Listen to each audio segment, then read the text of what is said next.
Boy, I'm not looking forward to the White Marcher. But maybe we can do it. Maybe I can do it today, I'm not sure. Hopefully I can manage the full stream. But I have a tummy ache. Oh boy.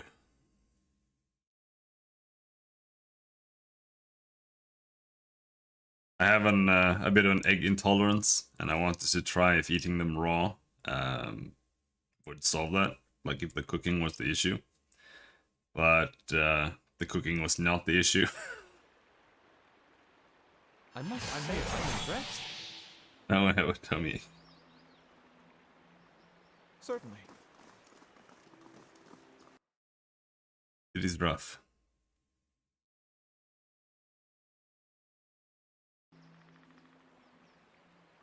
So, there's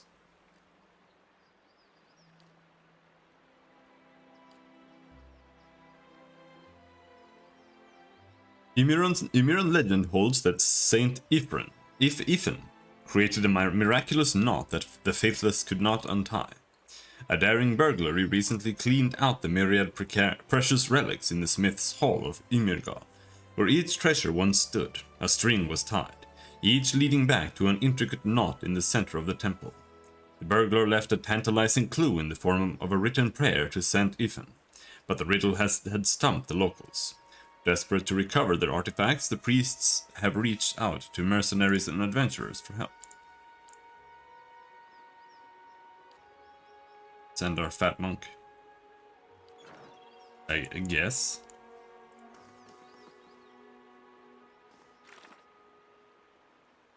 Like, the Council of Stars is one of the few things we can do, but after that, there's nothing left, I think. You just go to the Court of the Penitents and then you're done.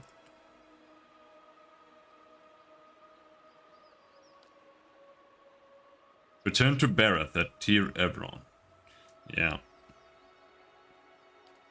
Prison of Ice.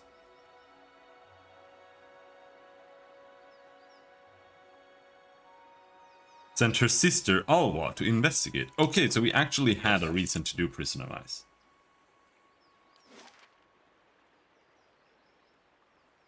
Let's go do that then. Though I kind of don't like the way it's done there. I don't really understand if there's any other way to do it. Burial Isle. Because it doesn't feel like there's another way in. They did mention that there was like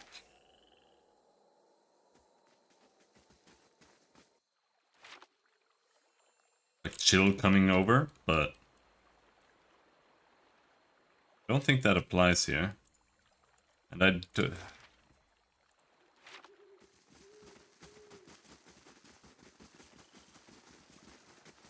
depends on, like, maybe there's a tide here, but I don't think so. It doesn't look like it's a chill hovers over the frozen lake, draining the air of warmth.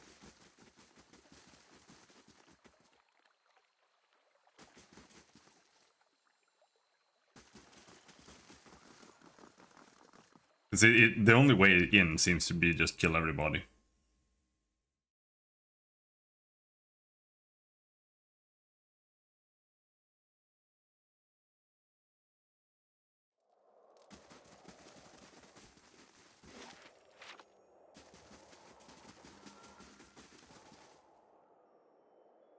Is this the secret way?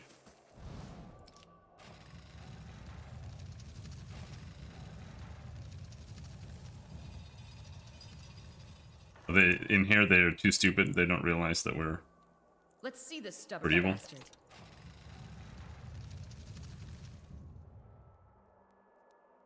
I've got this. Oh yeah, we need to respect Sagami. That's right. Quiet crystal key. Thick patches of fur cling to the tent leather. There's something here. Or we just picked something up. That's it.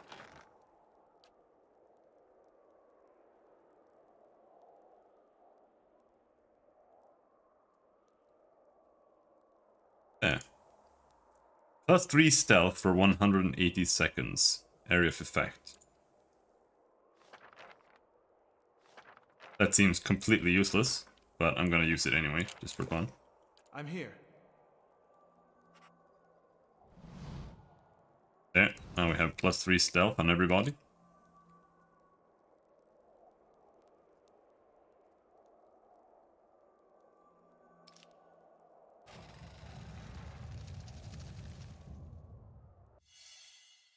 Always something new.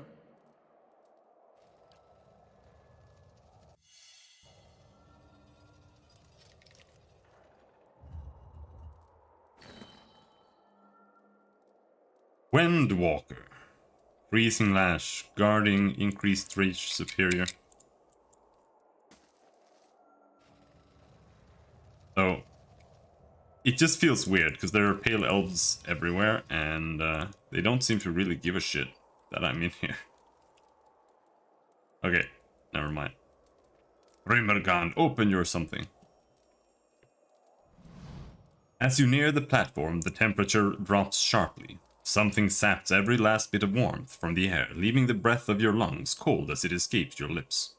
You see a doorway filled in with glowing ice. Silhouetted against it is an elven man, his arms outstretched. Gods, it's gotten hard to concentrate. You shouldn't be here, traveler. And the others of my clan won't be so lenient if they find you sneaking around. The pale elf turns to look at you, exhaustion written on his elegant face. He rubs one red eye with the heel of his hand, and you notice that his little finger has shriveled to a blackened nub. What's going on here? We're reaching out to Rimurgan, the way we know how. He turns back to the frozen arch. Please, I must concentrate. I'll go there. This place sucks. This feels like playing the End of Tyranny, kind of. Like there's a bunch of like borderline choices, but they're terrible. There's like nothing you can actually do. Like, I was expecting that I would find whoever this person is that's supposed to be here, that's missing, and they would tell me what the fuck is going on. But apparently not.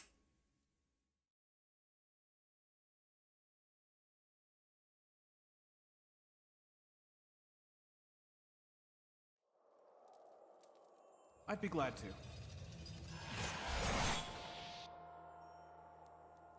Alright, let's go chill out here, and Yanni can go and sneak around a little bit.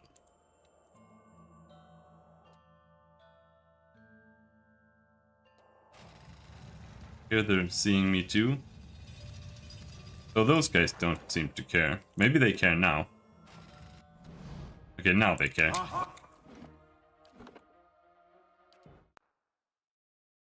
I don't understand.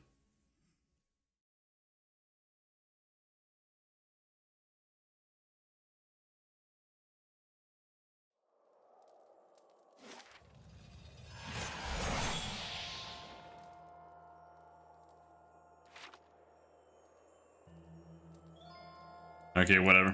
I'm just gonna kill them all. Hey, assholes. Time to die.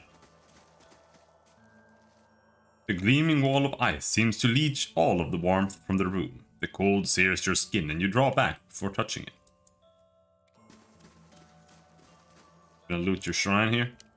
A pedestal of black ice rises from the floor. Long finger-like ice crystals, as hard and clear as diamonds, surround and pierce the altar. A hole has been gouged out of the middle of the altar, though it can't be more than a few inches deep. It sucks the air around you. It sucks at the air around you. Okay, you're gonna die.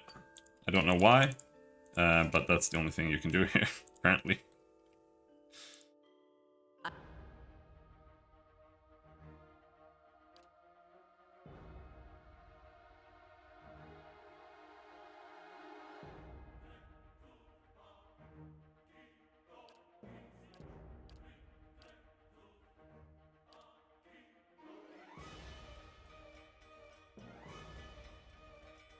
Do you think they care about ice at all here? I'm there. Care about resistances? Doesn't seem like it.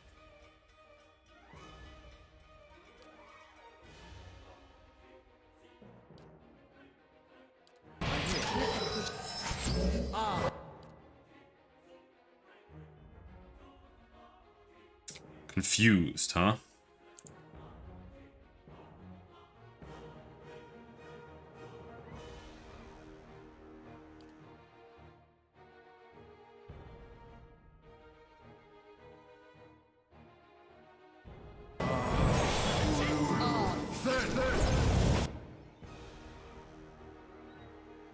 There, did almost 100 damage.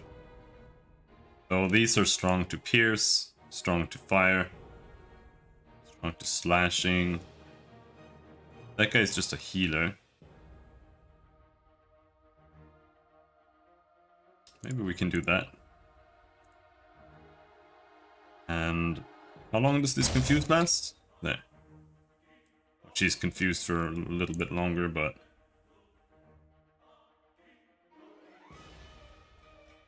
that's charmed. What about confusion? Paralyzed. Bewilderment. There. Oh, cool. Can't cure confused. So, how the fuck do you cure confused? Do you, like... Do you have to do this, suppress affliction, and then give them immunity to it? Or what? Maybe you just can't cure it.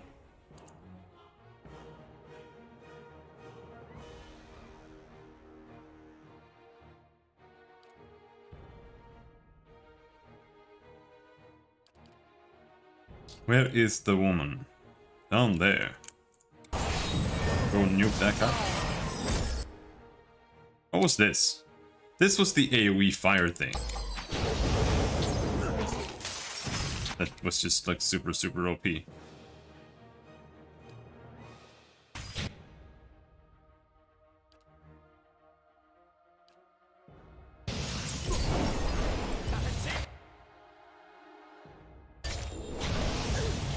Good shot with this.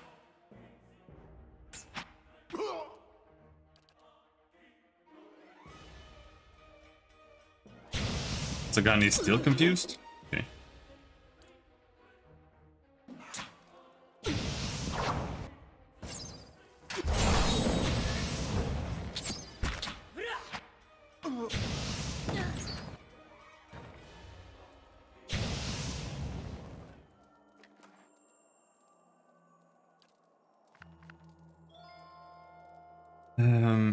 Spirits. Nothing interesting.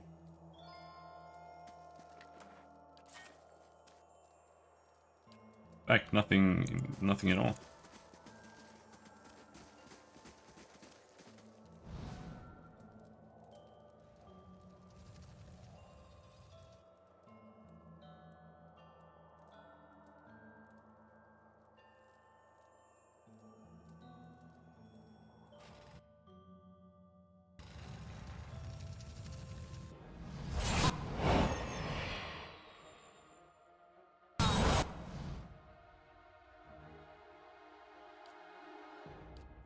Give everybody super crits.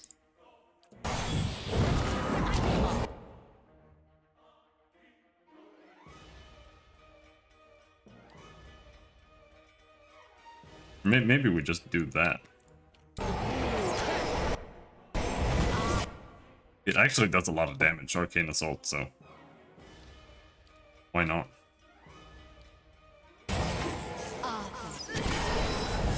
Oh, and now we're confused. Okay.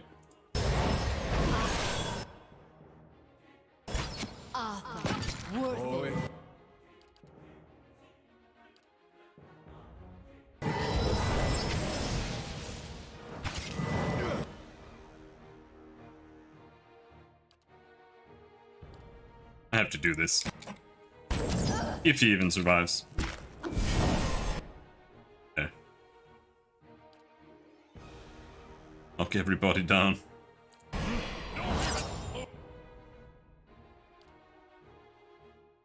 Pale elf, pale elf, pale elf. Yep.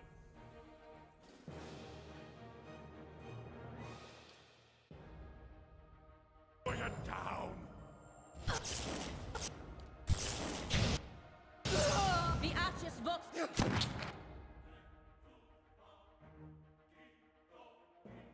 Ready.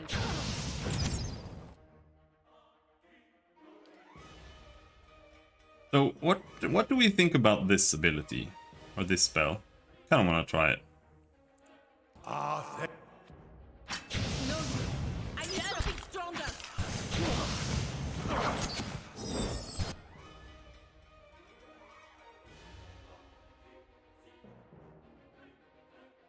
Duran, Storm of Holy Fire, 2 grace, 3 hit.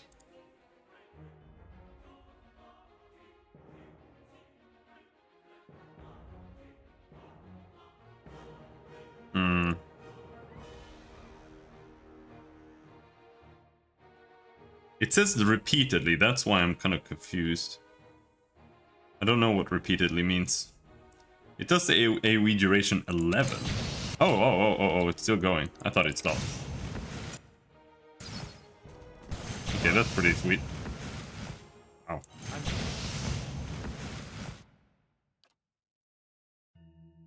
If you can do an amplified wave combo with that, that would be insane.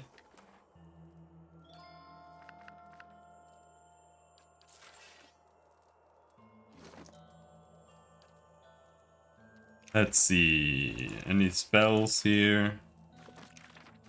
Like a no. Clear these out. I have too many.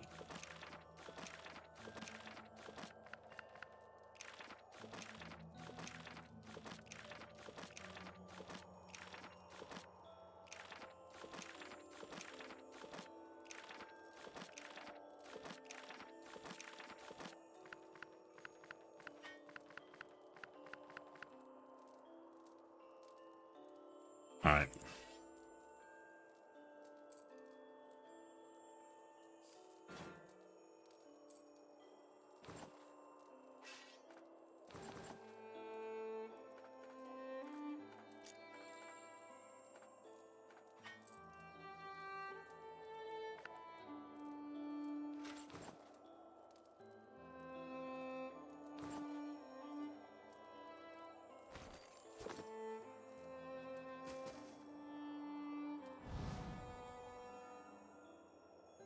You're What's that?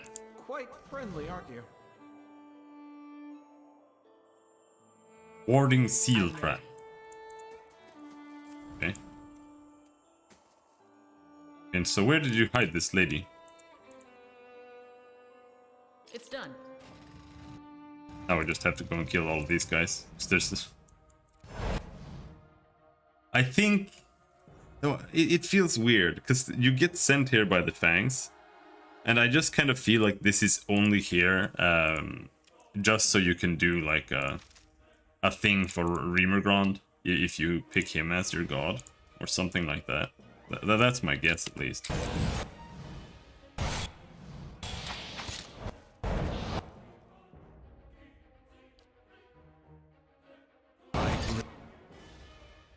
I'm gonna go melee mode here.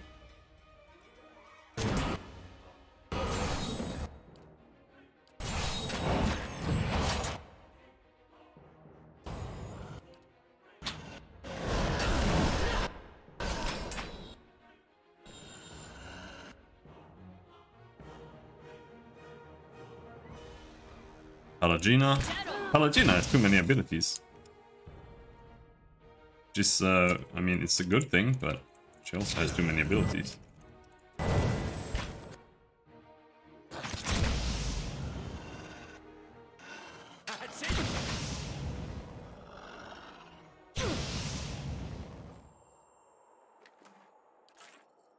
I'm here.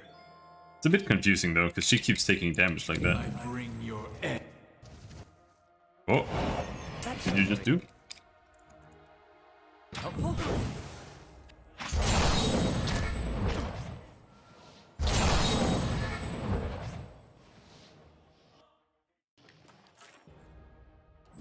I bring your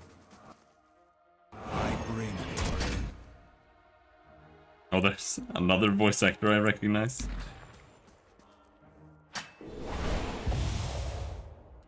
Kill him!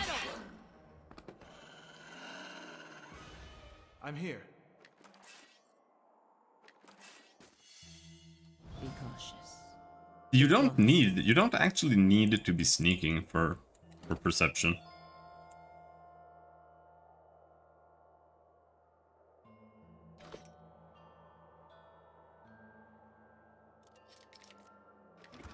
I don't know if there's any major difference though between sneaking and not sneaking to detect hidden things. Certainly. But you do it without sneaking as well. Maybe it's just not as frequent. Done. I'm here. And there she is.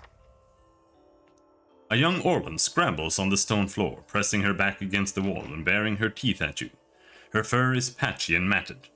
As you step into the room, she squints and turns her large ears toward you. A heavy sigh escapes her tiny body. Beasts take me, my eyes mistook you for one of them. Please get me out of here. What happened to you? When Noonfrost began freezing the lake, my sister Lara sent me to seek out the cause. She scowls at the dingy room. The Pale Elves Estromon seized me before I could report back. These Pale Elves are behind it. They showed up in Twin Elms not long ago, saying they wanted to see to the upkeep of Noonfrost. I don't know how, but they opened the frost-hewn breach at the back of the temple, sucks warmth and life straight into their frozen god's barren domain. She shivers. They've got to be stopped. It's only a matter of time before the cold spreads further. Tell me about the people that captured you. She snarls, her pointed teeth flashing. A clan of pale elves from the White That Wends, devotees of Rimmergod, or so they claim. Their actions suggest other intent. They've come ready to fight, wizards, priests and paladins. A wizard named Glasval leads them, a man obsessed with the frost-hewn breach. My ears hear him through the wall, casting spells and calling upon strange powers. I don't know what he wants with it, but no good can come of it. Can you tell me anything about the frost-hewn breach? She shakes her head. Not really. Something to do with the Rimmergod, the beast of winter. I follow Galawain myself. Isn't safe here. Wait until I clear the path. She eyes the door longingly and shivers again. Please, hurry. Alright. Gonna steal your club?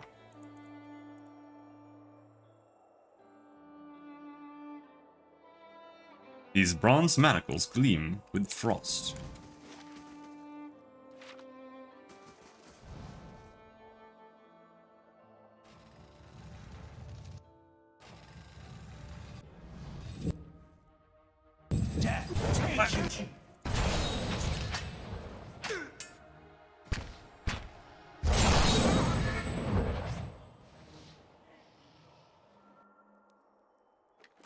I'd be glad to.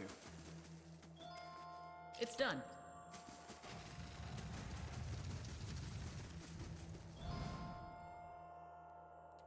Mm-hmm. Not a sound.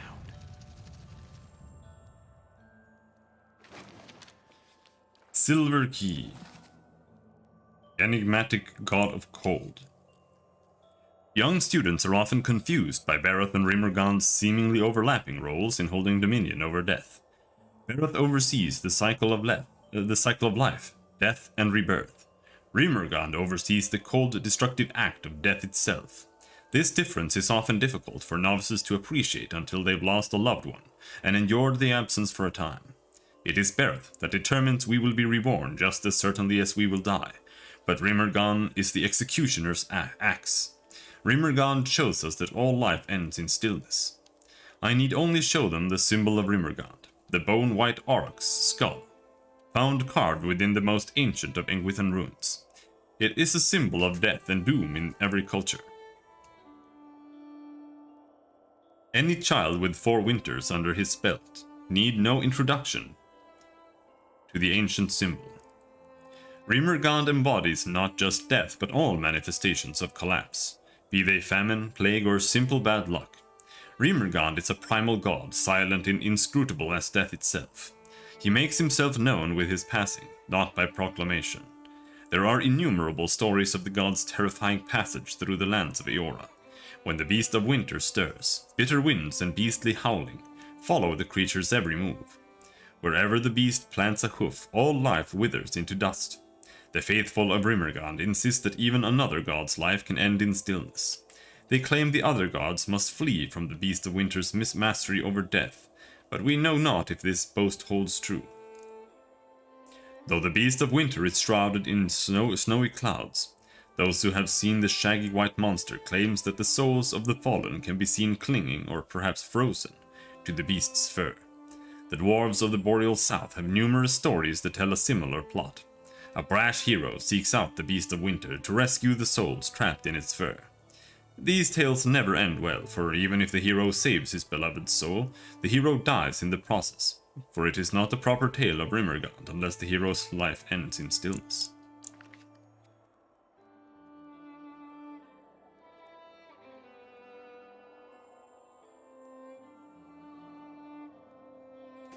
Let's see this stubborn bastard. It's done. Right, it's time to die.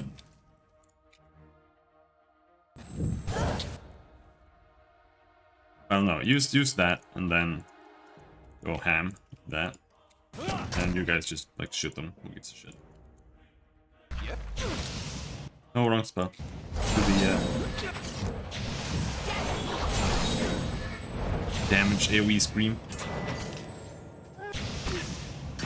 Oh.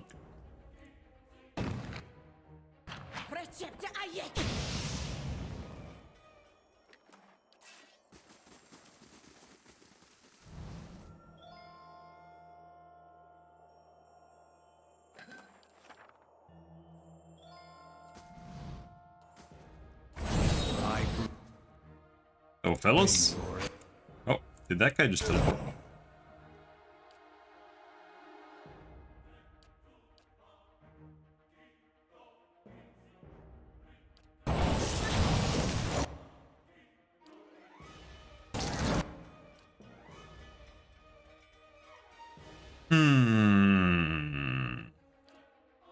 Get rid of some armor reduction here. Or some damage reduction.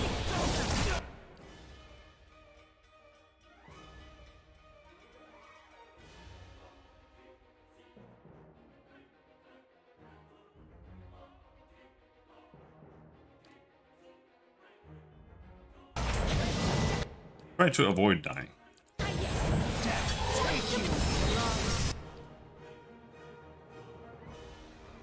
There.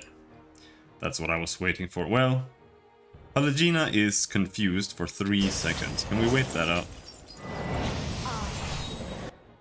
There. Bam.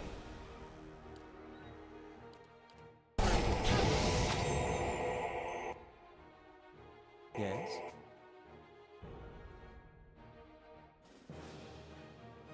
The deer is used for 1 second.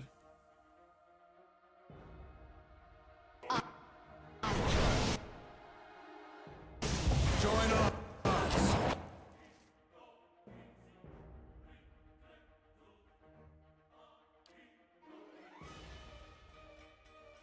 us. Veskel. That was the guy who met me at the entrance.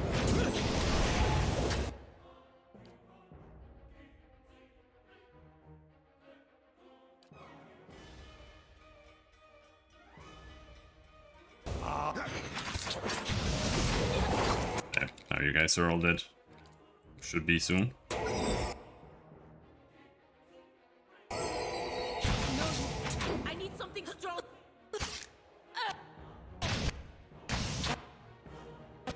It's not very helpful.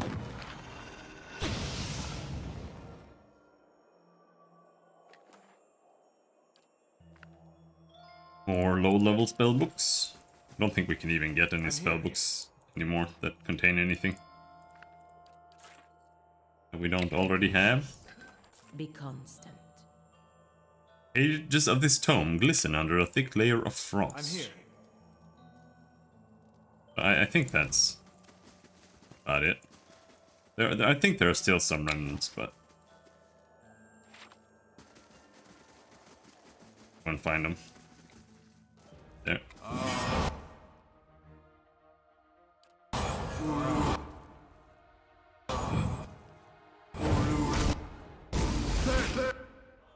Dead. Want my archer back with the bow.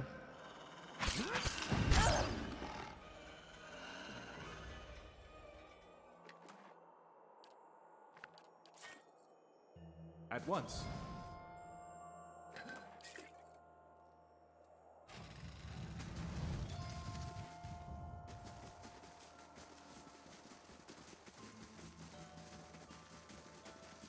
Now, at least these guys are outsiders.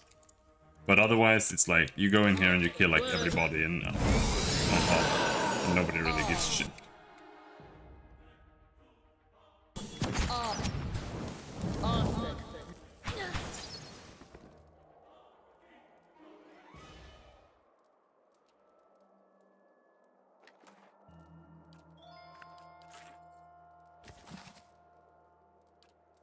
Book. Edrang Hadrat. I don't want to read the books that don't feel like they're like directly relevant.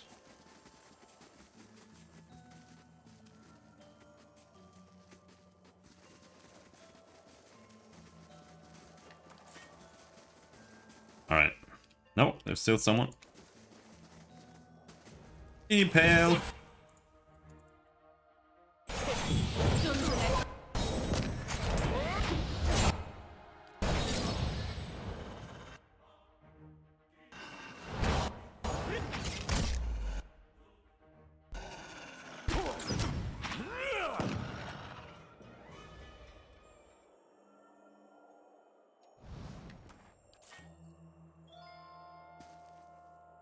Yes?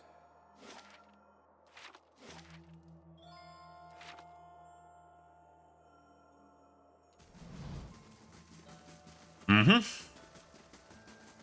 think that's safe to say that the way is clear. Make a run for it. She turns toward the hall, her large ears angled forward. As fast as my feet can carry me, she scrambles for the exit on emaciated arms and legs. At the door, she glances back at you. Thank you, Esther Moore. And be careful. She melts into the shadows. Now, is there anything we can do there, or is that just another part of the god quest? Yeah, no.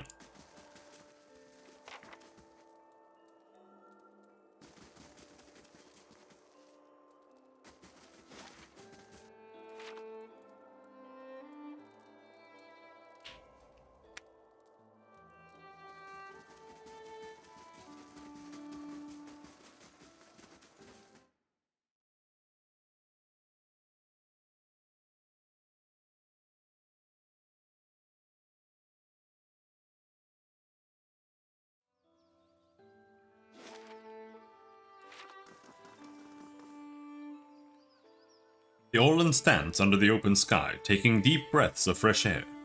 Feels like I've been reborn. She thumps you on the shoulder. Come by the Maw sometime. The rest of the Fangs will want to meet the cunning Estromor who freed me.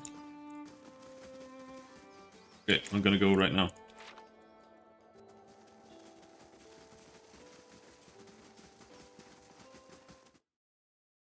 This, though, I don't understand how to really finish this quest. It's like I'm just supposed to go in and kill every single lion until we go to Gallowayne Shrine and just... Then what? I don't understand. It was this lady. I found Alwa. A breath catches in her throat. Your own eyes have seen her. I freed her from Noonfrost. She is just enjoying the fresh air before she returns. She releases a gasp of relief. You have accomplished a great service for the Fangs and for me. Lara takes another deep breath. I was wrong about you, Estromor. I did not see you truly. Please accept a gift worthy of your honor and skill.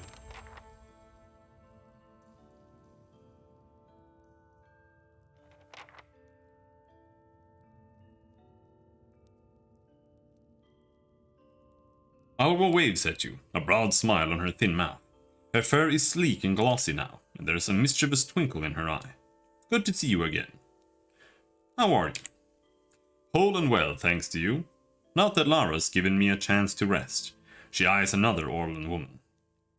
My sister makes me earn my keep around here. You spent long enough stuck in that frozen cell, didn't you? Your limbs need exercise now. Teach me what you know. She laughs. As long as you can keep up. I was granted Blooded Hunter. What? I'm here.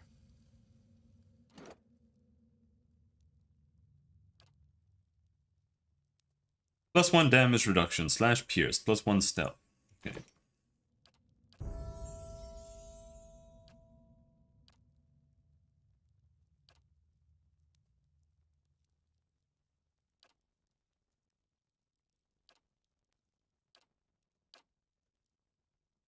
Delayed Fireball.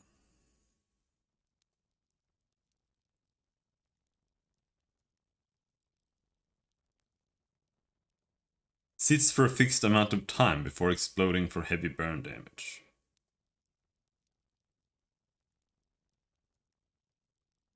What's fixed amount of time?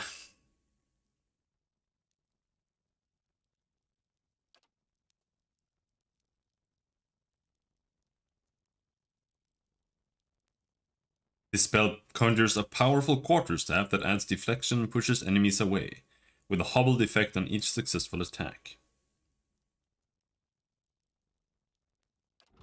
Inkwath's Killing Bolt.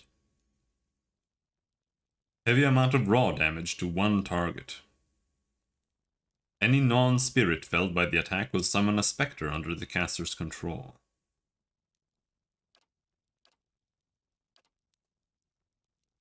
Summon Allopt Duplicate.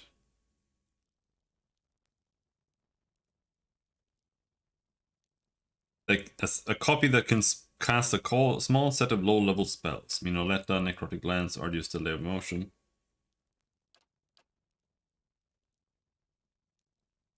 Named for the eccentric Adiran wizard Tane, the chaotic orb bounces between a number of enemies, dealing damage and inflicting a variety of negative afflictions, including petrified, paralyzed, weakened, sickened, stunned, and blinded.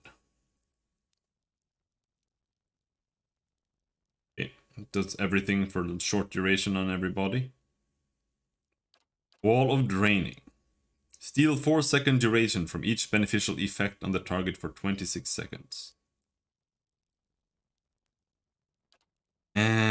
I'm just gonna take the damage spells. Spell Mastery. I'm gonna take Deleterious Alacrity. It was a pretty good spell, I think. It lets you go quite hard on bursting with him. Yes? Now we need to find the inn. Well, we can go in and do this, I guess. Yes?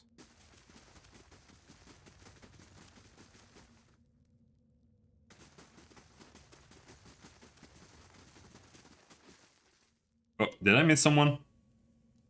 Adair is standing somewhere. This is Sul's domain, Estramor. She shall not leave it for Awarenos or any other challenger. An elven woman intercepts you as you advance into the lair. Behind her is the largest lioness you've ever seen, a sleek beast with fangs as long as carving knives. What are you doing here with Sul? Defending the rightful champion of Galawain's Maw. Awarenos' supporters would have her ousted in favor of a bear that isn't strong enough to come and seize this territory on his own. Well, you guys are here. Why does Sul refuse to face Awarenos? Awarenos is welcome to confront her here, as many challengers have in the past. What the bear's supporters want is for Sul to leave her lair and fight in the open, where he has an advantage. But why should she? If Sul has an advantage here, it's one she's earned. Would anyone expect to blunt the bear's claws in order to even the odds? The Lord of the Hunt gives unique advantages to each. It's not for us to decide that some of them are worth less than others. The lioness gives a low growl, and Lorenzi smiles. Also, Sul has recently given birth to cubs. They're small now, but when they grow they'll be mightier than either Sul or Awarenos. But if Sul is killed in combat, that bear will tear her young to shreds. Such is the way of the wild. Her legacy is too valuable to perish this way. If we truly want the mightiest of beasts in the maw, then her cubs must grow to maturity. I don't care! Like, why would I pick either? Goodbye. Goodbye seems to have been a choice. That is thankful.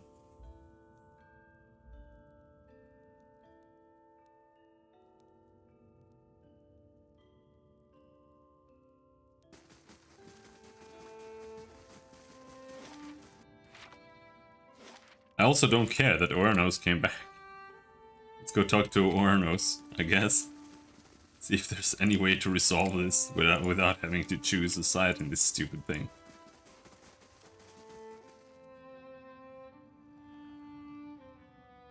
Oranos isn't the rightful champion. Goodbye. I don't care. Alright, whatever. Let's just not do this. I'm not picking a choice. Because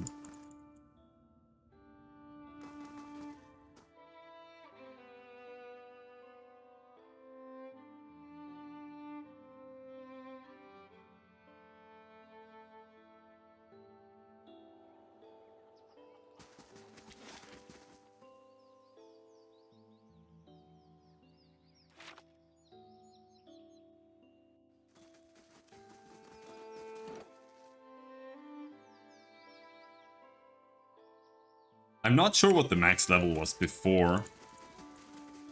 I think like level 15 is White March levels.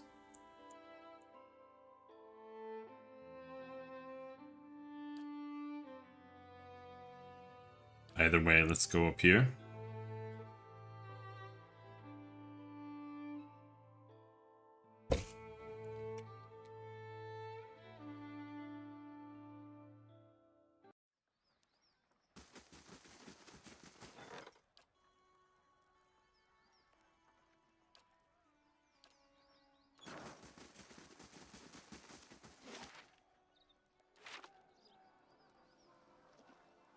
I'm a little bit interested.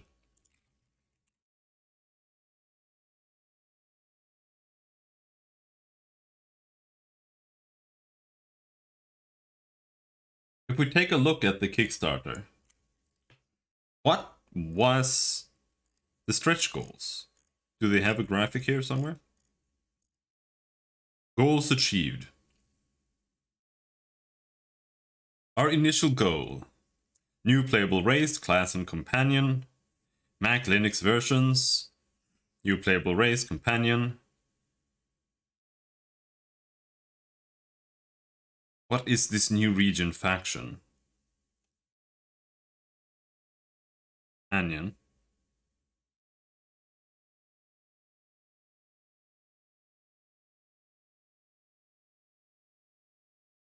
See, this is genuinely predatory, in my opinion. They put barbarians and paladins and like just classes like this. Like, oh, we need 2.8 million for 2.7 million for paladins, guys. You gotta give us more money. That is not true. This is paladin enchanter. Making new classes takes like an afternoon. Absolute meme stretch goal.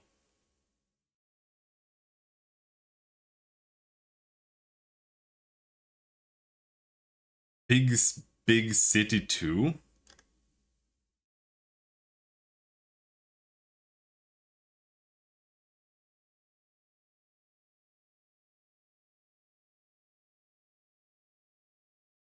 Do they write more about these stretch goals? So?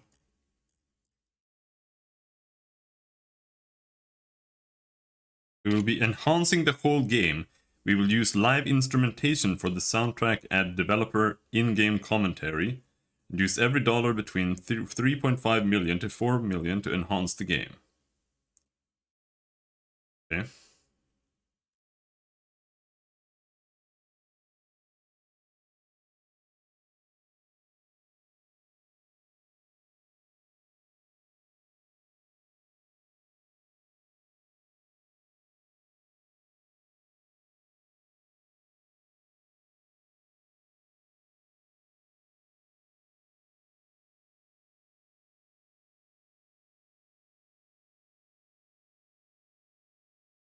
Because I think I still think that pretty much everything, like like the stronghold, crafting and enchanting.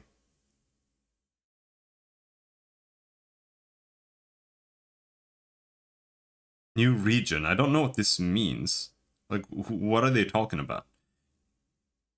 Faction, new region and faction. Like, there's nothing like that in the game.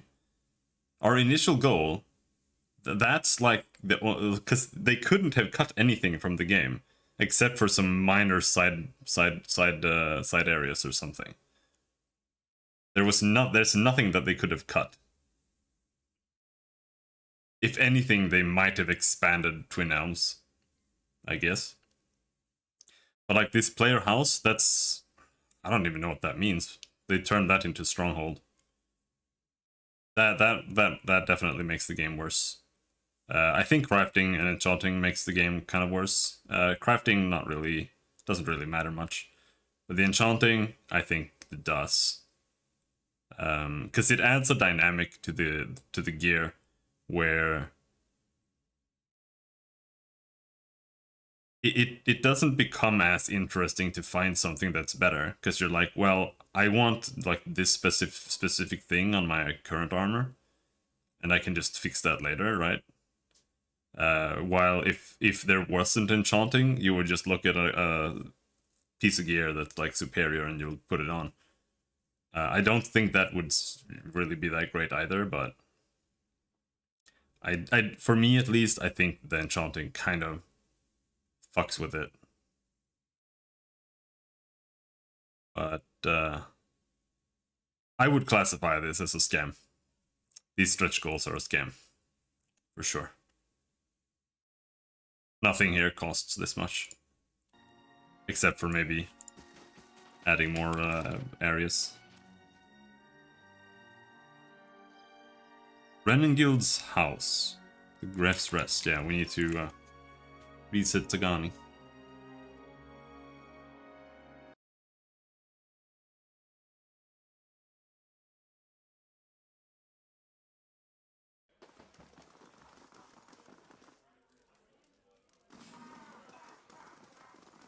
Back to warm your hands, eh? Top quality bear. Retrain character. Pagani.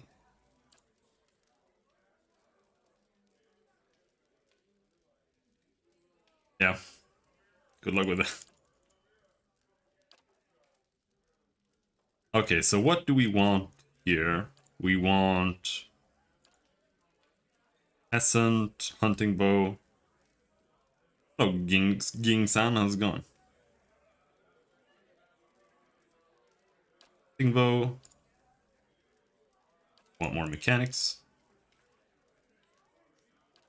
Vicious aim. Yeah, that's the one that just gives the... Still don't understand why you would never take vicious... Or I still don't understand why you would not take vicious aim unless you're like a melee character.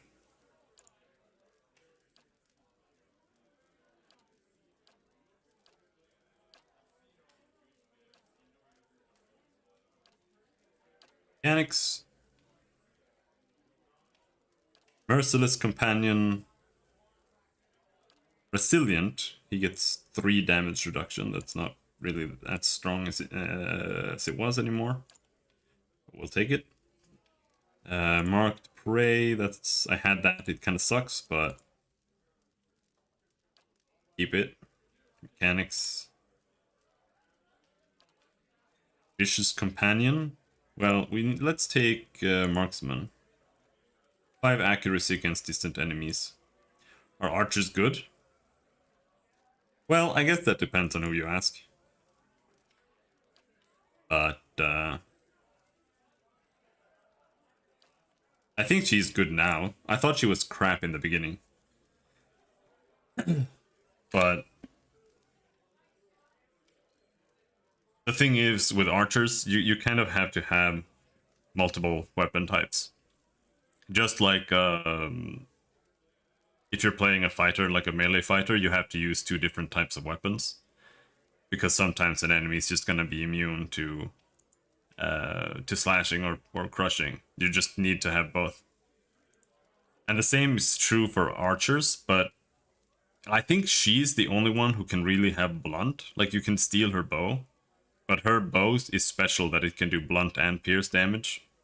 But otherwise, I think all ranged does piercing only. But the thing that you need is you need to have, unless you're always just playing with a gun, then you might be fine. But like if you want to bring a bow, then you need to bring a crossbow or a gun. Just so that you have a weapon that can punch through heavy armor. Because otherwise, you might just stand there and tickle enemies that have a high amount of armor. Otherwise, I think they seem pretty decent. They, especially later on, they get really, really strong things in their abilities. Like if they attack the same enemy that their pet is attacking, they stun the enemy every single time they hit. Or they can stun every single time they hit. So they can basically just chain stun someone forever, especially with a bow. Which is pretty good. What do we want here? Swift aim, defensive bond. Plus 10 accuracy when attacking the same target as an animal companion. But you don't have to be an... well, I don't know.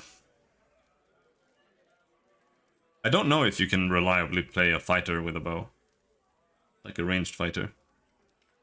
You probably can. Vicious Companion, damage reduction bypass.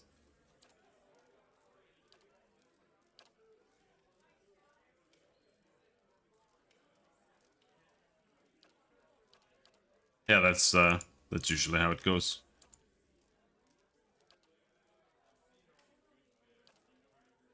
Ranged attacks bounce +1 times. Right, I forgot that I even took that. I don't know if that's even actually worth it. I think I'll take Revive a Companion instead, because he dies kind of easily.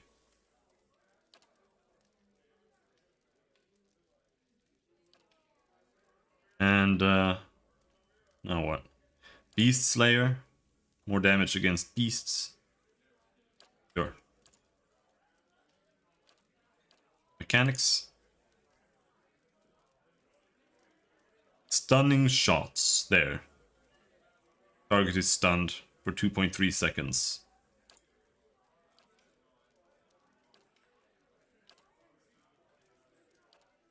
Now what do we want? Faithful Companion, Merciless Companion adds sneak attack. 30% more damage for the pet. I think that's pretty good.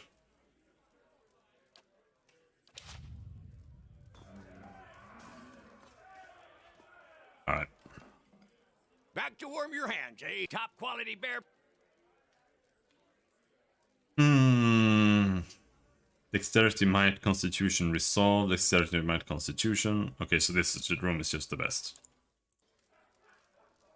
No other choices there.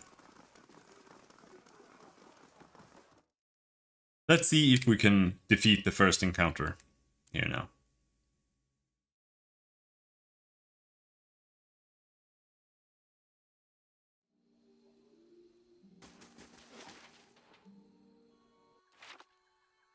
I don't know if we could go to Durgan's battery first. I don't know if I can... Exceptional. No, you need an Audra Dragon scale for a superb piece. So I don't know if it's like not viable. Like maybe I just need to give them better armor. And not worry so much about those things. Now, unfortunately, I have too many armors here, so finding something that's superb is going to be impossible. Fine.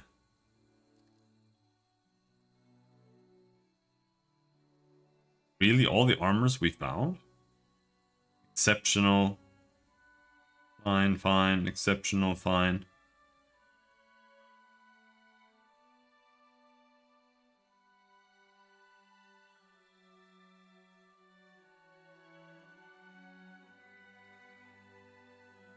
Since we are already exceptional, there's no point in switching to another set of armor. Exceptional.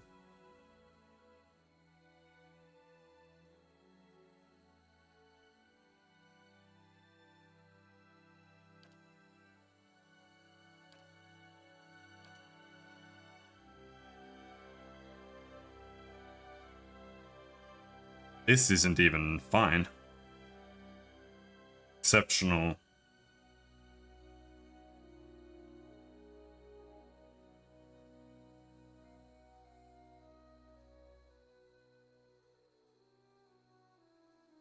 One superb armor.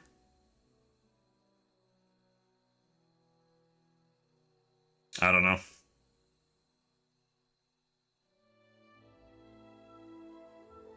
I don't really know how that works.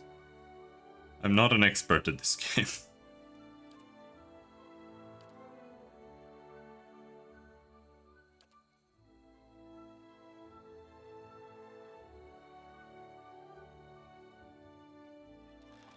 Oh. We found one, but that armor can only really go on me. But sure, I'll take it. Looks god-awful. Horrific. Yes? Well, actually...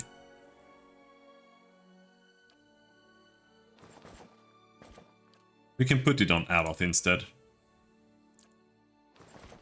He gets a truly embarrassing piece of gear. I'm here. As his armor is... it just makes him slow. It doesn't help him.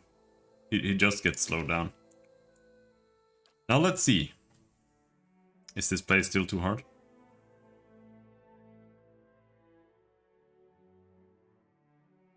I don't think so. We just need to confuse and mind control enough.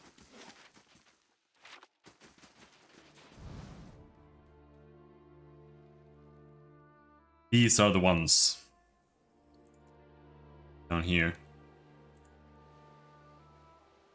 Oh no, it's the next. There.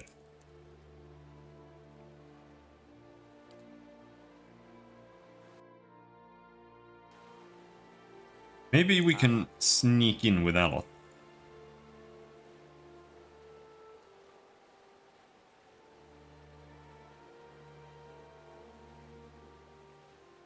Alright, so that's how far in you can go.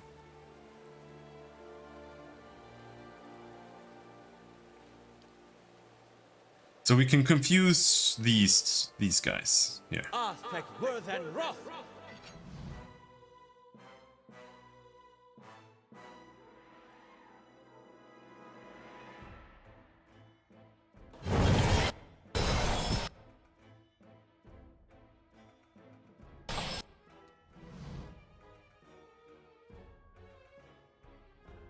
Disciple, disciple, disciple, disciple, priestess.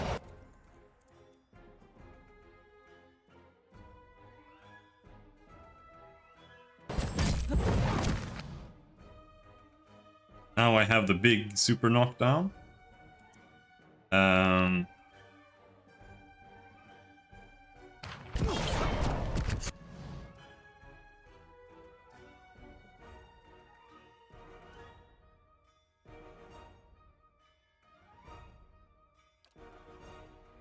It's only small amount of enemies that are me. Let's try mind controlling Ulmar, because he's named, and he's gonna be annoying, I think.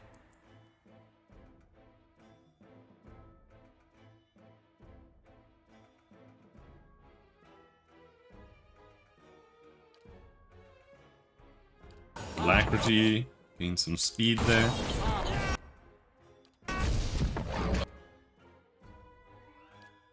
Then we blast the priestess. In fact, you guys should already be blasting the priestess. The priestess are a big part of what makes this encounter dangerous. We seem to be fine here.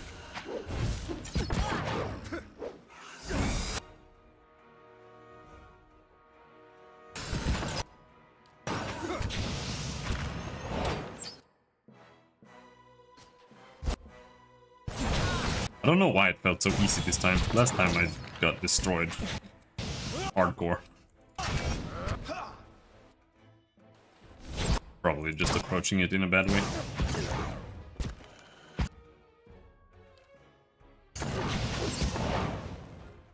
Come back here. Your aim could use some improvement. So I think we were like maybe level 8 or something, I don't know.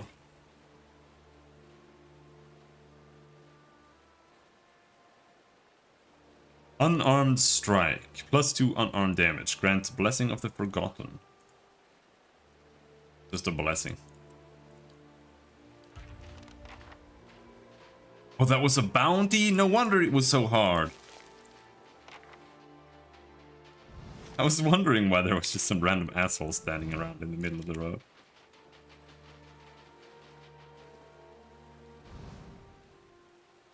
But that was not why I gave up. I actually gave up because these guys over here were so hard. I did kill them, but...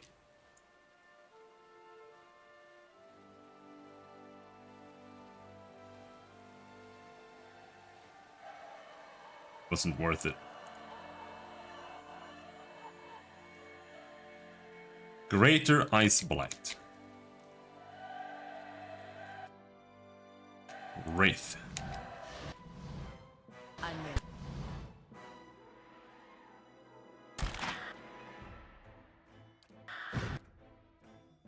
Now, an Ice Blight is really only immune to blunt and cold.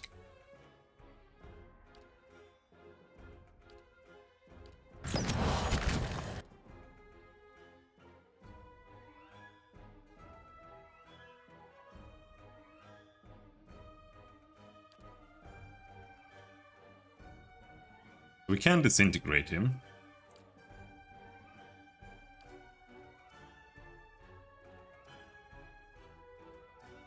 Oh no. No, don't, no. Do that. Need that. Immune to paralyze. Cast it! Cast it!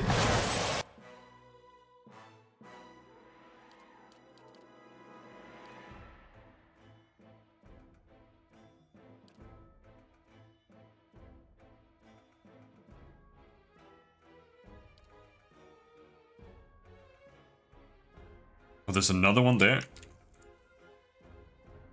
That's them. Where's my dog? There's my dog.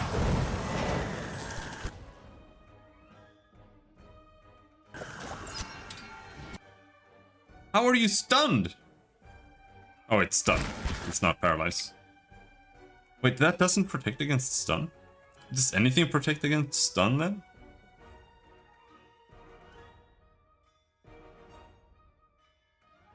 No.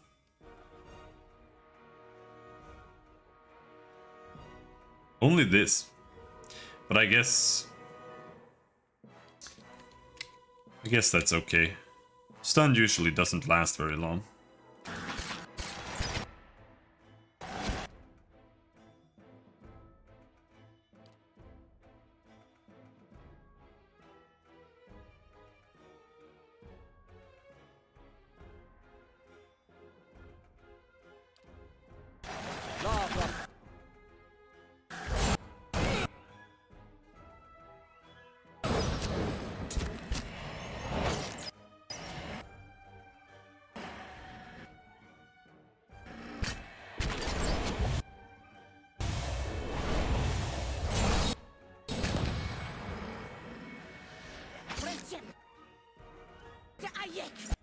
Queuing up abilities, I think, is one of the more important things to learn, that it's a thing you can do.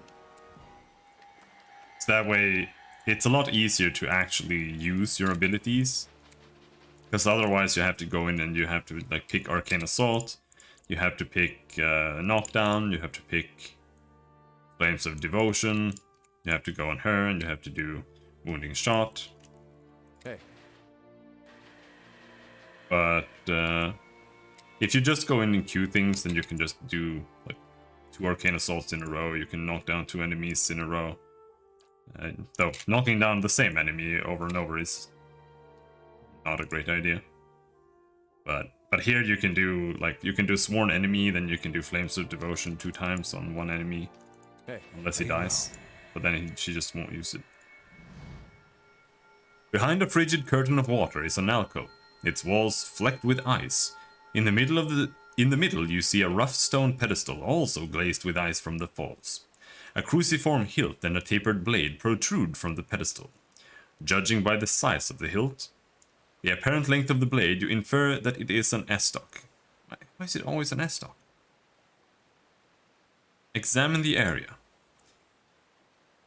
The alcove and the stone pedestal are little more than dilapidated ruins. Ice pries cracks in the stone and coats the slick floor. The estoc, what little of it you can see, appears to be in better condition. It seems odd that anyone would leave it here. However, as you get close to it, you hear what sounds like the screams and shouts of tormented souls. Perception 14. Okay. Let's leave it there then. I don't really want an estoc. I don't want to release tormented souls.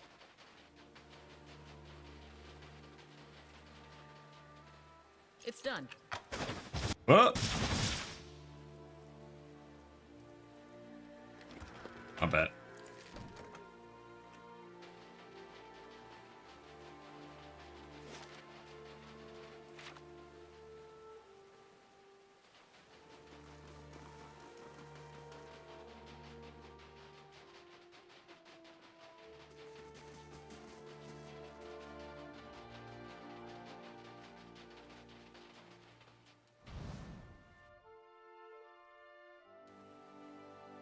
Hello, fellas.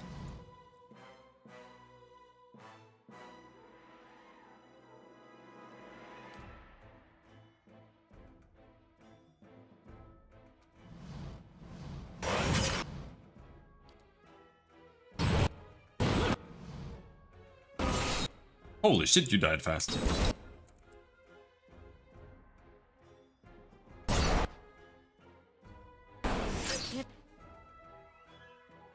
Alright, you focus on that one.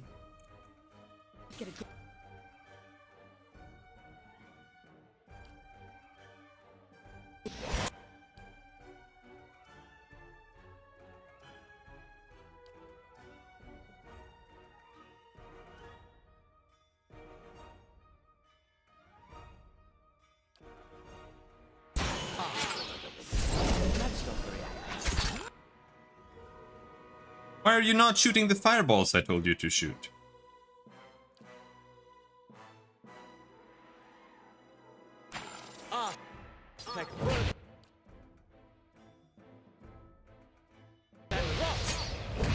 Maybe it did. Maybe he was just too fast, I didn't notice.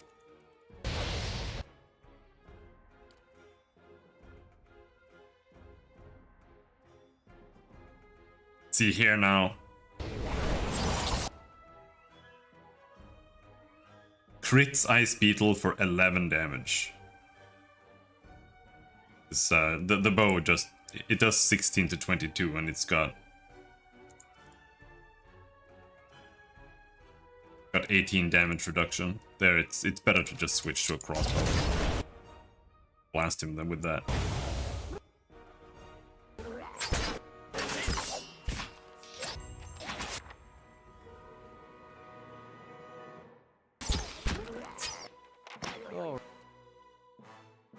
I'm ready. That's it.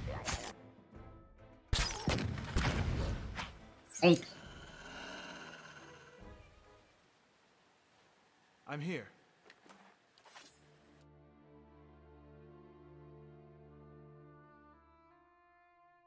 Oh, it was just a normal hit and we got a crit from Dire Blessing. Nice.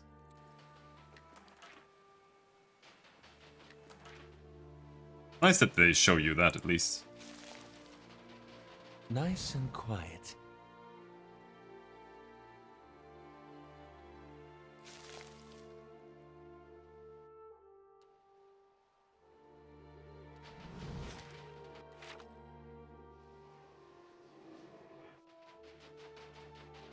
Didn't I do that already?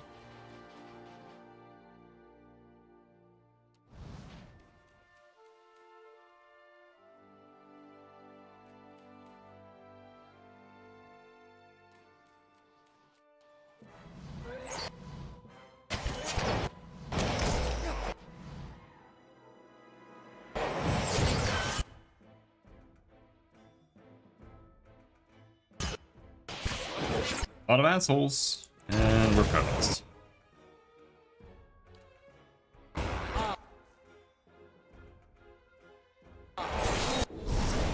I wish she kind of had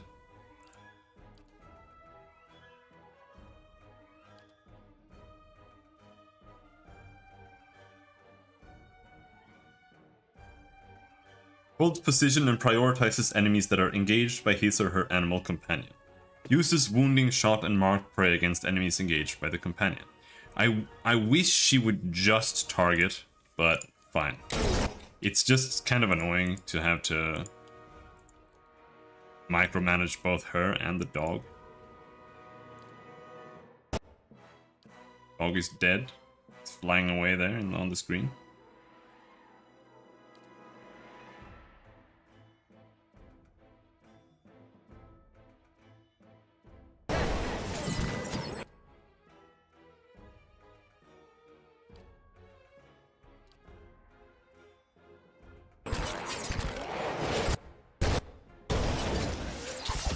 Oh.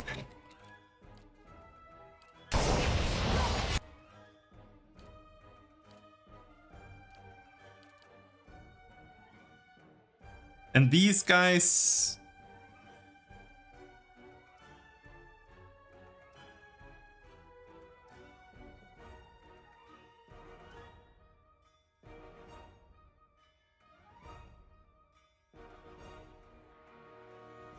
defensive, nearby enemies.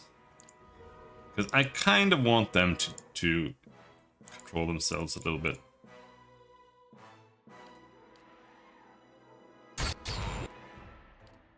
That depends on what the hell nearby enemies means.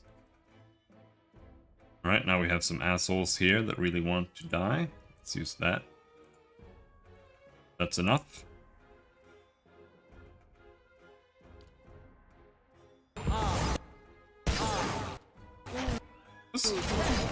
Very close to enough. Oh, use the bow. The bow is just when they have little damage reduction, the bow is just so many times better.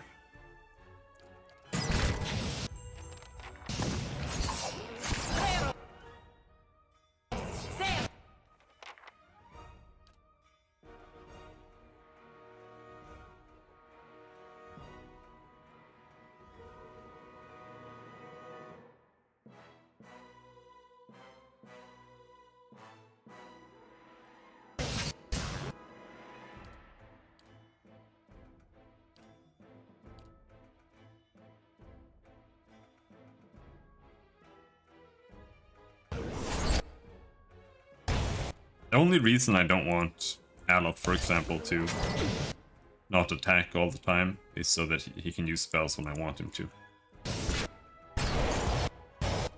But it's a bit of a DPS loss, I know that.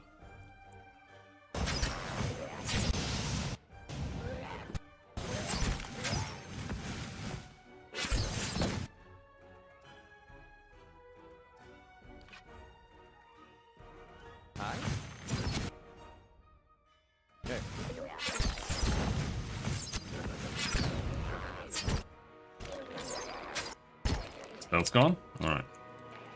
I'm here. That's it.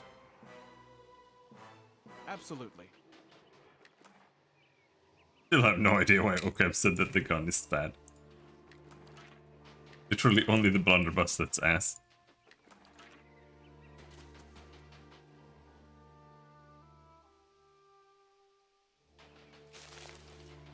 And even then, not entirely. Find a thermal pearl.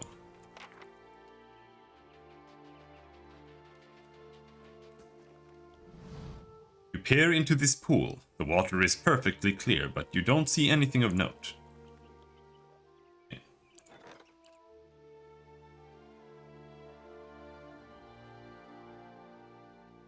Ash. In Imirgal, Zahua met with the priest of Abaddon to discuss the mystery of who had stolen the Smith's Hall artifacts and for what purpose. During the investigation, a quirky priest of Whale lent the group his bizarre form of help.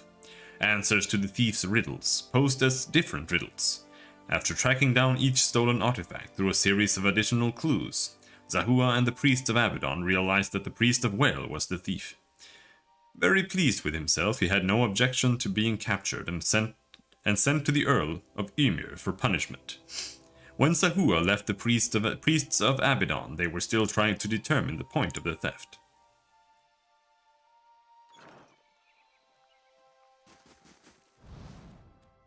Oh, I wanted to sleep.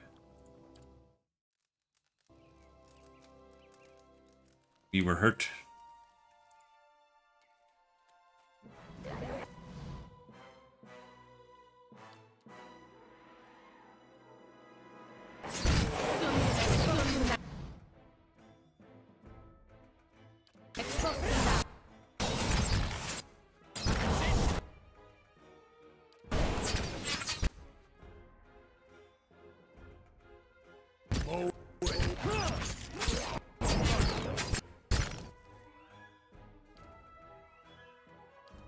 They're still insane. I think it's these guys.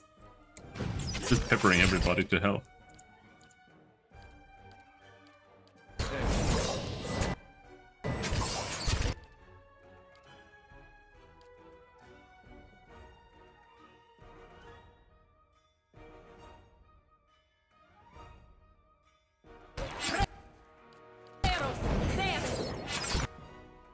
If you can go up there, then we can put them all down, maybe?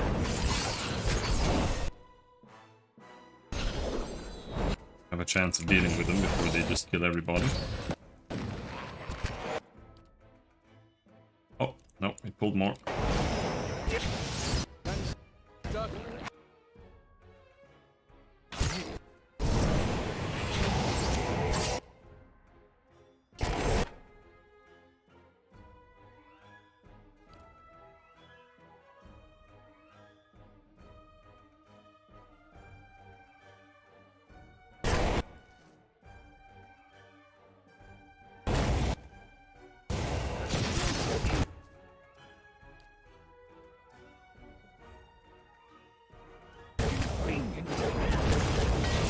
Boink. What did the crown do? It's 6 perception, 25 resolve, 6 intelligence. Yeah. Pretty good. They get ridiculous will saves.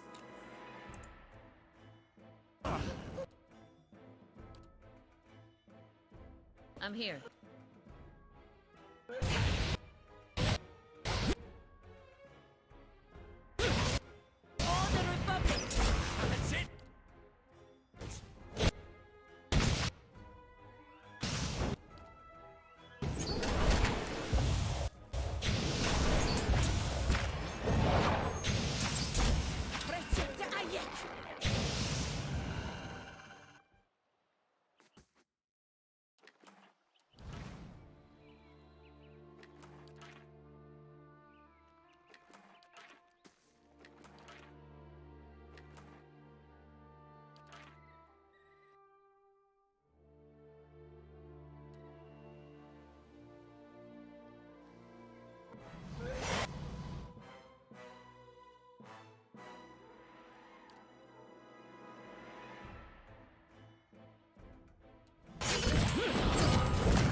Here we have a brood mother.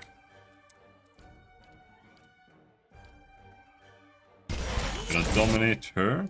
Maybe she can occupy some people back there. Hobbled blinded. That's where her deflection went. You're paralyzed for 2 more seconds.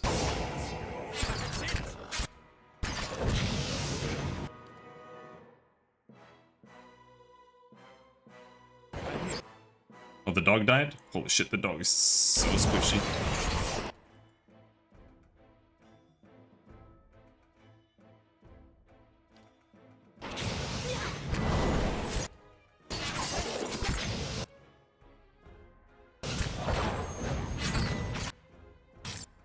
Shadow.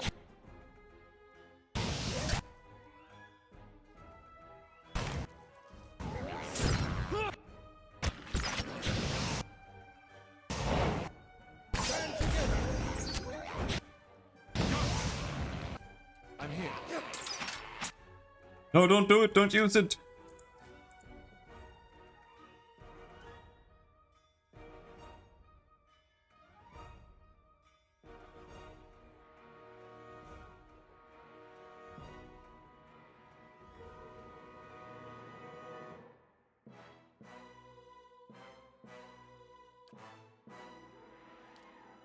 I'm here. Don't do it! No!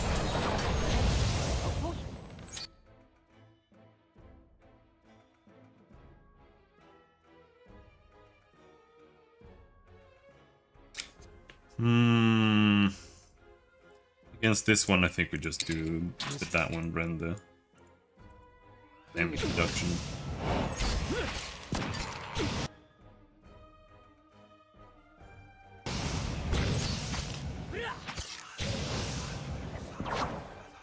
This spell is insane! I'd be glad to. Just does 100 raw damage instantly. I don't know why it does raw damage. It's a little bit absurd. You brush the cloak of stream away from the pool. You think you see... But no.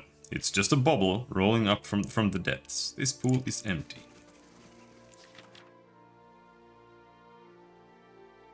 Igadra's journal. Most of the few remaining pages are ruined with mud, but you can make out an entry near the end of the journal. Folkstog. Woke up this morning and saw my toes had turned blue. Spent the rest of my fuel warming them up, but it took me only an hour to start the campfire this time. How far I've come. I passed a village yesterday and thought about stopping. A warm bed and a proper meal would have been a treat after almost a week in these mountains. But I don't want to lose track of my soul twin. Not when I'm so close. I dreamed of the cave behind the waterfall last night. I think that's where I'll find him. I'm not sure what else it could mean. But I'd better. The next page is missing and the rest are unreadable. I'd be glad to. Eyes open.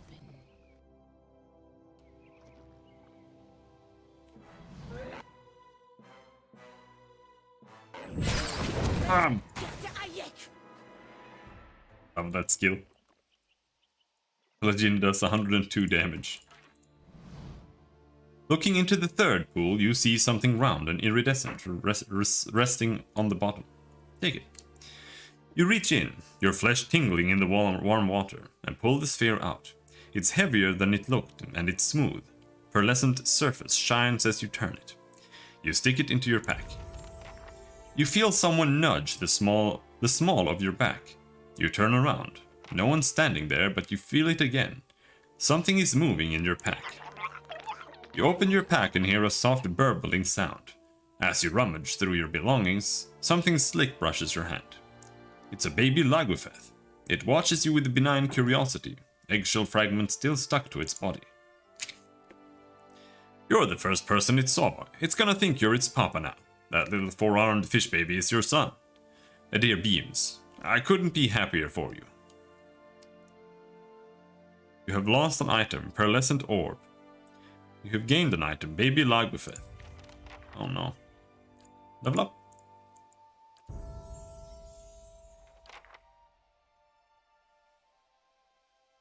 Powder burns.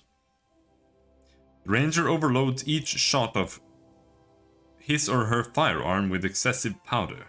The resulting blast generates a powerful cone of flame, but temporarily leaves the ranger blinded. Okay, it doesn't say what the flame does at all. It just, the only thing this does is user blinded.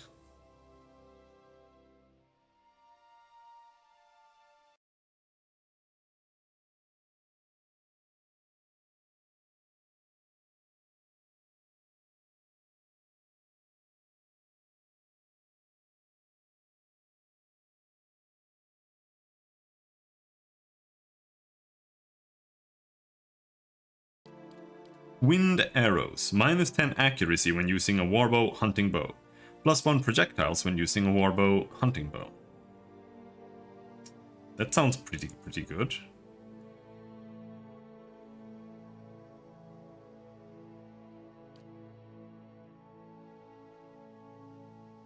It's that or heal.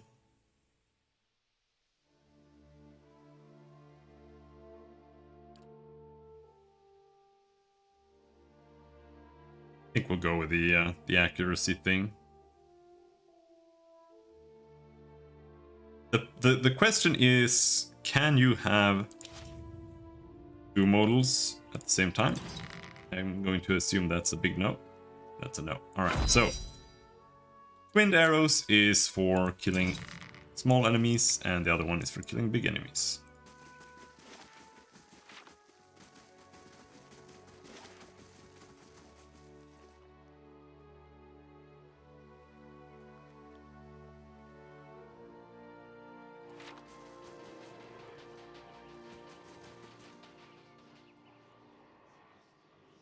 Reach out to the essence. Your name is Igado. You have never been more than 20 miles from home, let alone to the White March, and yet you've been climbing steadily higher for a week now. The air is too thin, your clothes are too light, and you've barely got another 3 days worth of food with you, but you've never felt better. You've only had a handful of fainting spells since you began your journey. You've had as many in a single day before, but the dreams have been the best part. Despite the frozen rocky ground and the screeching winds, sleep has found you each night and brought you visions of majestic peaks wrapped in snow. The cold is but a sweet ache in your bones. And as you hike into the wind, you feel that ache spreading along with the certainty that you're getting closer to him, or her, your soul twin. A stranger whose soul mirrors your own. One of the few people in Eora who could understand the constant torment of a split soul, and the only person who could help you relieve it. Something approaches through the shroud of snow ahead. You feel a throbbing presence like a heartbeat through linen, and you know. The vision ends abruptly. You find yourself staring at Igadar's scattered belongings, while his elation ebbs from your veins.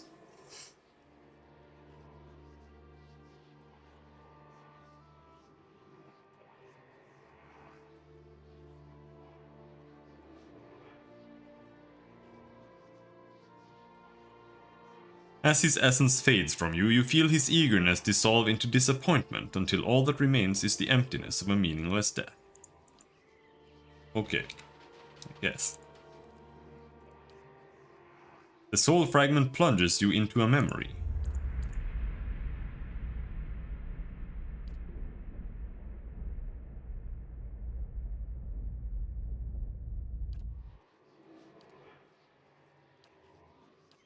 What? Okay. I thought I was gonna like reunite them or something, but no, it's just a sad story.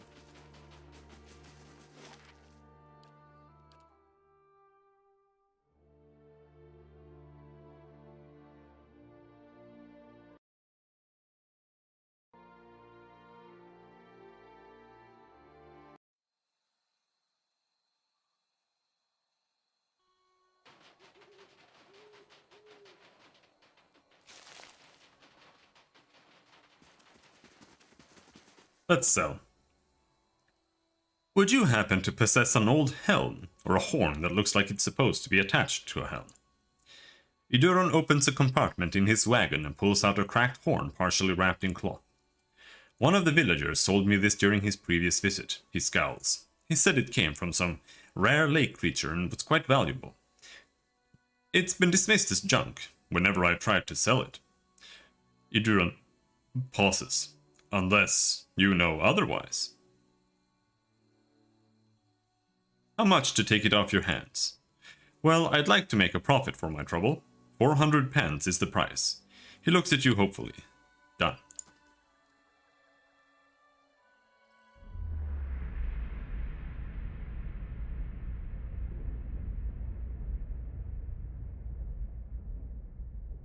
The world fades and your vision blurs.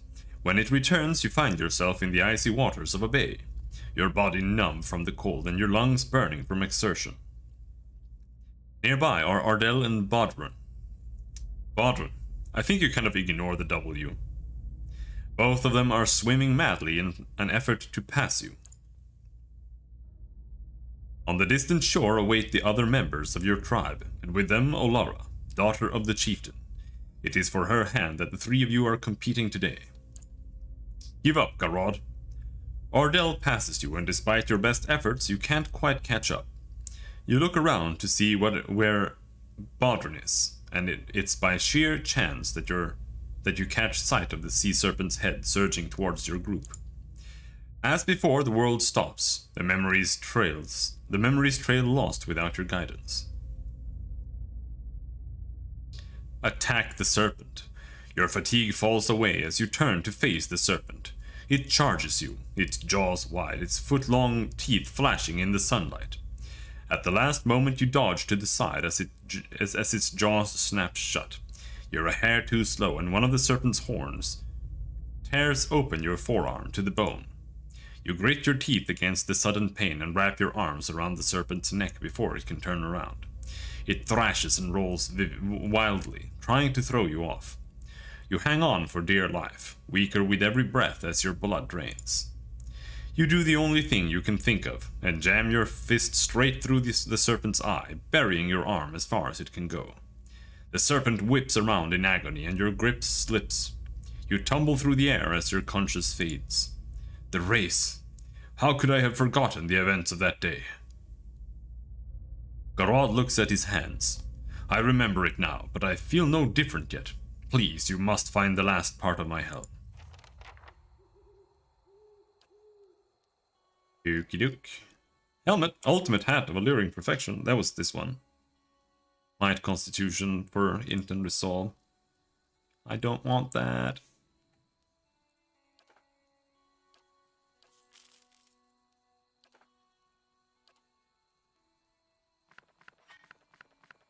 And what I do want to do is sell all of this crap.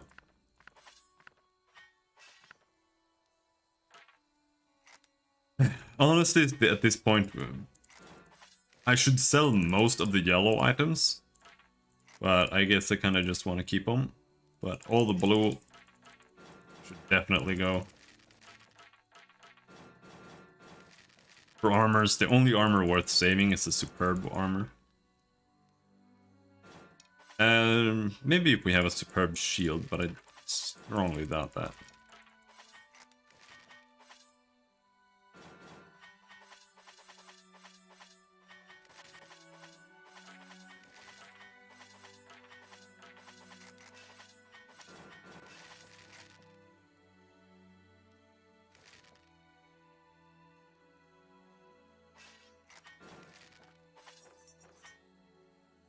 This one is superb, but it has -8 accuracy too. Big fan of that.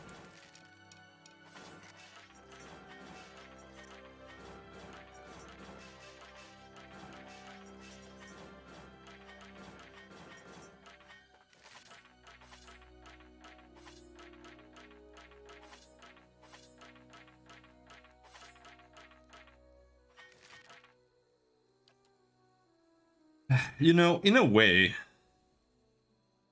you kind of start appreciating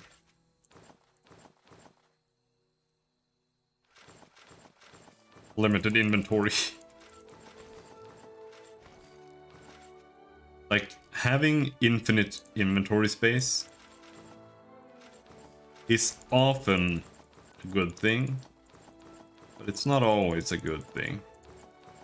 It comes at a cost. And it's more than just having to do this. It kind of comes at a psychological cost as well.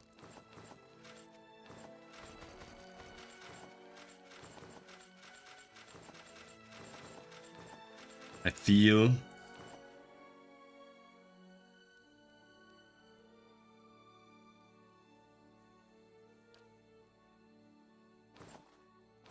I don't know why I'm saving all this shit. And I'm not sure how to explain what I mean with that. But it's like when you don't have infinite inventory, you kind of...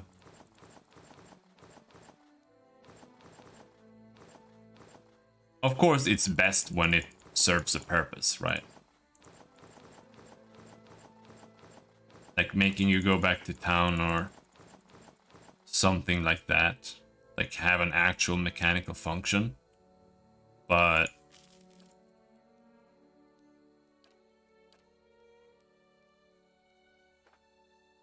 that's not always something that you can do.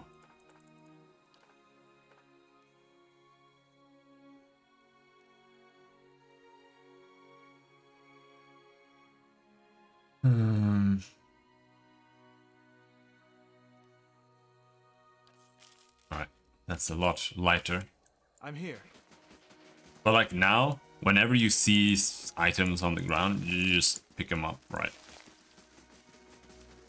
But at least if you have limited inventory space, you kind of start ignoring things. Like unless you're specifically trying to gather money, at some point it just becomes like not worth it, and Feels you like just kind of ignore it. putting the huts back up. And carrying around like 6,000 Standing out here shivering. great swords, it does feel a little bit weird. Like I usually don't care that much about that kind of immersion, but I still think it's a part, right? Was this the guy with the bounty?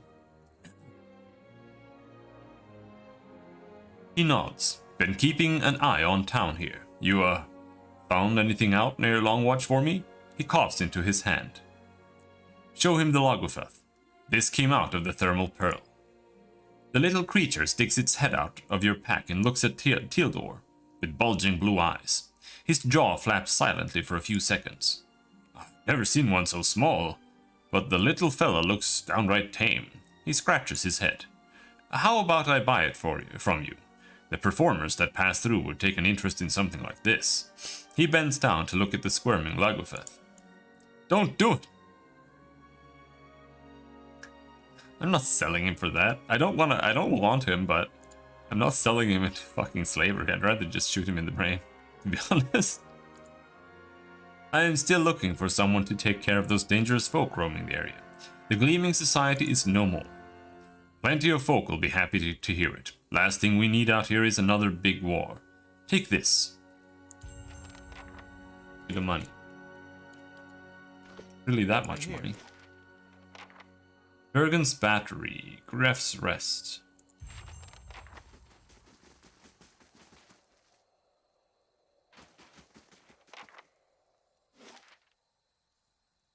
That's it.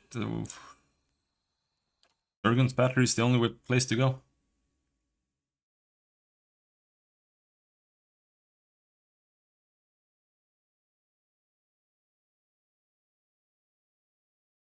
I'm here.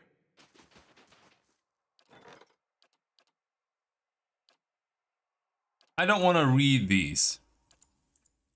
They're not interesting. I'm here.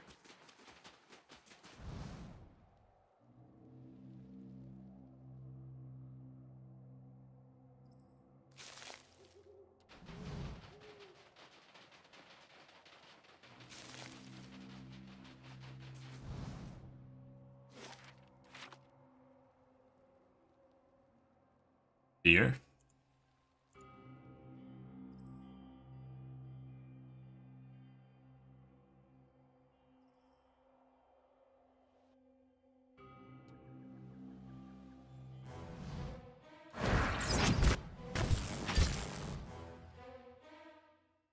No damage reduction? Okay. surprising. I'm here.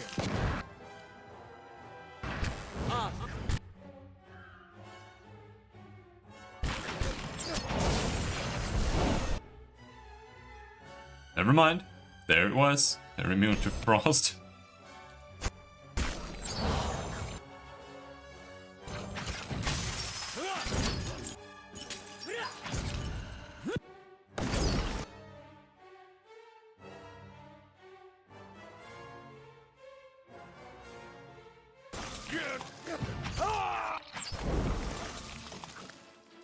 Oh, they petrify you when they die.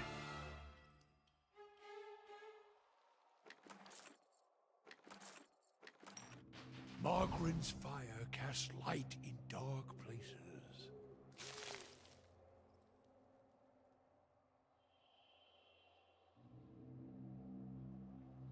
Ogres! That stench! Even worse than when dead. Got to remember it. The stench.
E to mark.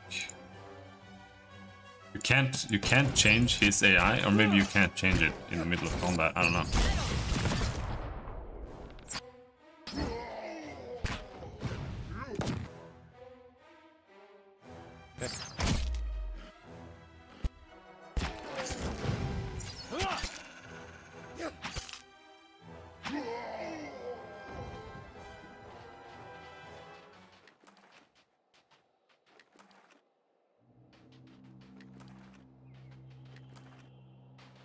We can maybe do one more encounter. At least with a quick save.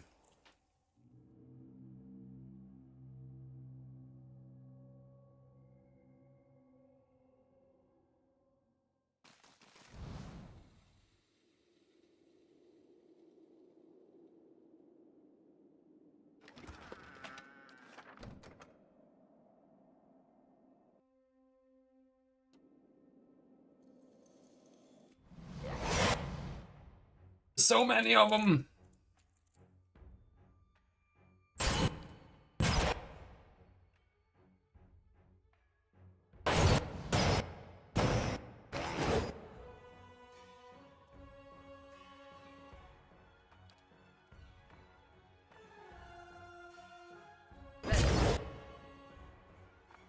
All right.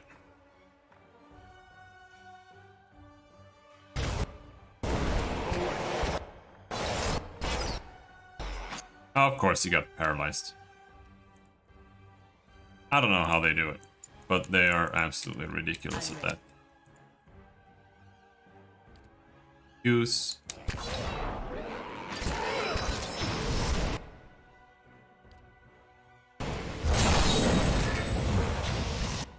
But there, we finished casting it.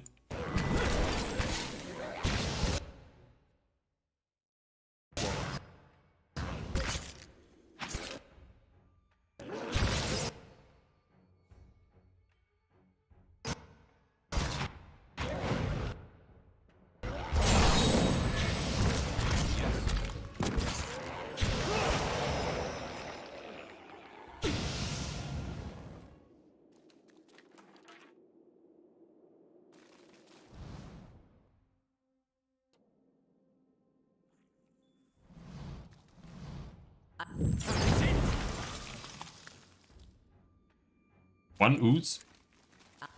Eyes open. Okay. Why not? Fine Arquebus.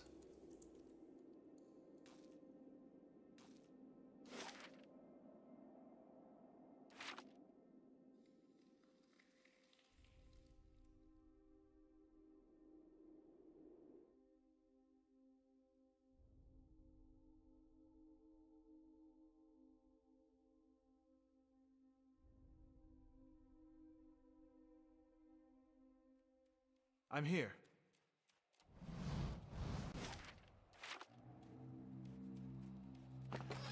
Let's see this stubborn bastard. It's done.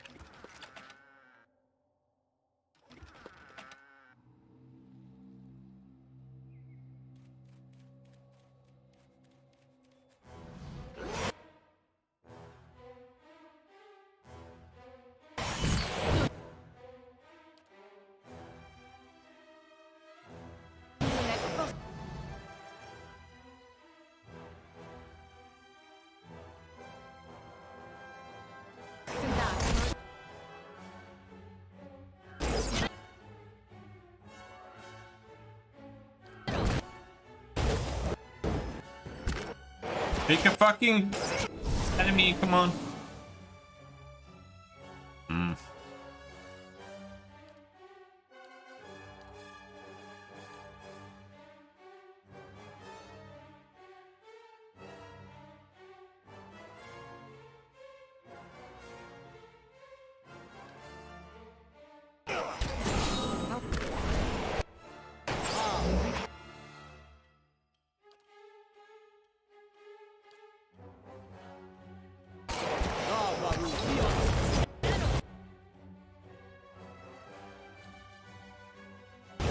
Big AoE knockdown.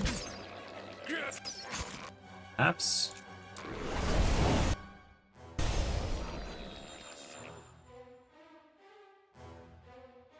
Oh, hello there. I'm ready.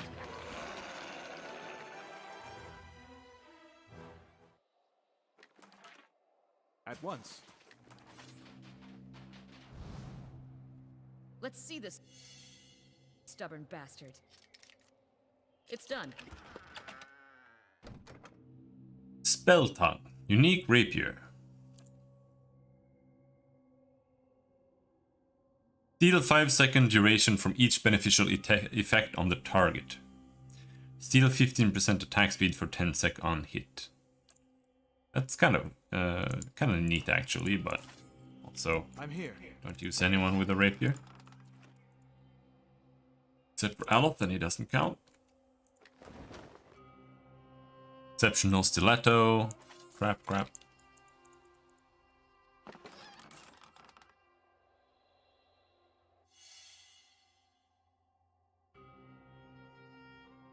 Sagani has discovered something. Okay. Where? There? Something What new. the fuck? Got a stiletto in his See this boot. stubborn bastard. It's done.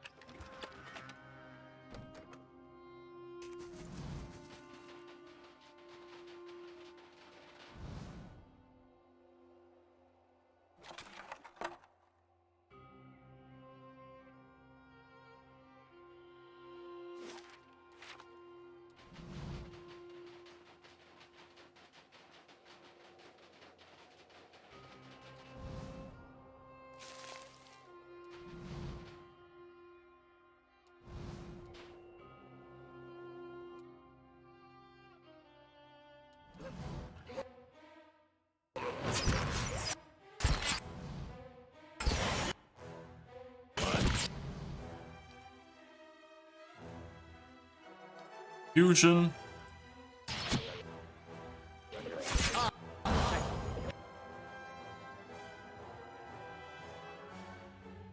We shoot the Ice Blight.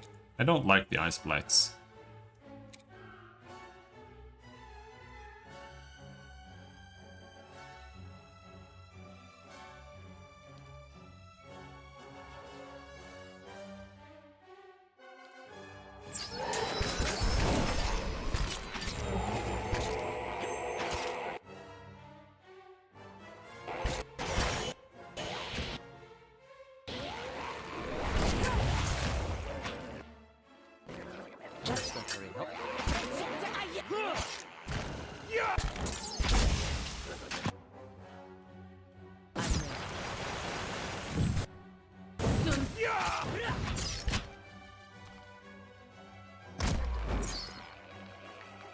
I'm here.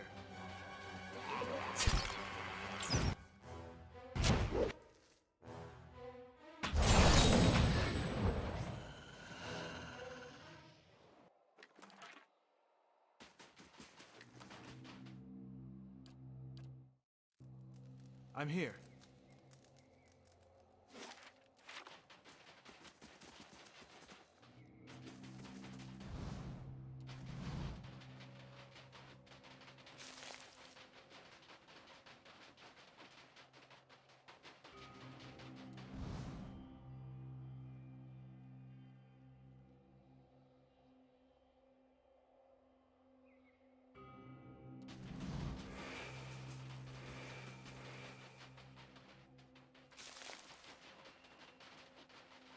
I mean, this feels like the right place to go, so we have to finish clearing out everything else first. Be constant. Jurgen's Crossing. Okay.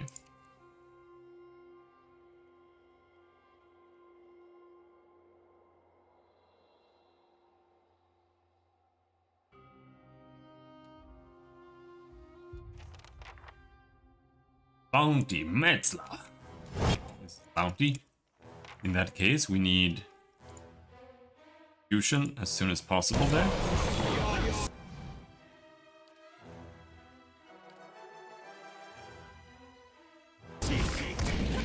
Fancy bastard! There.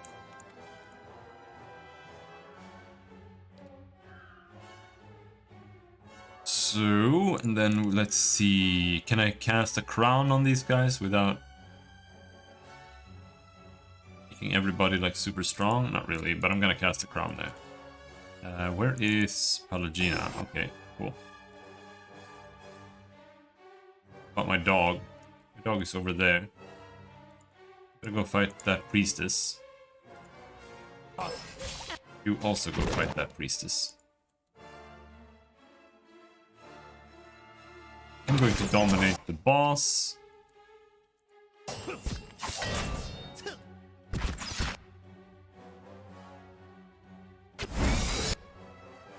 Done. Now my dog target Skull Monk, Skull Rogue. Target that wizard there.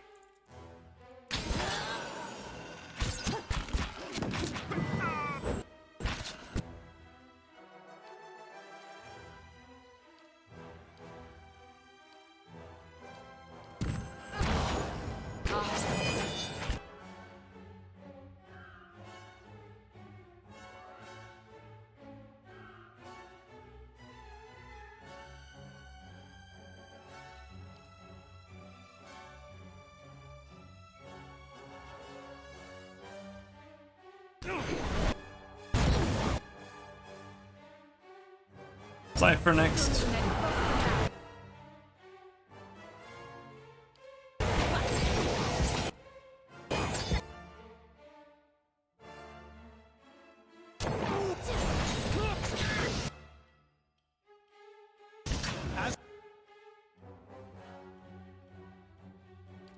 Now I kind of just feel obligated to throwing spells, but not worth it.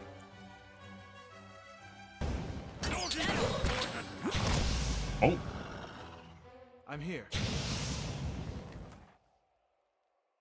Unique Flail, one-handed, Forgotten Tear of the Beloved.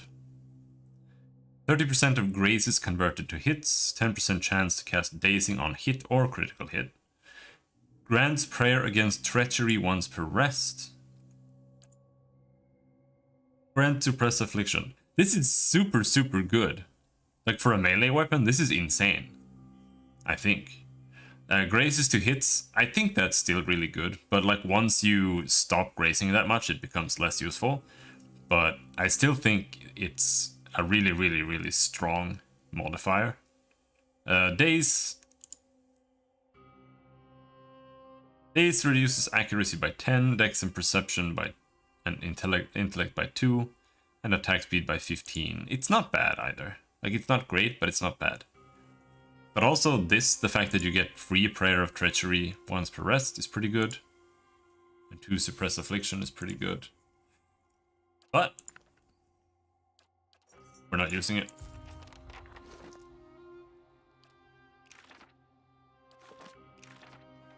Oh, minor arcane reflection.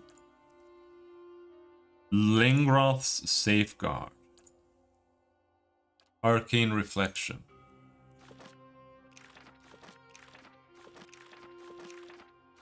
Yeah.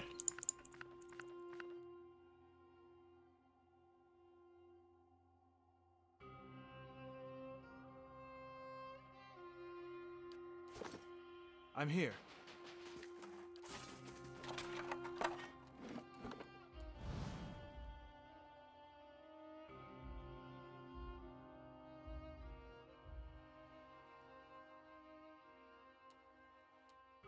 In the trampled, bloody slush around this toppled wagon, you spy tracks leading back south along the path. Troll, come back!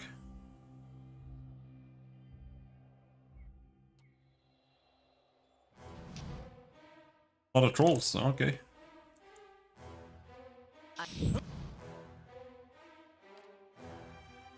Cast a crown?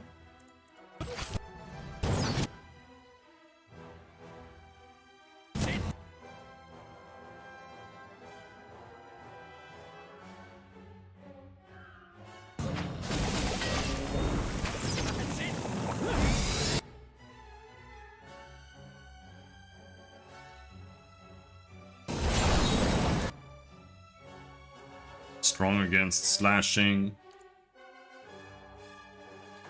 Oh. Okay, the trolls are not strong against slashing. Bugs are. Weak against corrosion.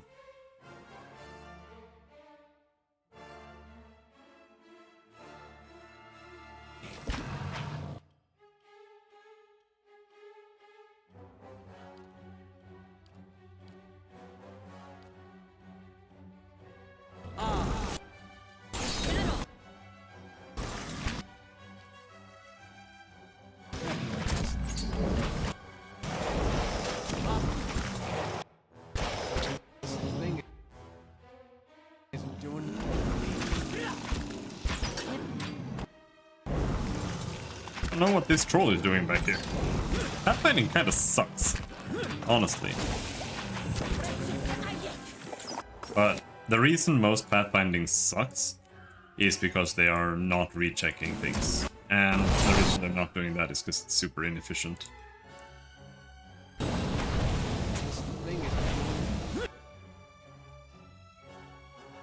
But it's still like, if you want to have good pathfinding, then it has to recheck.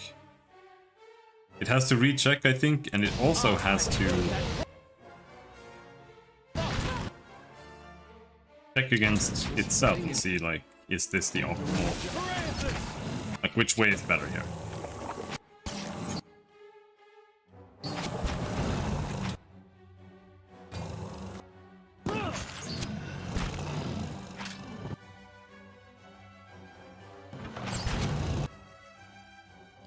For the Republic!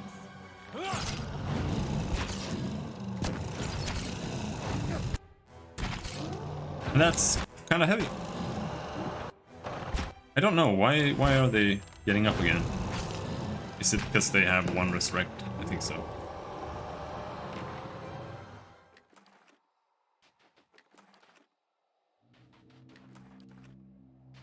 I kind of prefer the troll mechanic in D&D, to be honest. Not a sound. Even if it's kind of simple, you know, you just kill them with one thing. Have to use fire or acid to kill them, but... It's this one here, you kind of don't notice it. They just have 40 more hit points and then they die again instantly. Watchtower. There's still more stuff to check before we start going into buildings.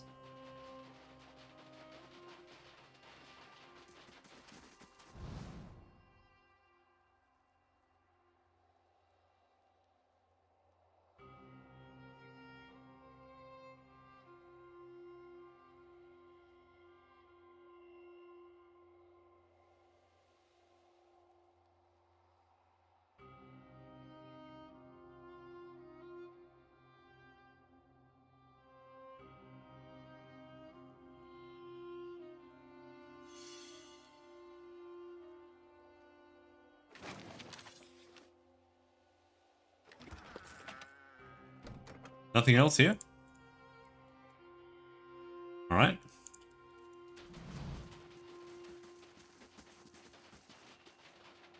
Eyes open. Lifting up a corner of the tarp reveals a jumble of rusted metal alongside the firewood. Oh, this looks so cozy. Man, I want to play a game where you just may build a cabin and live in a cabin.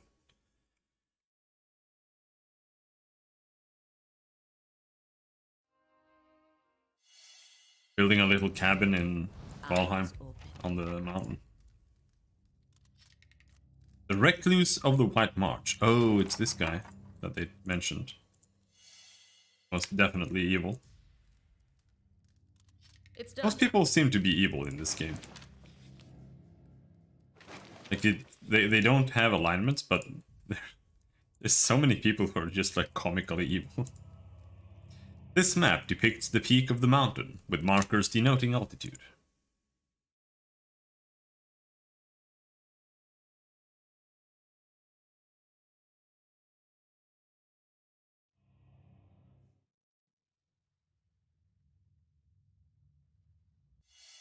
Whoop, whoop, whoop, whoop. Found something.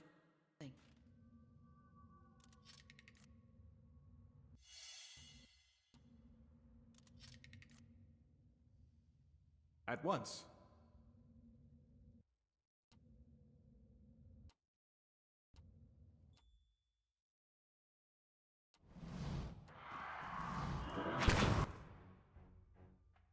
Vessel. It's kind of interesting how priests don't have turn undead in this. They have turn vessel. And that means that their turn undead actually works really well on like golems and stuff. There's not much in the way of golems, I feel. It's just these guys. Not immune to prone, so let's fuck them up.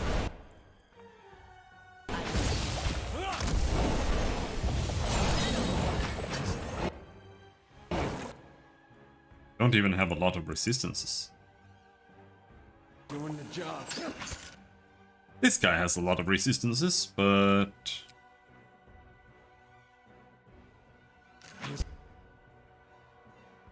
Thing is, much as this might seem. Well, this guy just regened or something.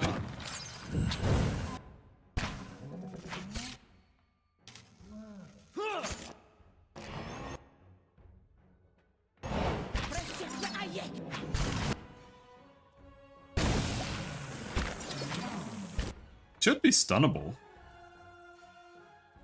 So he has 114 fortitude, so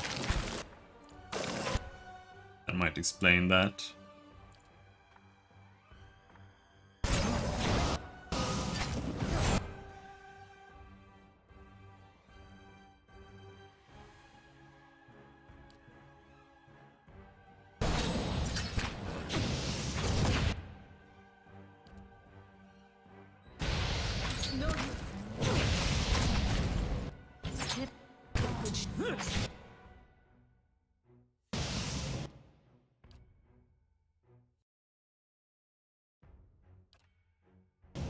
When we do that, that should just take care of the rest.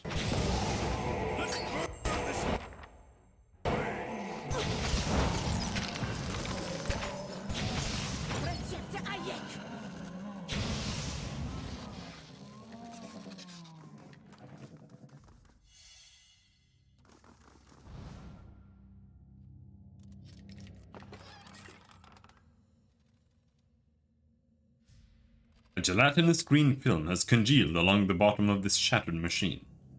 These crates hold innumerable discarded mechanical hinges, faceplates, and limbs.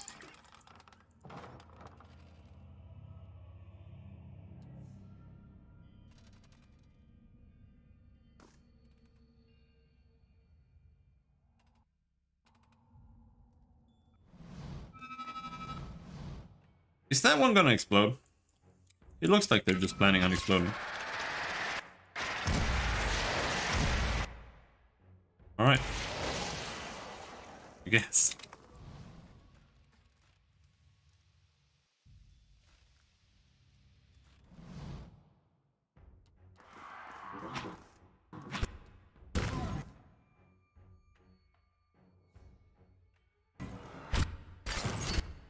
Help me! Help me, sir! Help!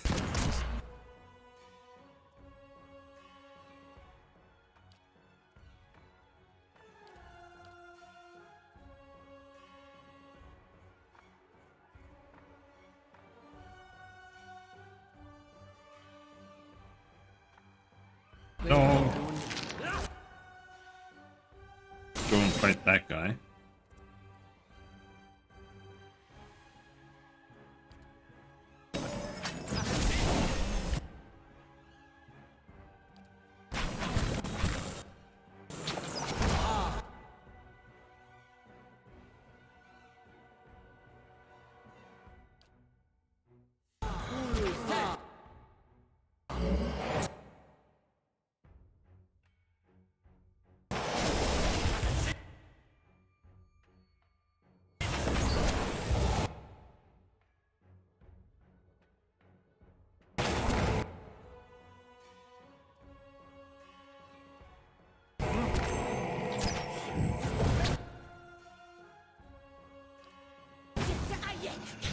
The archer's book.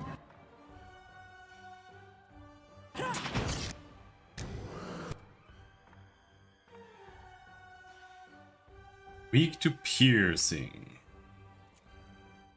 About these. Weak to lightning.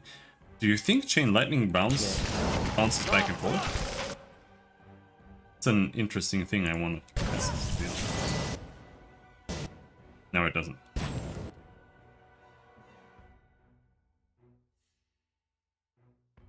Because I'm pretty sure this one does.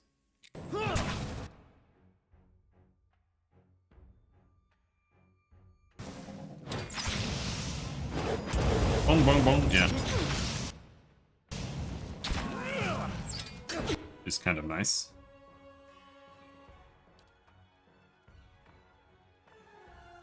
Well, they're pretty strong against it anyway.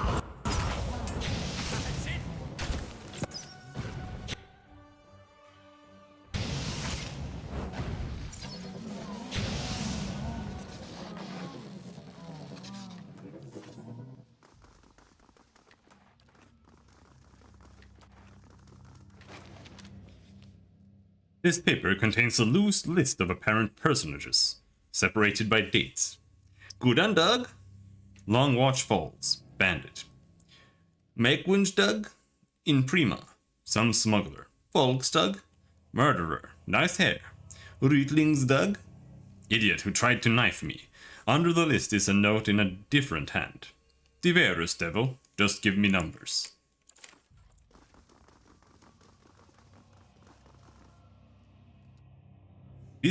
Viscous green liquid seeps from the crack in this glass tank. It exudes a strong chemical odor that is almost painful to inhale. Don't inhale it. I'd be glad to. I'll take a look.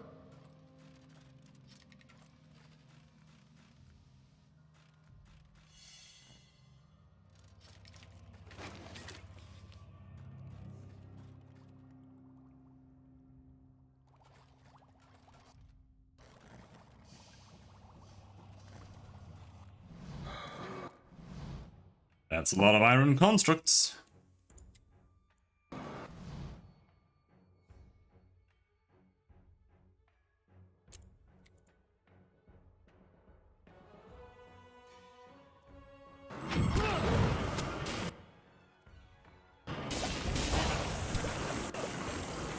Here they come.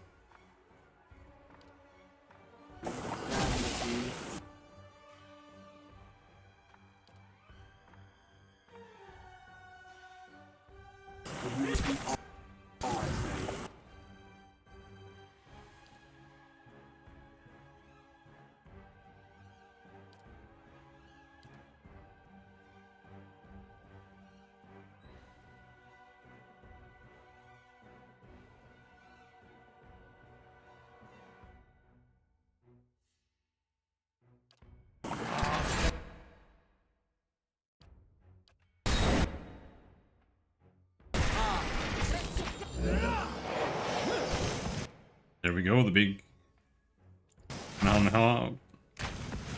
Here we.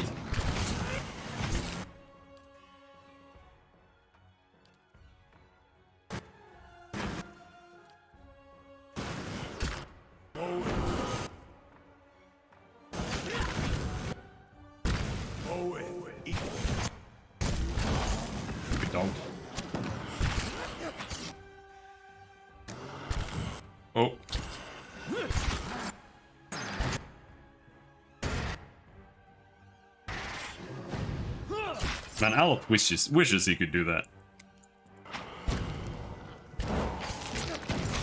Good shot with this.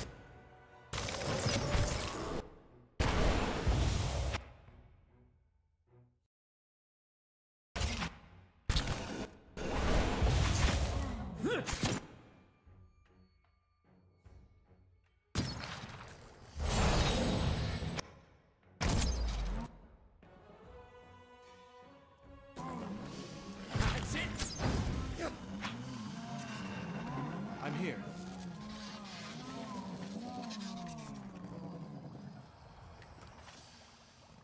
Laying low.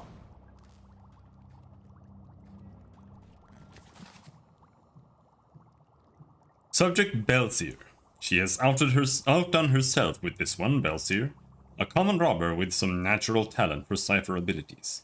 It has gone to his head. The Bazo believes he is the next Antonino. I think in any case the world would be well rid of it. Still, he has yielded promising results. His mind is almost perfectly intact. I might even have been able to determine whether there is merit in his delusions about his soul lineage. But I made the foolish mistake of leaving the man's pistol on my work table. His essence is bound to the weapon, rather than the body I undertook to build for him. Even bodiless, this fool seeks to trouble me. I have sealed him within one of the tanks. I will have to proof the machines against the free-roaming experiments while I think of a solution. Until then, I suppose I must endure the company while I work.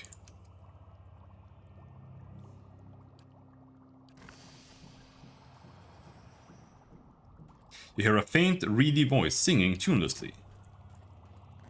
Lever seems to be locked in place for the moment.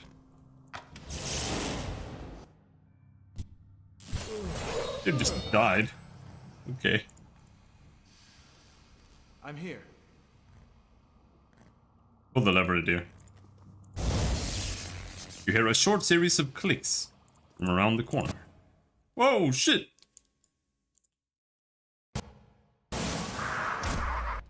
Immune to prone? What kind of ghost is that? You guys are never immune to prone. I am free, Galvino! I will eat your heart, old man. I am free. Galvino!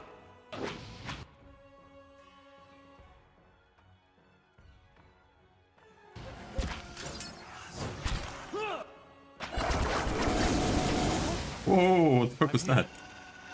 Mind shrapnel.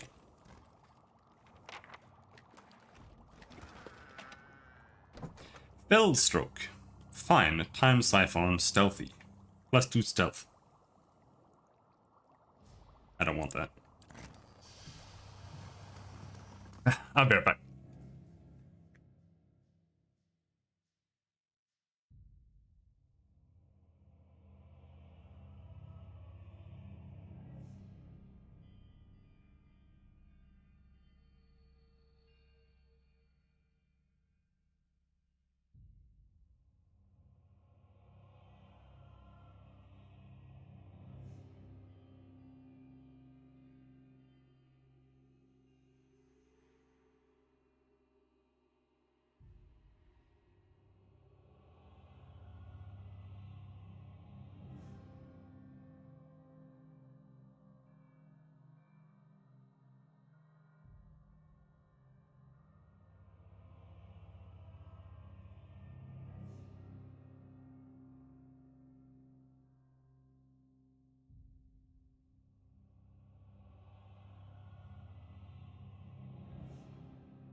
Tufts of hair are still stuck to the metal slats of this helmet. You spy dark smudges along the edges of the mannequins. I'd be glad to. They have like 2 health left. Let's rest.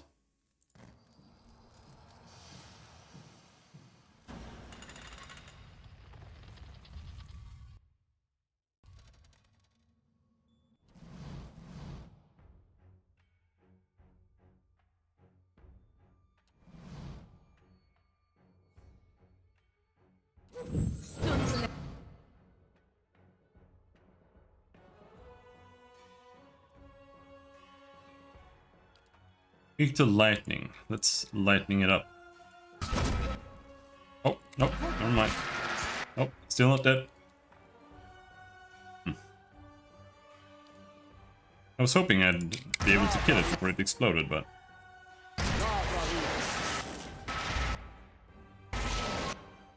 they had different plans. Seem.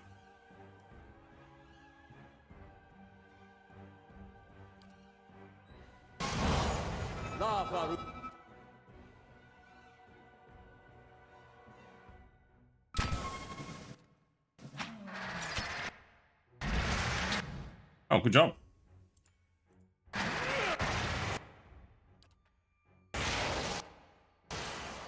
Let's kill that guy.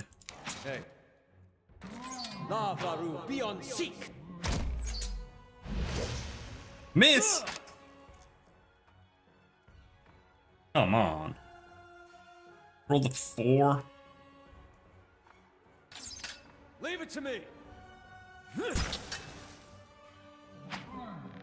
That's it!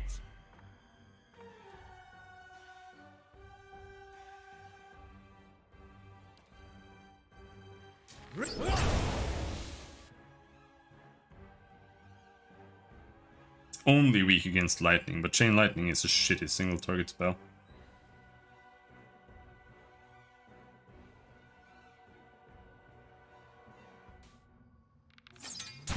Can't do this. Oh, we still have the raw damage. Alright guys, good job. You all died. Certainly.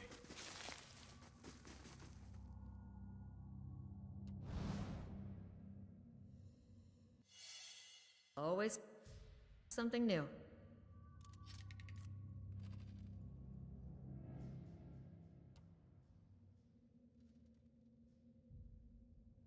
I'm here.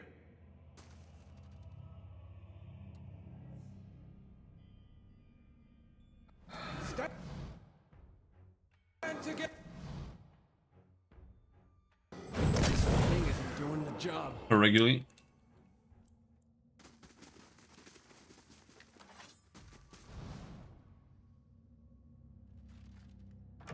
Is finally where this guy lives.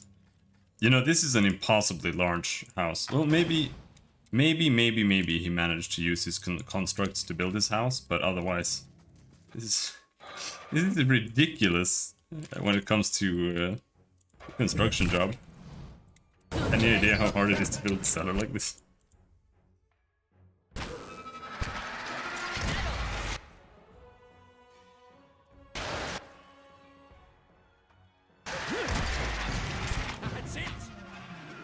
Knockdown is like the only viable thing, it seems. We can probably also stun.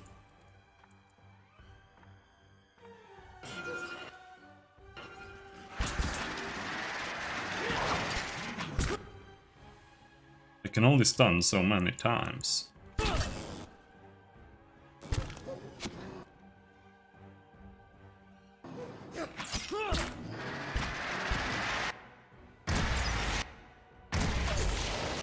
Oh, jeez.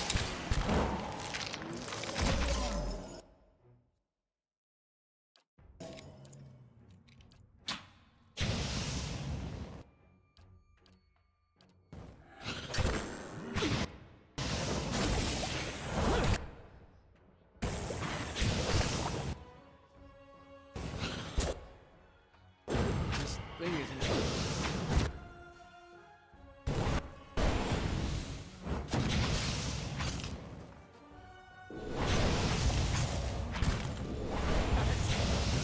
I'm here.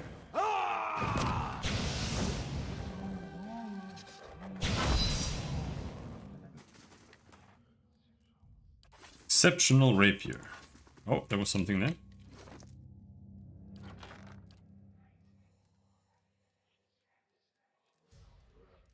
Ripley, I require more copper tubing for my next experiment. Kedman also, that was not it. There. This crumpled piece of parchment was found jammed inside the faceplate of a construct. My efforts to instill even a child's intelligence in these creations have all failed. Most cannot hold a quill, much less set thoughts to paper. I believed for some time that Subject 63 might have had a breakthrough during its lessons, but I discovered that it has simply been repeating my words without comprehension. These were not enlightened characters. While they wore their original skins, perhaps their essence lacks a fundamental capacity for learning. I have put them to the test in more martial arts, but here too they falter without the benefit of true sentience. The devil, of course, delights in mocking them. It's like boasting of besting children at combat.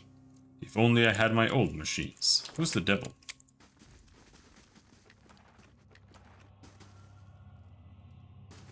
Slow and silent. Cell key.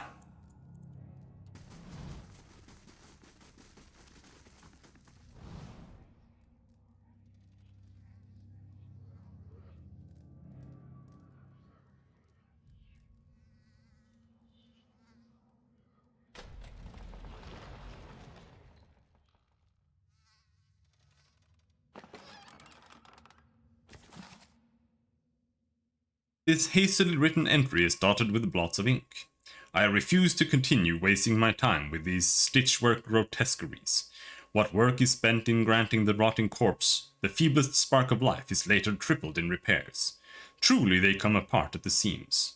The sight of them in the corridors has come to disgust me. They hold nothing of the subject's vitality, intelligence, or coordination, only brute obedience. Flesh has too gentle a grasp upon the essence, that much is clear. Little wonder the fools at Brackenbury were willing to pawn these sorry specimens off so cheaply. Maldizio, the stench.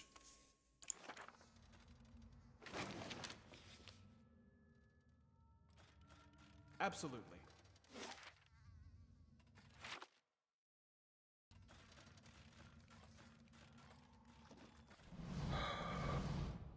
Hello there, fellas.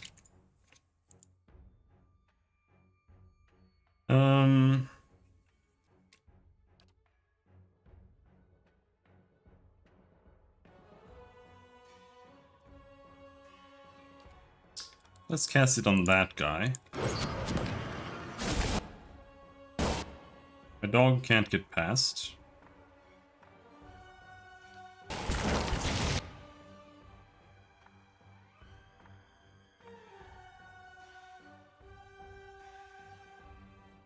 Steal 50% of attack speed for 18 seconds. But attack speed doesn't affect reloading, so we don't actually get full use from that.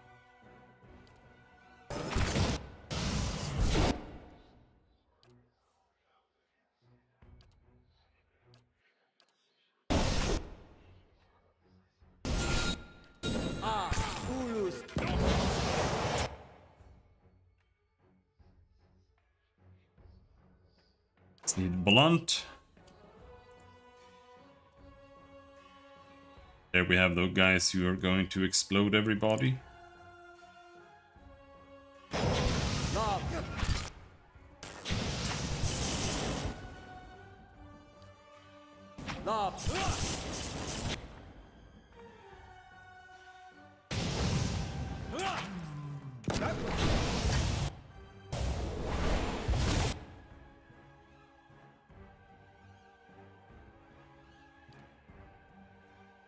Blunt seems the strongest there.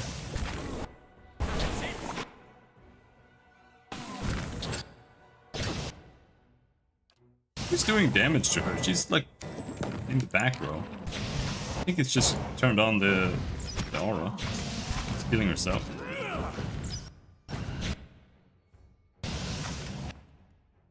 Whoops. Stepped on a trap.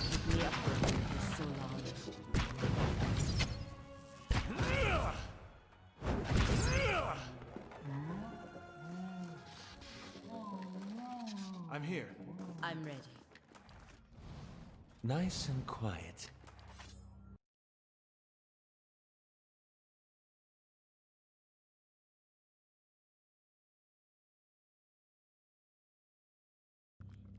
I'm here.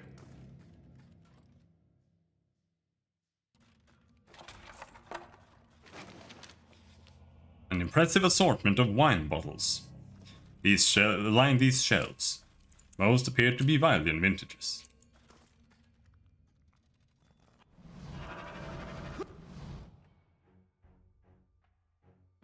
Well, let's blast that one. This super nuke.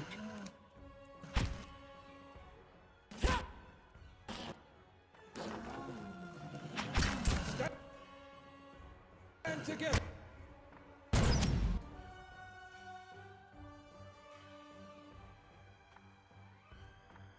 Help.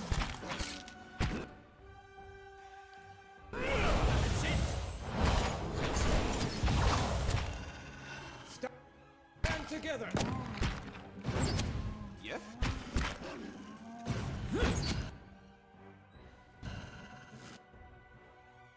Use it! What the fuck? Use it! No, he's already stunned. You can't use the stun on someone who's already stunned. Even though it does damage and the stun is a secondary effect. Always something new. Failed to disarm? Come on. I just respect you into pure mechanics.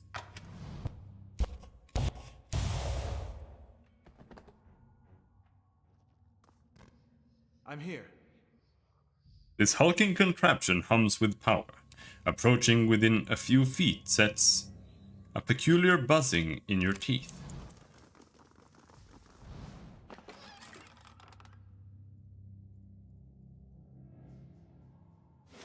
Is this place not over? Oh, almost. Oh, never mind. Kinda stuck over here.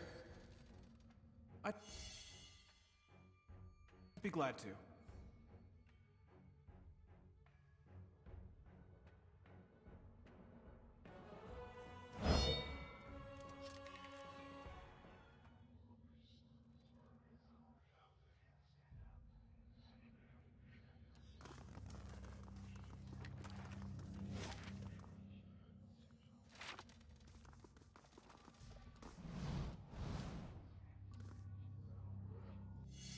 Right. Oh, come on.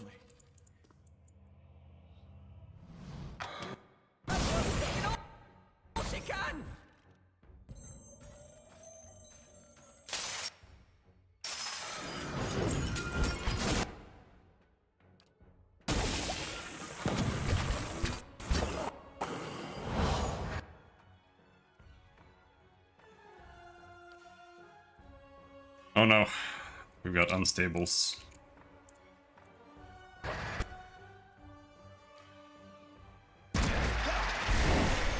Oh, we knocked them down. We're fine. All good.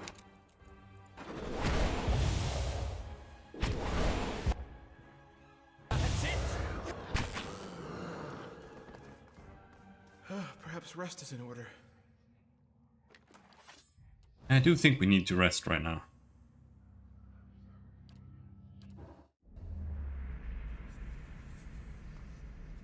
Ready, Watcher. This discarded note reads, Madicho, 3 weeks of hard work gone and a full articulated frame with them. These crude materials are more unstable than expected, though no less expensive. I will try a slower process. More electricity perhaps.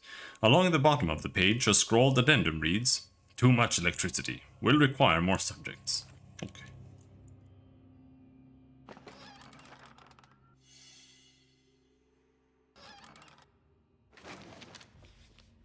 Vessel bone. I've got this. It's done. Damage reduction, pierce and slash. This mannequin's head has been all but seared away by some unknown spell. The wood is warped and pitted though.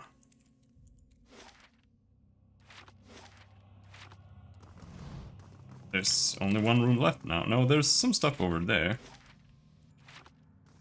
Also this.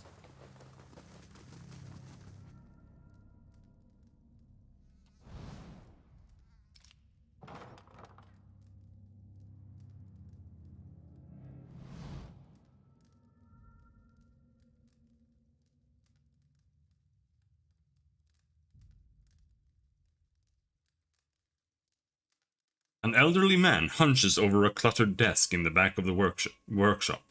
His flesh is pulled tightly around thin, fragile-looking bones, except around his neck where it hangs in loose wattles. He turns as you enter, a scowl already chiseled into his lined face. Back again? I told you. He hesitates, squinting at you from behind smudged and dusty Of spectacles. course, a fresh fool to replace the last fools. What brings you stomping through my workshop, eh? He draws his words out, looking you up and down. A sneer creeps across his face.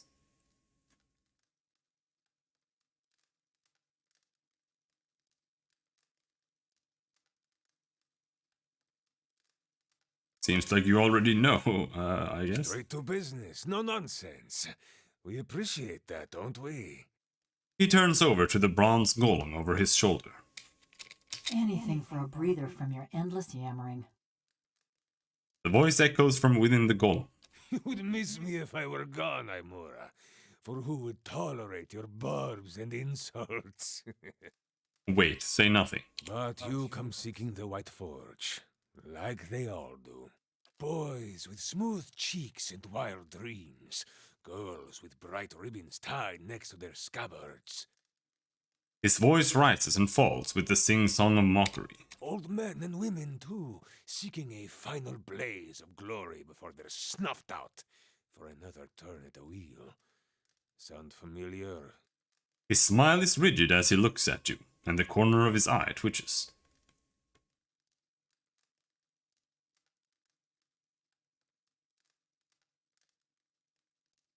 You've said this all before, I take it. I have this conversation with every pig-headed swashbuckler those Postenagos and stalwarts send here.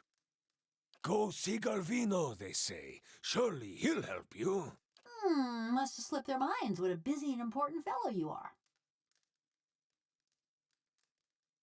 In the silence that follows, the temperature in the room seems to drop. Galvino glares at her. I should have let them stone you. Would have silenced your endless rattling forever. The hanging folds of skin beneath his neck tremble. Then you'd have naught but those frostbitten inbreds for company.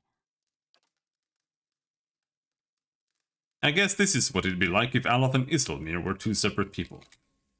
Come now, I sound nothing like either of them. You're upset. There's an old wound with Stalwart, then.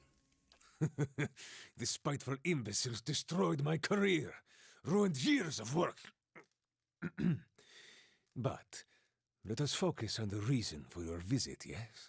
The villagers and their adventurers hammer and pry at the battery as if they were laying siege to some moldering lord's keep. He swats the air in front of his But face. those stones were laid by some of the finest builders ever to have lived. Disciples of Abidan in the truest sense. They will not fall by the whims of any kith. And the door itself, it is infused with living essence. He holds his hands before him, and his eyes are wide with wonder. The dwarves themselves must have had a way of getting in. Perfetto! This is the crux of the matter. He claps his hands together. The Pargrunen of Durgan's battery perished within their own keep, victims of a violent disagreement among their own commandants. His mouth twists into a wicked grin. Surely in the village you have heard stories, no? Disappearing caravans, tracks in the snow, screams from the high towers. He pauses, watching your expression with a raconteur's glee. The work of spirits still trapped in the battery, and a testament to those impenetrable walls. He taps on the mortared stone of his own home. But the door of the keep, the one the Pargrunen filled with essence, it was made to listen, to recognize its masters. So I need the door to recognize me. Traditional Aptapo cultures revolved around language. Words revealed who they were and where they were from. That is why you need a Kandek. Ah yes, I believe those are anthems of sorts. He holds up a twitching finger. That's the simple explanation. A Kandek is a statement of purpose, a declaration of identity. Each is unique to its stronghold. Ah, Seal your doors shut with a key of words, and any liar can talk his way through. There's nothing built of words that won't break when the slightest stress is applied. Thus, to enter a fortress like Durgan's Battery, you would stand at the gate and recite its cantic. He spreads his arms, his face aglow. Very well. Where would I learn this cantic? To learn the cantic, you must speak with one of the dwarves of Durgan's Battery. A shame they are all dead, no? He rubs his hands together, pacing. But no doubt their souls live on in one or two of the villagers of Stalwart. Like fine wine poured into a cheap pot. Rishon curls his lips. But to identify them, that is the first problem. You would need the skills of an animancer. I'm a watcher. The golem swivels her head sharply toward you. Her mask of a face. Her mask of a face and the glass eyes behind it betray no emotion, but it seems as if she's watching you carefully. Watcher? Diverus? If this is true, then you could find a soul descendant from Durgan's Battery, no question. But the greater difficulty remains. Galvino rubs his gaunt whiskered cheeks. You would have to learn the cantic from the dormant soul. And to do that, you would have to awaken it. But this awakening would be permanent, wouldn't it? Oh, yes. Whoever you awaken will live with the memories and the personality of a past life. Maybe peacefully, maybe not. His bony shoulders rise in a shrug. That is why you must pay attention to the soul you would awaken, no? This guy's got a real knack for understatement. It is a monumental thing to impose on another, but these are the very people who wish to rediscover the White Forge, Verus. He removes his spectacles and polishes the dirty lenses with his tunic. Awaken someone? How would I do that? An awakening is merely the jolting of a dormant soul into consciousness. He makes a bursting motion with his hands, splaying his fingers wide. When such things happen normally, it is because something has reminded the subject of a past life, often violently so. He smacks his workbench with surprising vigor. Aloth flinches. Thus, to awaken one of the former dwarves of Durgan's Battery, you will need to address that soul, and preferably by name. He folds his hands together, steepling his fingers. But show some care. When you examine these souls, whatever it is you watchers do, you may see images, memories. He leans forward, his back hunched. These are moments of special import. What you see will tell you much about the person, and perhaps the condition in which they awaken. He raises his hoary eyebrows and tilts his head back. Awaken them from a traumatic memory, and who knows? Maybe they awaken thirsty for blood. Or maybe you awaken someone else. He cackles again. Robin, you mustn't do this. To condemn another to a fate like Merewald's. He shakes his head. Here, this has been tuned to the Aeon of Durgan's Battery. Use it near the villagers, and it should tell you if one has a soul old enough to have come from the battery. He rummages around and produces an unfamiliar device. Galvino's resonance amplifier added to the inventory. So the cantic is all I need. Who can say? None have yet opened Durgan's Battery. Galvino raises his hands palms up. But the ones that came before you, I think they got close. You may wish to find them and see what they discovered. I have found what's left of them, a journal and a tile. Most interesting. He adjusts his spectacles as he peers at the tile. They spent many days at the battery door. This looks like something that once belonged there. Taps the tile. I see. Thank you for your help. You have much work ahead of you, as do I. He nods and turns back to his desk. I'm going with him. The golem looks between you. The golem looks between you, her neck turning on its oiled joints. You go to Stalwart? Is this your macabre sense of humor, or has something gone to rust in that beautiful head I crafted? Galvino stares at her agape. No one will bother me while I'm with him. Besides, I can help him find people in Stalwart. The golem's burnished face is eerily impassive. You haven't been to Stalwart in 13 years. And this watcher sees souls. What help could you be? Besides, I have need of you here. You owe whatever remains of your wicked life to me. Brown sours on his lips as he taps his chest with a crooked finger. The golem says nothing, but her essence smolders. Resentment rises from her in shimmering waves. She swivels her head to look at you. What's the story between you two? This charming specimen is a convicted murderer.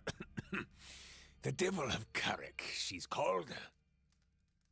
Mighty fine of you to start with my good qualities, and you wonder why we don't get more visitors.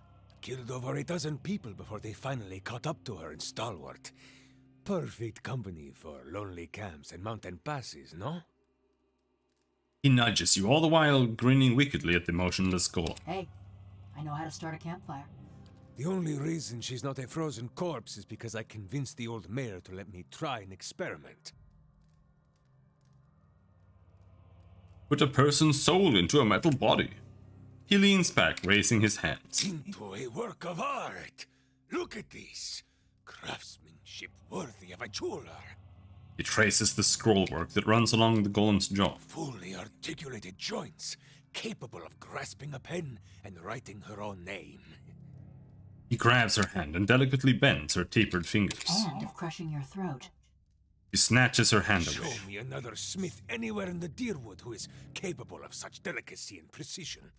She is a masterpiece. Aren't you afraid she'll murder you? She may be mad, but she's no fool. She wouldn't survive long on her own. If the villagers didn't send a hunting party after her, the Eremans would claim her. Her joints and mechanisms require maintenance, and she cannot perform all of it herself. See, he's reminding me. In case I get any bright ideas. That's all I wanted to know. She's a fine specimen, her personality notwithstanding. He waves one hand in a circular motion. I don't know, like, sure, I could bring the character with me, but I don't see why I would bring this character with me for any reason. Like, ever. I have no need of a golem in the company right now. A Farewell. moment. You are going back to Stalwart, yes? Calvino gives you a Perhaps thoughtful could do frown. me a favor. Oh. Tell me about this favor. There is a man in the village named Grinde, the head fisherman. The rest of Stalwart kisses his feet because he fills their stinking blades with speckleback. But I know he's not as virtuous as he seems. His face crinkles in vicious glee.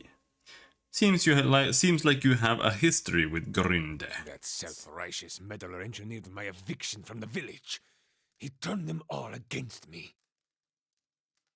Now I want him to feel the scorn of those mush-brained imbeciles.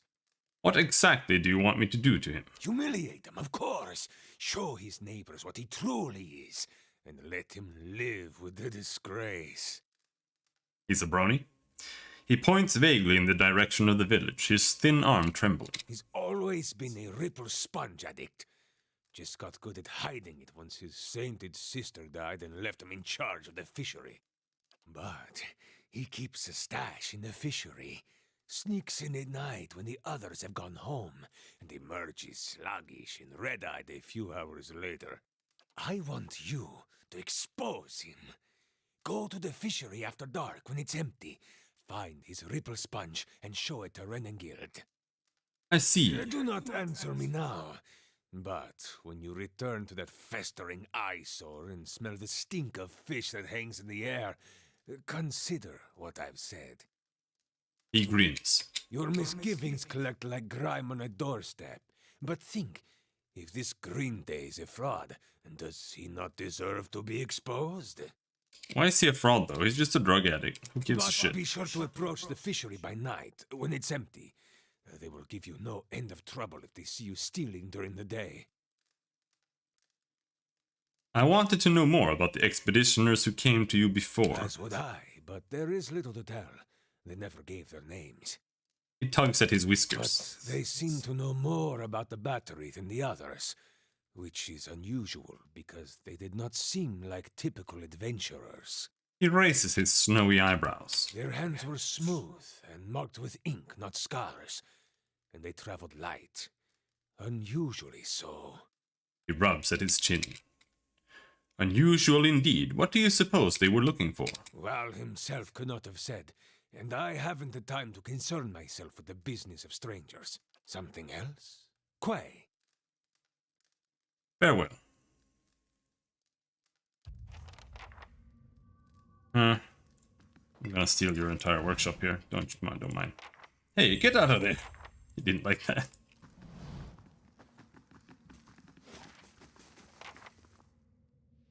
We're not done all the way over there, though.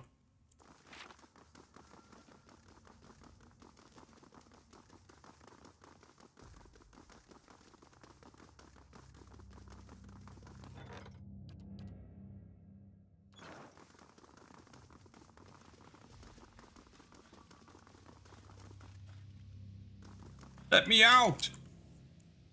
For you? Ha! Your money or your life, friend. You can't be serious. A tinny voice rises from within the chest of this headless machine. From time to time, a burst of sparks accompanies the rattling of its innards. You can't be serious. This is no jest. There's a toll on these roads, friend. 500 copper, or you'll have a new set of nostrils to breathe out of.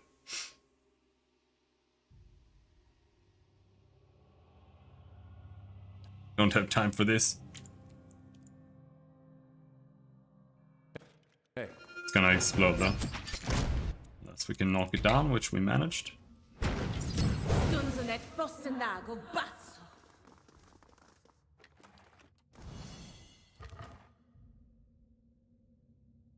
Ray of Pain boots.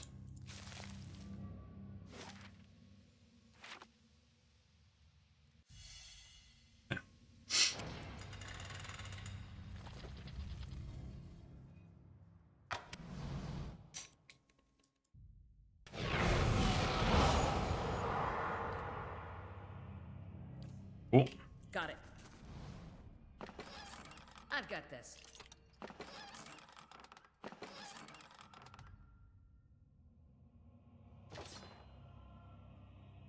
+3 Constitution. Let's see this stubborn bastard.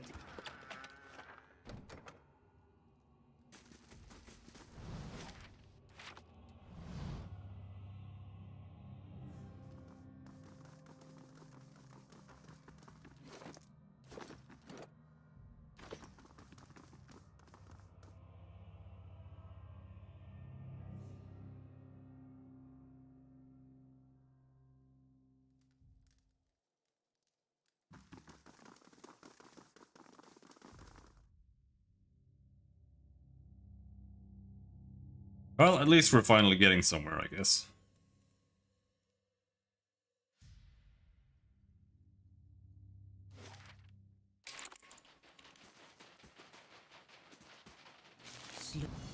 Slowly now. There's the spellbook. Forgot about that. Kane's Chaotic Orb. Get Ningauth's Shadow Flame. That's the freeze fireball. More damage. Also get Ningauth's Death Ray. Raw damage. Scorcher. I don't like the Scorcher though. It's so tedious that it has such a long duration.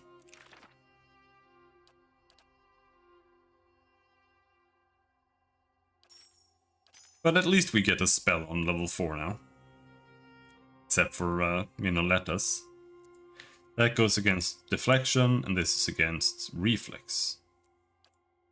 And it also paralyzes, which is actually really insane. It's got 10 plus accuracy versus Fortitude to paralyze.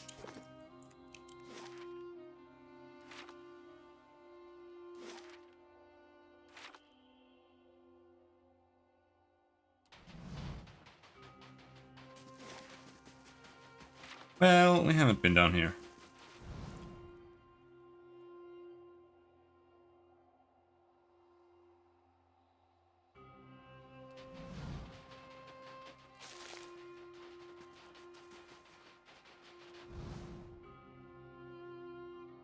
There wasn't much to find.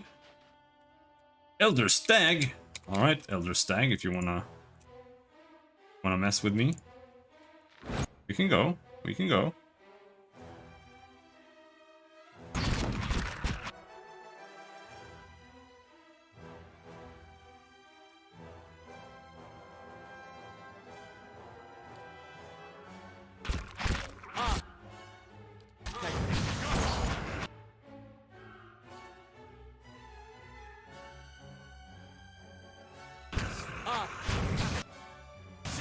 Yeah, this is really OP. I'm here.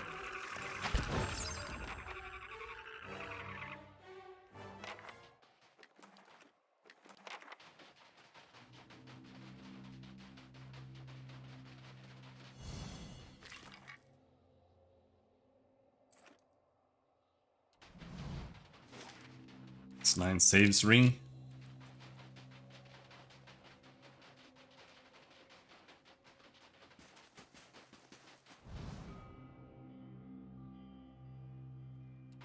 Hello, Taragair. Hello there. Always good to see more kith on the road. You can relax for the time being. Ingot here will let me know if any ogres come upon us. Ought to be heading down the mountain soon, but I've still got some supplies if you need anything. Who are you? Name's Taragair. I came up to Stalwart sometimes to trade. Nothing fancy like Yuduran has, just supplies, ingredients. Came out here to get some air after the raid. Never been much one for towns. Which way to Durgan's Battery? You're one of those, huh? Just follow the road north, then head west across the bridge. You'll know it when you see it. Have care. Lagufeth moved into the area not long ago, and they've already made short work of a few caravans. Let me see what you have for sale. Crap, and more crap. Buy some potions, 10 lockpicks.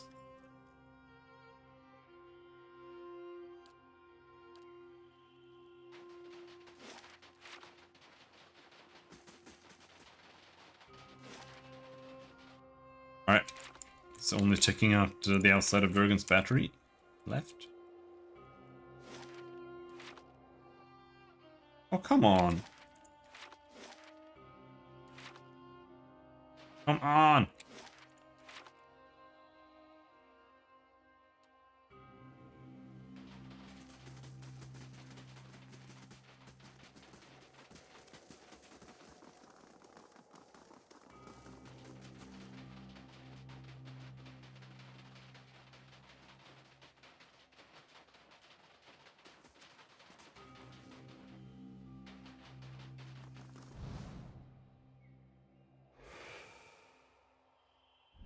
That caravan must have had a half-ton of steel.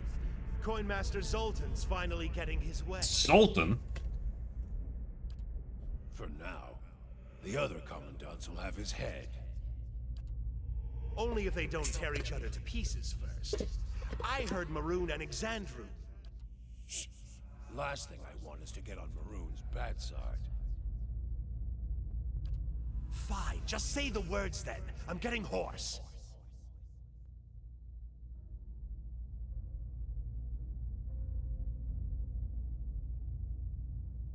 Yeah, just say the words. So I can just... Like, just teach me how to get in now. Nope. I despair. I'd be glad to.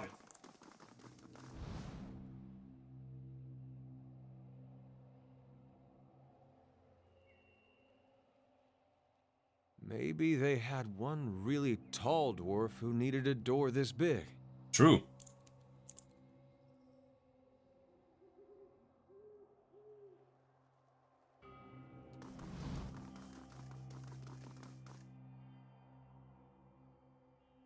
Though the wind and the ice have pried long, jagged cracks in the walls, the doors feel as solid and as cold as a glacier. Gilded panels are arranged in columns along the door, though most depict scenes from daily life. Dwarves chiseling at tunnel walls, hauling minecarts, or feasting at long tables. One pane at an eye level catches your attention. It's a relief showing a crenellated wall, and above it, an indentation in the shape of an anvil. Examine the relief. Peering closer, you notice that the anvil-shaped impression is strangely dull and smooth, as if it hasn't been exposed to the elements for long. Judging by the depth of the impression, you suspect that it's a socket for a tile or relief of some kind. Place the anvil tile in the relief. The anvil-shaped tile fits perfectly in the impression. You feel a warm thrum in your fingertips as you snap it into place. We're just gonna leave it there. I'm sure nothing bad will happen. Nobody will just come there and steal it or anything.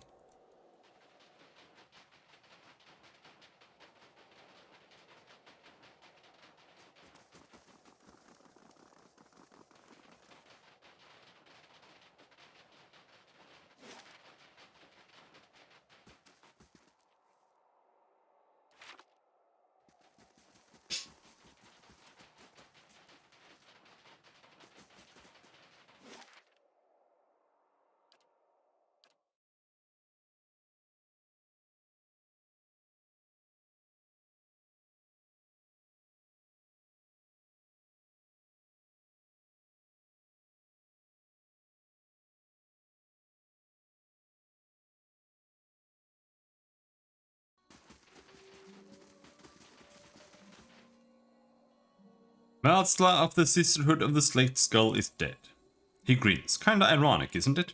She went around killing people for Bereth, and in the end that's what... Ah, never mind, just take the bounty. He passes you a bag that rattles with coin. Thank you. Oh, more bounties. I've heard some new reports of dangerous folk about. Perhaps you'd be interested in going after them too. I am interested in the new bounties you mentioned. That be the Disciples of the True Flame in the old Dunrid Hunting Lodge. Tell me about the Disciples of the True Flame. He scratches the back of his neck. I didn't know what to make of this one, but word is it's a group of dragon cultists. I know it sounds bizarre. I didn't believe it myself until I heard they'd torched an outpost north of Maiden Falls. For clearing a nest of worms, they said. Last I heard they'd made camp near Longwatch Falls. They shouldn't be hard to spot. What's the old Dunrid Hunting Lodge? He shakes his head. Adherents with too much time and money, they travel around hunting monsters for sport. But they leave a mess of wrecked property and dead bodies. Kith, I mean, in their wake. They've been charged with murder and general mischief in Defiance Bay, New Hilmar, and dozen other towns in between. Someone saw them hunting in the Russet Wood. You might look for them there. Yes?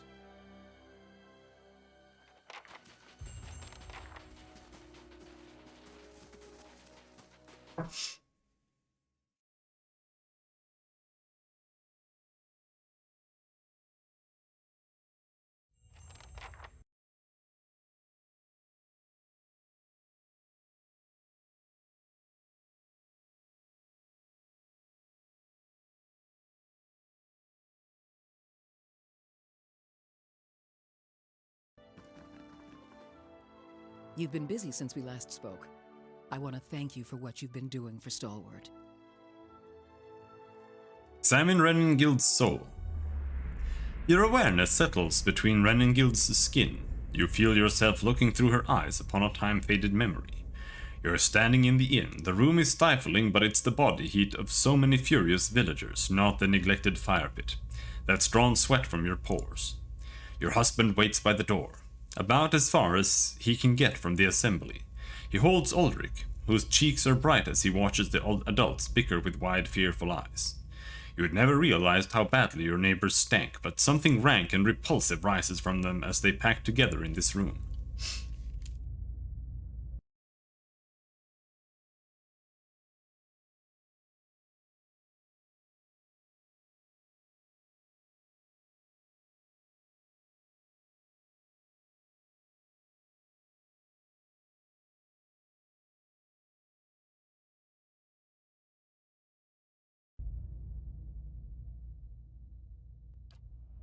How much The did... old snake pay you, Sinahiod? It's Grinde, the head fisherman jabbing a furious finger towards the back of the room. Sinahiod, your erstwhile mayor, squirms in a corner, pinned by the accusing stares of the entire village. Oh, those eyes, their cruel, porcine eyes. And they're watching Sinehod with the dumb gluttony of hogs staring at fodder. The only sight that turns your stomach more is Sinehod himself, trying to wriggle free of his own lies. Maestro Galvino and I came to an agreement. It was for the good of Stalwart. I thought... A lump bobs in his throat. You thought you'd let a killer walk among us? A woman in the middle of the crowd waves her fist. Cries of fierce agreement rise from the others. What began as a collective grumbling is swelling and congealing like storm clouds. You look back at your husband. He's whispering to Ulrich, but when you catch his eye, he directs a silent supplication to you. Let's go. A wet smack draws your attention back to the other end of the room. Someone's thrown a potato, and Sinehod cringes and rubs his jaw. You want to shout at them for all this nonsense and waste, but you know this is about to get worse. Stalwart will have blood, and Galvino and his horror had the sense to flee already. You turn again and your husband is beckoning you with swift chopping motions, but what stops your breath is Ulrich. His little eyes are fixed on the churning mob, and you knew ever since you started hearing about those hideous purges that he'd see something like this one day. But did it have to be so soon? It's what drove that devil woman to madness, and now his little eyes have gotten big enough to swallow the whole scene, and now he's seeing you as a part of it. You want to leave now, but if you do, this is what your boy will remember. Cowardice and madness. About people, about Stalwart, about you. The people around you jostle and bark in their rage. They're dangerous animals, but animals nonetheless. They just need to be led. So you push your way to the end of the room where Sinehod trembles in a puddle of his own piss. Enough! Your voice boils up from your throat. The others fall silent, watching you. They listen, dumbly trusting as you turn Sinehod's death sentence into an exile. No one contradicts you when you explain that he's going to march out of this village alone, and into whatever miserable hamlet will have him. They silently agree when you explain that their hands are too clean for the likes of him. But there's something else forming behind their eyes. A kernel of trust and dependence. You feel it curdling around you, encasing you like a pearl does sand. You only wanted to spare Sinehod's life, not volunteer for his job. But you see so much fear simmering just beneath their expressions. Fear at godmen marching through the mountains, at Dyrwoodens and their purges, at dying the slow and lonely death of a ghost town. And you see their grateful reassurance mirrored in Ulrich's expression. Perhaps this place is hopeless, but you realize that you can't leave it any more than you could leave your boy. The only person who isn't looking at you is your husband. He's shaking his head, his eyes on the door. You retreat from Renengild's memory. Vivid though it is, it has nothing to do with Durgan's battery. What's on your mind? Nothing. Bye. Something else you need? I hope they're not all that long. Holy shit, I just want to find the right person. Ulrich. You reach for Ulrich's essence and find yourself staring at a fence post lying in a filthy slush of frozen mud. Snow gathers around your leg and trickles into your boots. A wind nips at you even through layers of fur. You hold a wood chisel in one numb hand and a mallet in the other. Kneeling over the fence post, you get to work. Hour after hour you hammer away, feeling the tools grow heavy in your grip as your breath fogs your vision. You want to do better work than this. You can do better work than this. But no one's building new houses in Stalwart. The last table you crafted was put into the fishery, and pike entrails now trace the fine dovetail joints you so lovingly carved. Now you mend the stockade, because that's what's needed. The chisel slips, skidding alongside your hand. You gasp, but you hold up your hand and see, much to your relief, all 5 fingers wiggling back at you. You need to get out of this town. You pull back from Ulrich's soul. He is still staring into the fire, seemingly lost in his own memories. Whatever. Okay. We're just gonna go around talking to every single dwarf in town. But they don't have to be dwarves either. Like, we're looking for someone's past life. Like 1,000 years ago. Could be anyone. Or maybe the gods are racist and just put dwarf souls in dwarves. I mean, that's entirely possible, right? Figured you'd be out of here in a flash after the fighting died down. Most people don't stick around after they figure out the ogres are making regular visits. I would have helped fight them monsters off, you know. If I didn't think I'd just get in the way. And with you there to handle things, everything turned out well enough, didn't it? Don't see why Havrick's still sour at me. It's gonna be the old crazy lady, because we can awaken her without really anyone giving a shit. That's what they're doing, right? What's this about Havrick? Oh, Havrick's the innkeeper over at the Grave's Rest. I may have been hiding in the inn when the fighting started. The raid didn't improve his disposition any. Did you know he has a whole case of Fenland liquor in there? I keep offering to buy it off him, but he says he's saving it up for when the battery's open again. As if we're gonna last that long.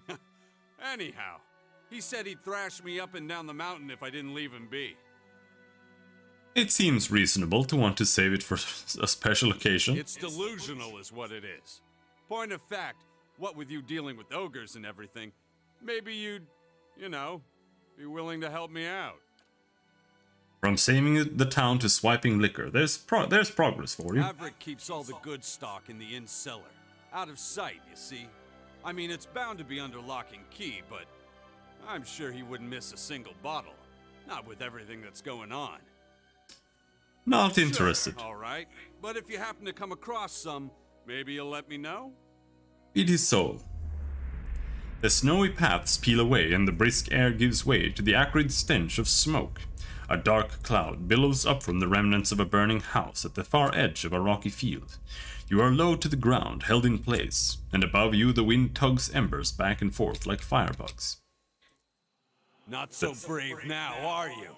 The vision in your left eye is clouded, such that the figure standing over you is a collection of rough smears of black, cast in silhouette by the fire. A dark shape swings toward your face, and the subsequent burst of agony jars you out of the memory and back into your own skin. What? Did I spill something on myself? Rayfold looks down at his clothing. No idea what that was about. Alright, let's go.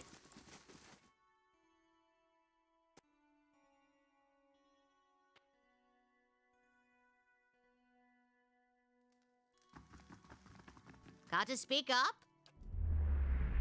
You feel her essence humming and buzzing. Another personality and set of memories lies dormant within her soul, convulsing as if in fitful sleep.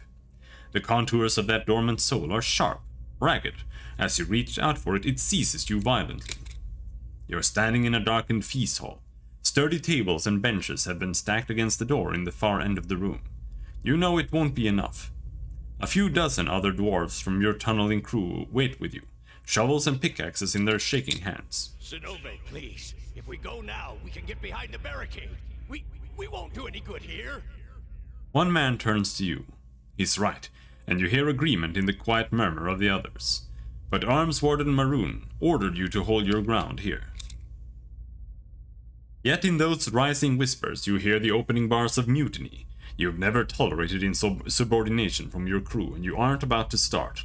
So you heft your pickaxe and swing it into the man's skull. He collapses, and the others fall silent. The acrid odor of urine rises from his body. We're gonna go down fighting. Anyone who feels differently can settle it with me right now. Your voice is hoarse from hours of shouting orders, but no one else moves. They cast their eyes down in the flickering torchlight. Something thuds against the door. The others raise their weapons, picks, shovels, and a few swords, but they don't dare flinch. Your own pulses pounds at your temples. You pull back from Taina's soul, but you feel Zenove's wrath and ferocity tugging at you still. Her essence thrashes, lashing out at an unseen enemy. Zenove is powerful but dangerous too. Her fury has anchored her to old and threatening memories. You consider that there may be others you could awaken. Why am I doing this? Like, this is so trash. There has to be another way to do this. And now you just gotta awaken somebody?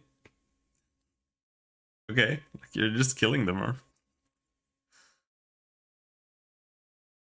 And we're doing it against their will too. We're not talking to them about it or anything.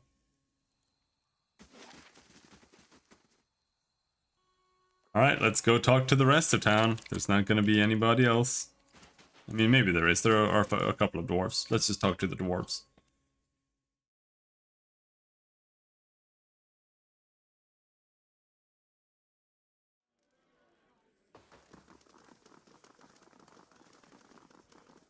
Back to warm your hands, eh? He's an Orlon, though. Read his soul. You see a room, dark and damp, a cellar. It looks like part of the inn rather than an old fortress. Through Haefric's eyes, you admire rows of gleaming bottles, recently dusted and polished. As you step back from the shelves, you look on with satisfaction at a pressure plate concealed in the stone floor. You all right? I won't serve you if you're already drunk, you know. Okay. Oh, cook.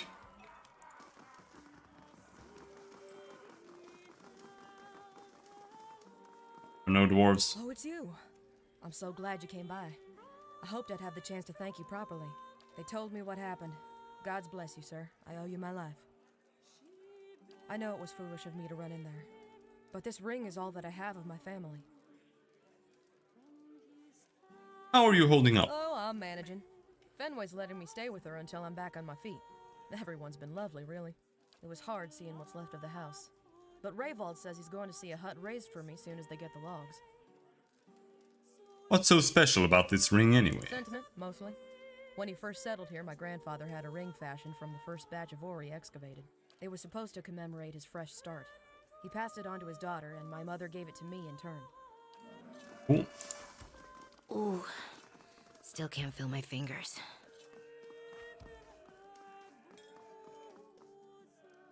Hey there, good timing. You can watch me trounce Berthwin. Used to play a game like this in Masuk. Good fun. Aloth frowns. Looks like a good way to lose a finger. Once, Edred. You won once. Read Andred's soul. A handful of memories dart across your mind like startled fish, leaving indistinct images and sounds in their wake. For a moment you are overwhelmed until one particular recollection tugs at your senses with stubborn force. You or Andred, or both, kneel on a stone floor, held between two men. The man pacing in front of you wears the armor of a crucible knight, and you feel Andred's half-hearted contempt for him, as if it were your own. You feel Andred's triumph too when the knight comes just close enough for you to spit blood onto his boots. The memory slips away from you and you find yourself back in your own shoes. Read Berthwin's soul. The whiff of salt and brine is in your nostrils before the room has even faded. The ground heaves beneath your feet, and a spray of ocean water roars over the railing, as the ship heels under the wind. The ship shudders violently and you are thrown against the railing. In that moment you find your gaze pulled to the pitching surface of the dark sea, and see there an eye, broad as a shield, gazing back at you in turn. Fear and fascination sweep through your mind, even as your senses recede and the memories fade.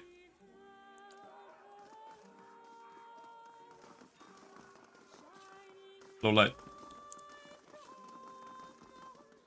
I thought it said chud.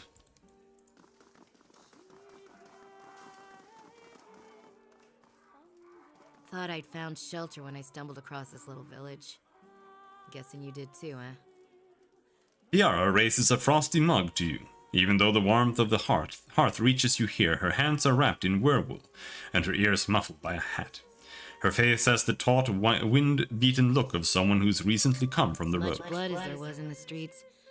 I'm lucky the ale's still flowing. She takes a drink, and as she tilts her head back, you see a bruise purpling her jaw, and the crimson bloom of scraped knuckles. Read her soul. In front of you, Feyre's swaddled hands work quickly to bundle and tie a parcel. With you are a man and another woman, both similarly occupied. The three of you stand in a small hut. It's nearly bare but for the rickety table before you, and three cheap cots piled with furs. The man hefts his parcel like something rare and precious. That's the last of them. Check the rest of the supplies while I load these. He disappears through a door into a howling gale. The door swings shut with a loud clap. You sure about the route? The other woman, Francesca, looks up at you. Her face is mostly covered by a fur hat and several layers of thick knit kerchiefs. But her voice is clear enough. Not much choice. Snows have covered most of the other passes. This one gets just enough traffic to stay open.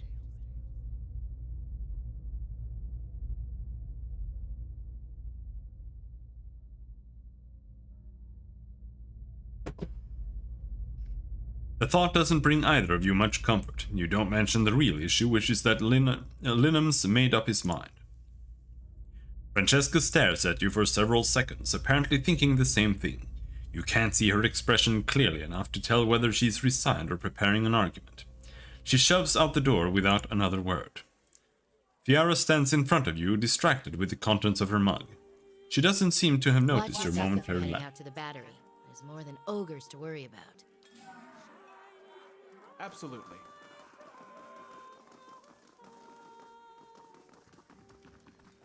We got any dwarves back here? Hello. That's not a dwarf, that's an Orlan. Excuse me. Was there something you need? You feel for Ubina's essence and almost instantly find yourself wrapped in darkness. No. Which chat is fucking up again?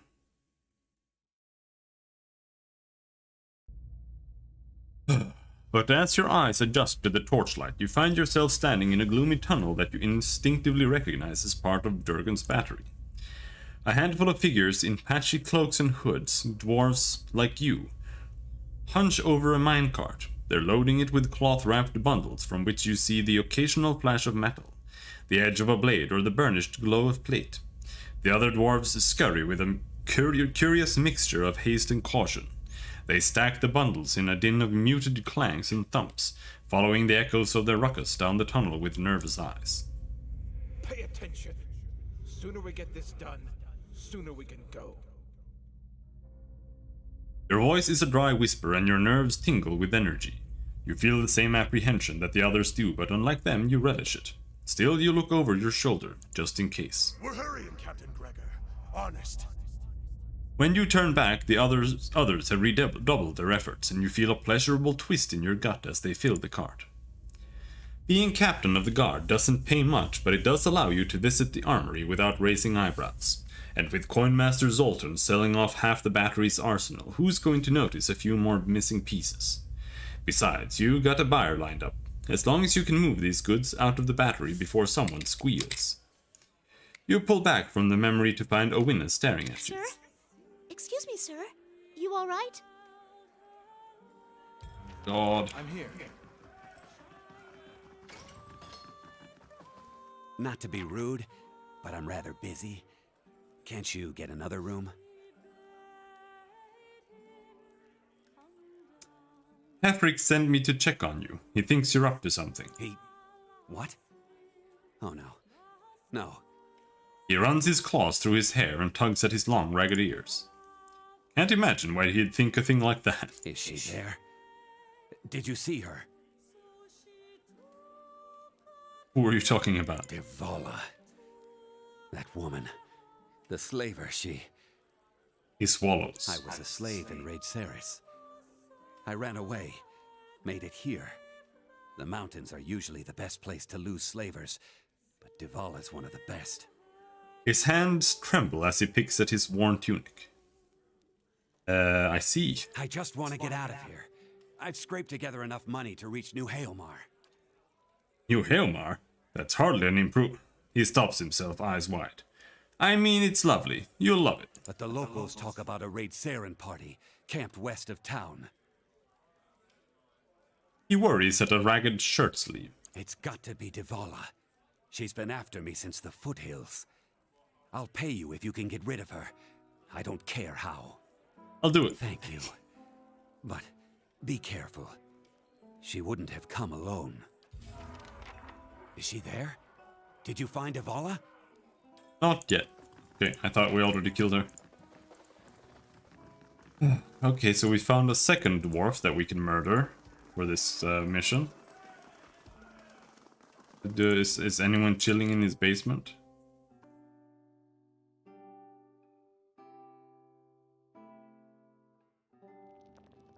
Yeah, a lot of people. 10 Ponds says he trips them. You're awful.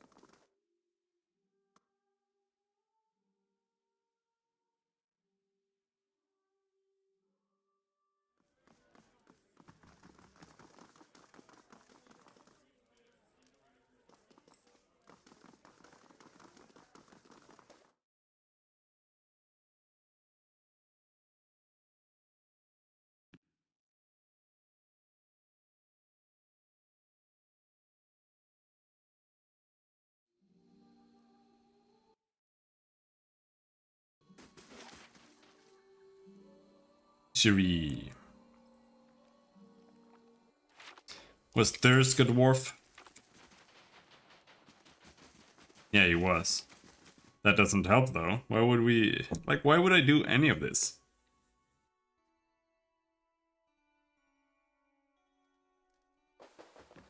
Welcome. Have a seat by the fire if the cold's gotten into your bones. Read his soul. Thirsk's soul is a vibrant, stolid thing, and as you reach out for it with your senses, you see your breath begin to fog in the air. You find yourself far above the ground, wedged into the juncture of two branches. The moonlight is bright upon the snow, and in the distance your quarry steps out onto the ice as if onto an illuminated stage. You still your breath and draw back your arrow. Warmth bleeds back into your limbs, frost and snow giving way to the smoky interior of Thirsk's home. Okay, that's useless. We found two people. I hate this DLC, it's so ass. There's still no point to it, by the way. There's no reason for anything that's happening in it.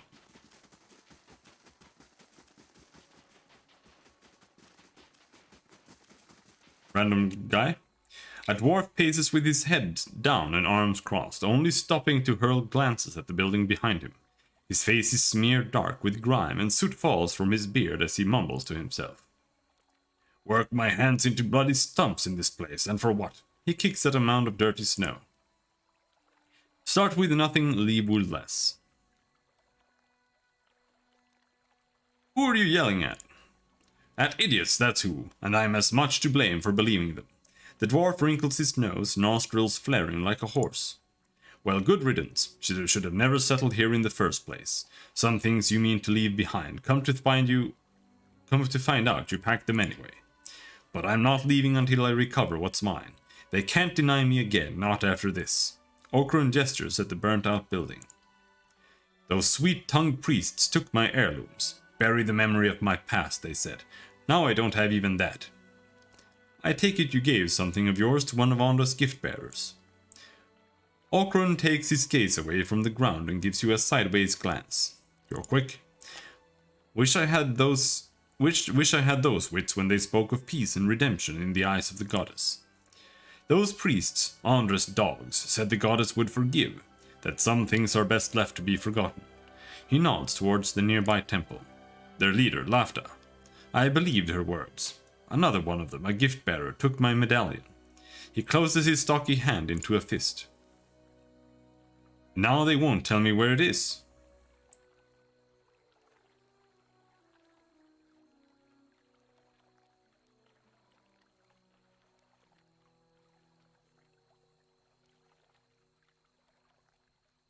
Oh, I don't care. I don't give a shit.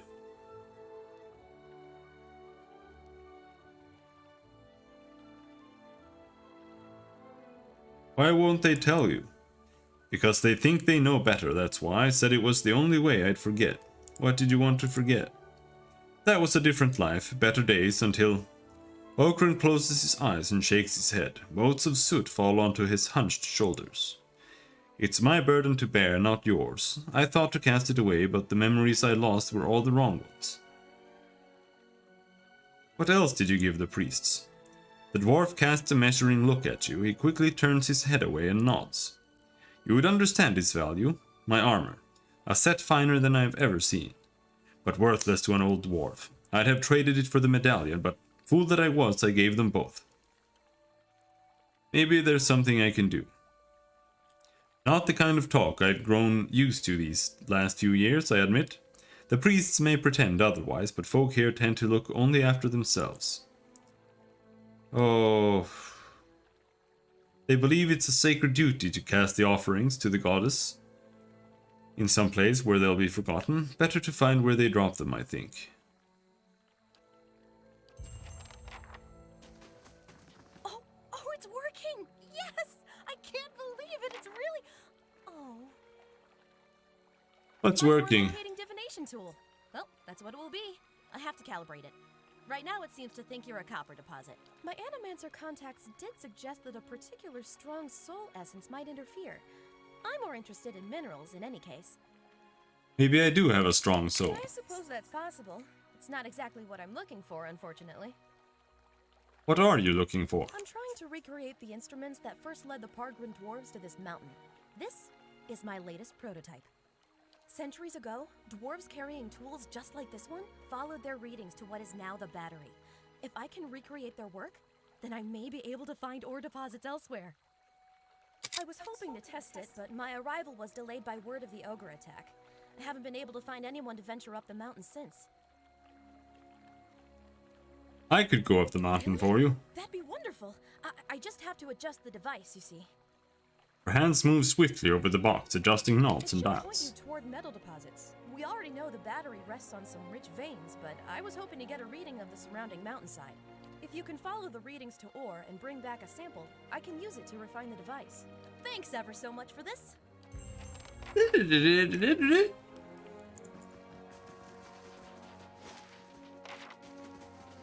Any dwarves in here?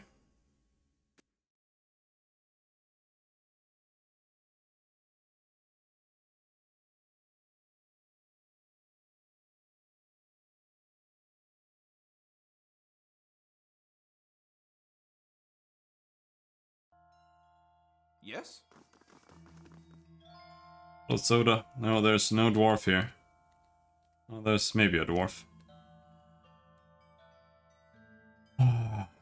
I'm googling this shit.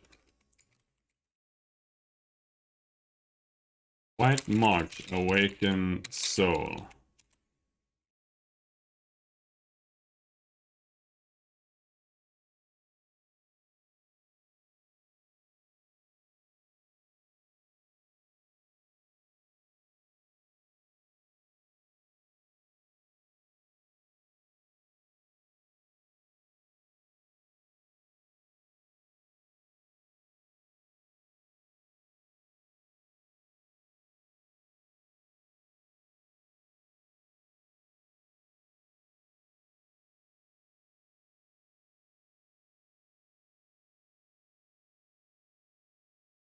Okay, so there's no other way to do it.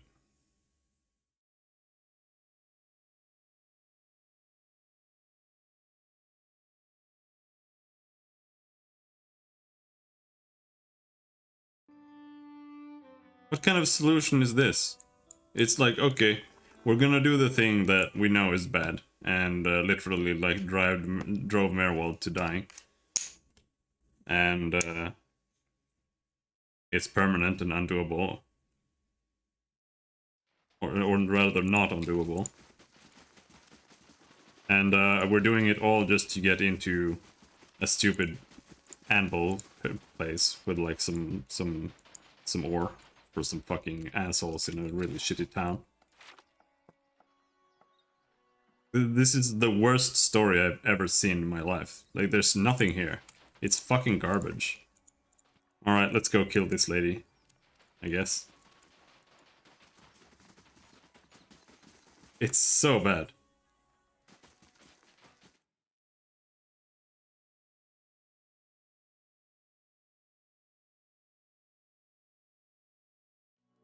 It's possibly the worst CRPG story I've read so far. At this point. Got to speak up? My hearing ain't what it was. Awaken, Zenova, and remember your battle in the feast hall. A tremor passes through Taina's face, and then her rumpled skin goes slack. After a racking cough, she blinks like someone slowly coming to consciousness. That name. It carries memories of death, war, fury, the taste of blood. What do you want with it? Her eyes had grown unusually clear. If she attacks and I have to punch out an old lady, I don't want to hear about it from anybody. There was nothing I could do. I need to enter Durgan's battery. What trickery is this, stranger? You think a Pargrin would so easily betray her own people?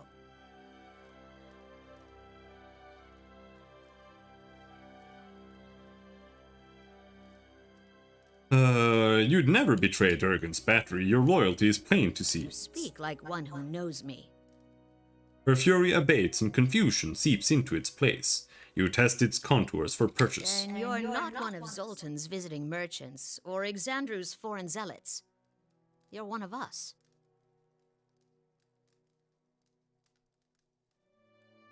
Would a stranger know of the gilded halls of the battery, or the shrine to Abaddon, the patrons of all who labor? Then let us share the words of our bond, brother. Hammers of Durgan ring loud, may the anvil's deep music resound. Walls of the battery safeguard our works from marauder and wilder alike. Abaddon's faithful travail by the forge and the fires that brighten the ore. She takes a deep breath and her eyelids droop. Inside the old woman's body, the personalities and memories of Zenova and Taena vie for dominance. Taena is beginning to surface, but Zenova is stronger still, her rage and panic temporarily diminished. You perceive both pieces of the soul as something fluid and malleable, if only for a moment. Push Zenova's essence down, allowing Taena to re-emerge. She lets out a great sigh, expelling the rage and trauma of her past life like so much vapor. But then she looks back up with you, her eyes are bright with new energy. Did I nod off?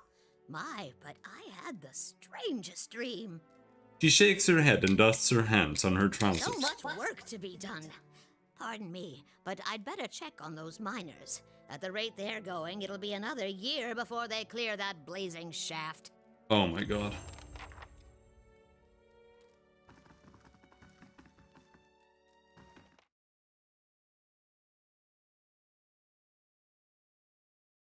Original Sin 2 had much better story than this, because this is a shitty side quest. I might as well be like sifting through a sewer for someone's ring or something. Like there's no difference.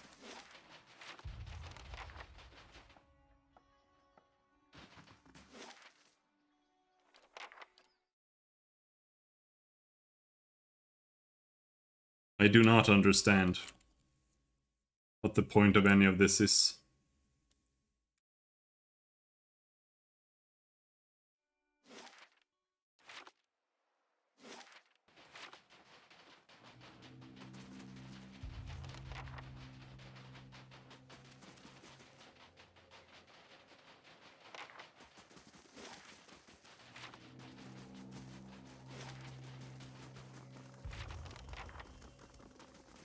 Compass point west. Okay.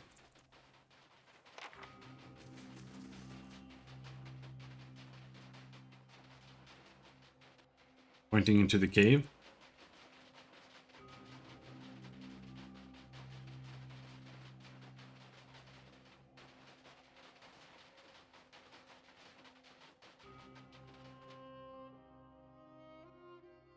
I wasn't expecting anything, so it's not disappointing. I went into this assuming it was going to be a dogshit side quest that has nothing to do with the main story or anything. And that's exactly what it is, so... I don't know what to say, really.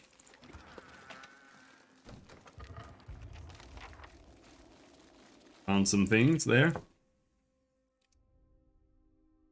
We're just kind of running around trying to figure out how to get into the Durgan's battery. So... that this mining town can go back to mining. That's the whole story, and it's been like 10 hours up here so far. I feel like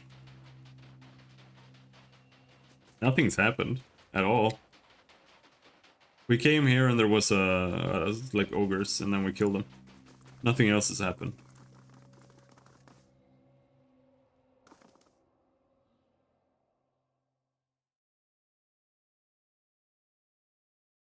Hammers of Durgan, ring loud, may the anvil's deep music resound.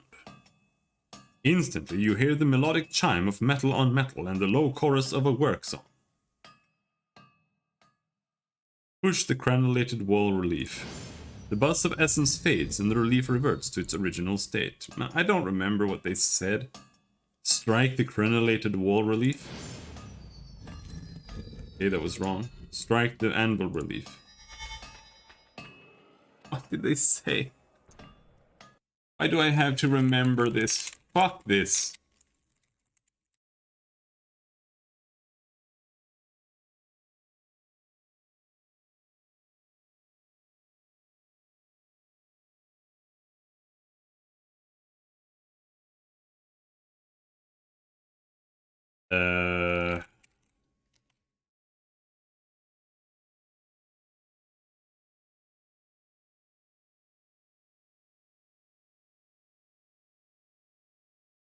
Select the verse with walls. As you do, a single ringing tone whistles through the air. Your hand buzzes and vibrates like struck metal. When you look back at the relief, the panels on either side of the wall and anvil come alive. Ogres and warriors of all races gather for battle, their shapes and silhouettes formed by flaring, hurled heat patterns.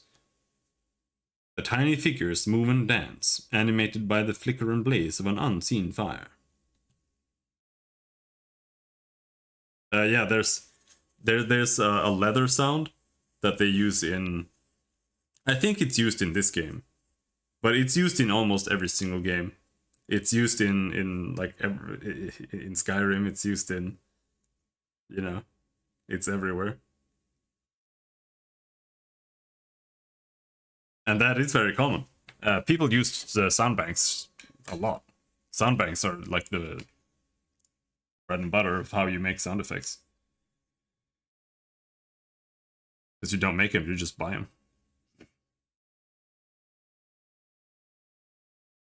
Select the verse with walls. Walls of the battery safeguard our works from marauder and wilder alike. Push the relief representing a battlement. What?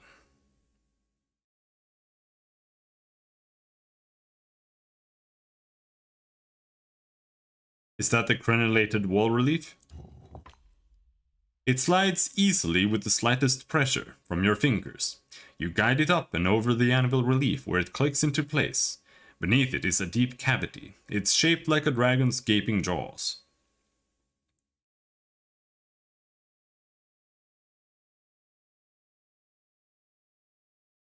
Select the verse with a blacksmith.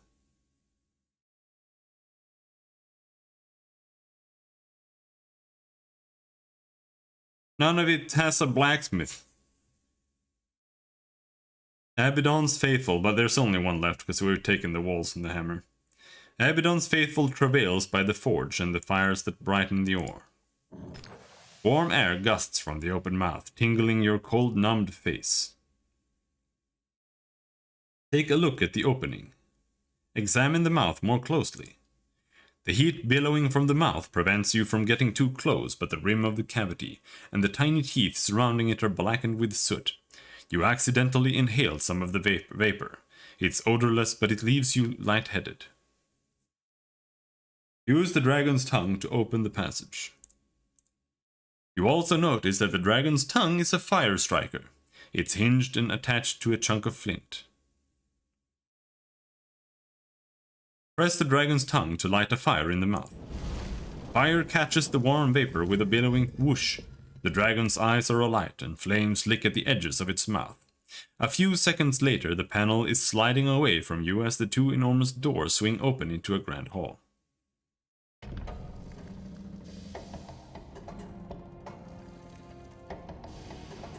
It's made by a guy, not a cat at all. Yeah. Most sound effects are not what you think they are at all. I recognize random beeps and tones from stuff like Jet Force Gemini all the time in movies and TV shows and other games. Yeah. Yeah, it's super common.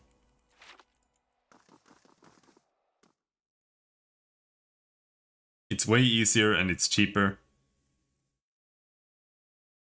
Like making even one sound effect. Like most sound effects in movies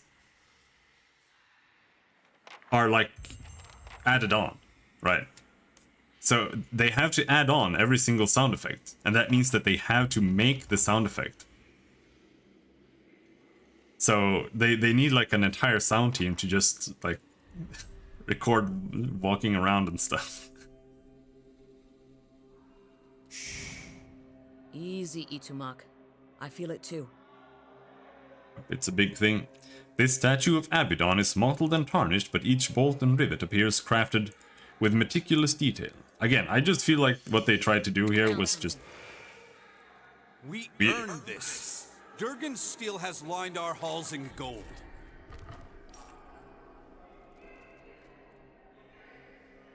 Your vanity dishonors Abaddon and cheapens us all. These weapons are ours. Or have you two forgotten how to hold a sword? I'm here. If they need reminders that they're dead, I'm here. I'd be happy to oblige them. I feel like they just, like they tried and managed to relatively well capture the Baldur's Gate feel. And then they made this DLC and they wanted to capture Icewind Dale, which is fine. Like, they just put a bunch of snow everywhere. But it's a lot worse. Get out!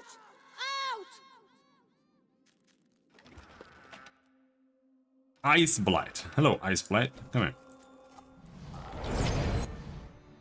Battery shield wall. You've got automatons.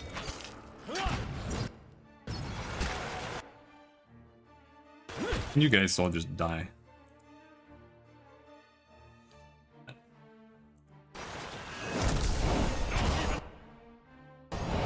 Kill that guy first.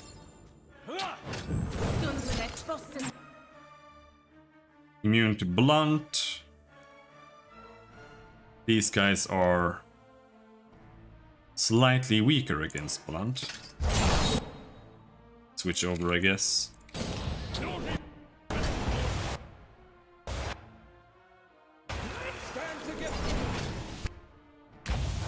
Stand together.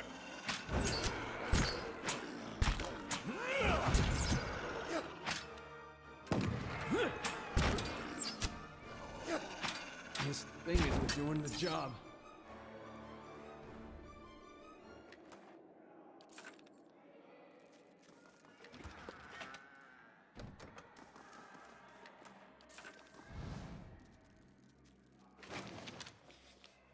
Letter to Zoltan. Esteemed Coinmaster Zoltan, I write to you in anger and bafflement. Have I not been a faithful customer to you? Have I not been fair in my dealings? Yet after all our business together, your people turned me away like some filthy beggar. I arrived at the battery a fortnight ago, frost in my beard and not a morsel in my belly. Barely had I hitched the horse when your Commandant Exandru came to meet me. The priest told me that I would be made welcome, but my profane business would not. In short, I would have to leave at first light, my wagons empty. Certain that this was but a negotiating tactic, I told Exandru that I would of course see him, compensated along with you. He'd left in a huff and when I presented myself at the door, it was Commandant Maroon, your arms warden, who met me. She told me to leave at once, that she wouldn't have my coin-grubbing hands tarnishing Durgan's steel.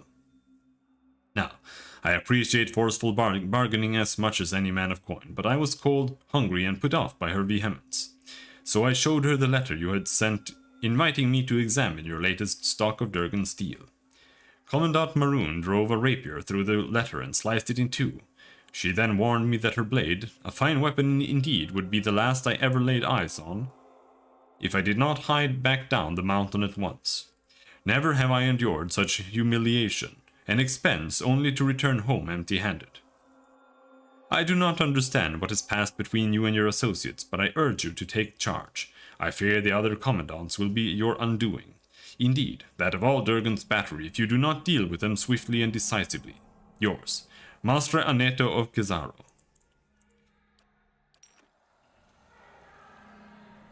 Hello, Thelonious.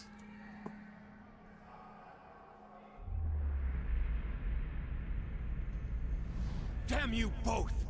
My generation built this keep to honor Abidan, not to further your greed and ambition. We're Pergrunin. Our forefathers explored and conquered, but you've stuck us in this frigid hall. Paved with gold and marble. I won't allow us to abandon our legacy for your delusions. No, you'll peddle it away to line your pockets. How much have you made selling our steel, Zoltan? Again with your lies. You think I don't hear you turning the others against me? These walls echo, and... Enough! I'll send the Forge Guardians on both of you if that's what it takes. Is that Colonel?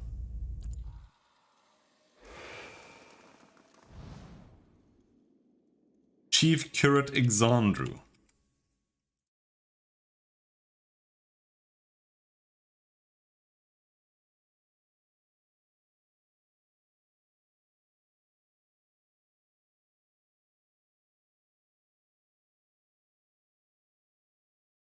Doesn't say who he's voiced by. It sounded like him. What is his name? How the fuck do you spell that? Colonel MGS4. Roy Campbell.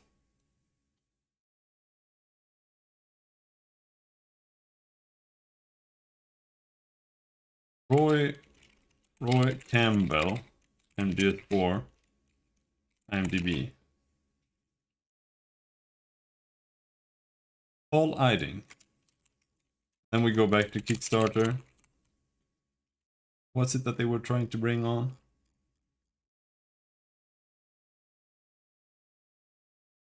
No, it was someone else.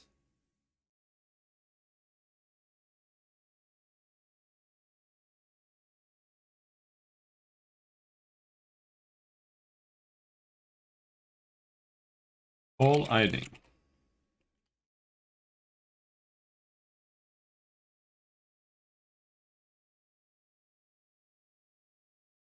That's him. Show me. Click, click, click, click.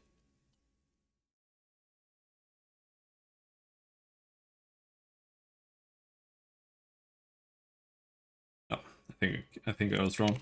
It sounded like him. There are some other people who sound like him as well. Here is a current accounting of this month's production. 20 longswords, 15 axes, 12 hammers, 7 maces, 2 flails. 7 full suits of armor, 4 Forge Guardians. 3 additional suits of armor. If the commandants remark on production rates, kindly remind them that we received 3 different work orders from them. Vassal, Master Smith of Durgan's Battery. A note in another hand is written at the bottom of the page. What does Exandru need with so many Forge Guardians? Keep an eye on him, M.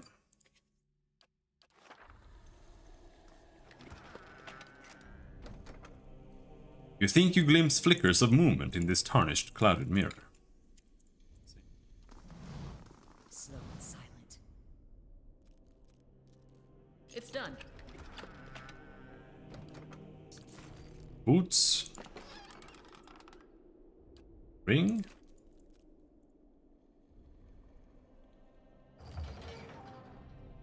Did not do anything particularly interesting.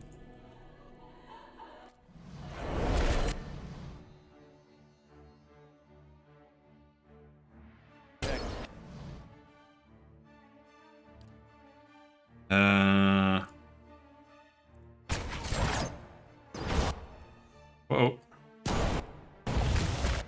She's like teleporting around my characters.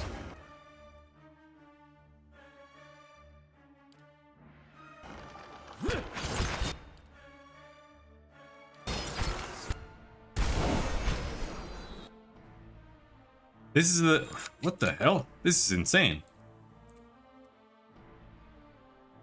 They made all of the ghosts immune to getting knocked down here. Absurd. I'm here.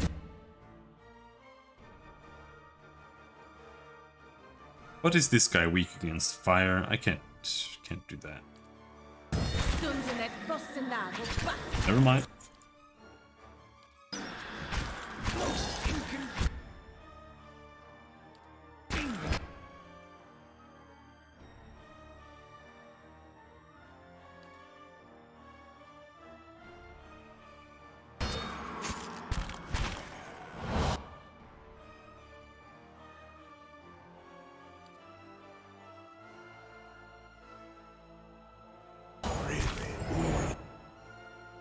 There we go.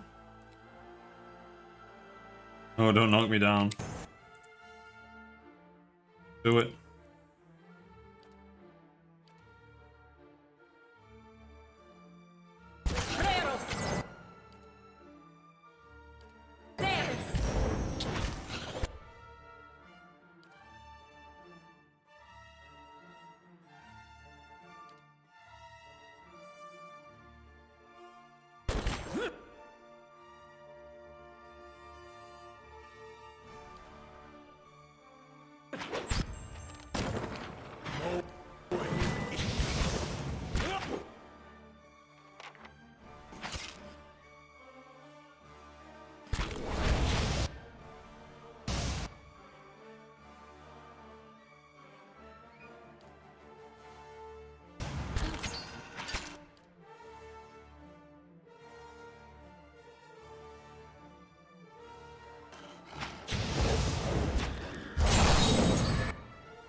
If you're holding anything in reserve, now's the time.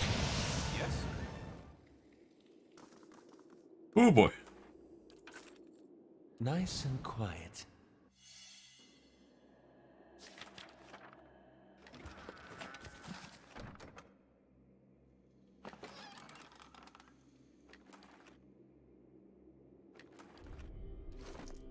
Another page there.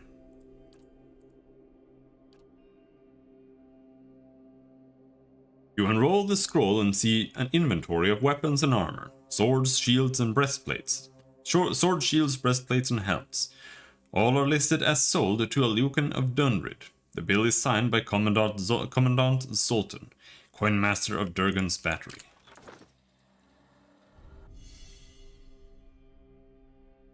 Always something new.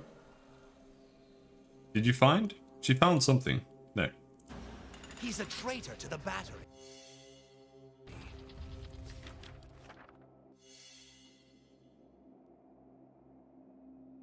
It's done.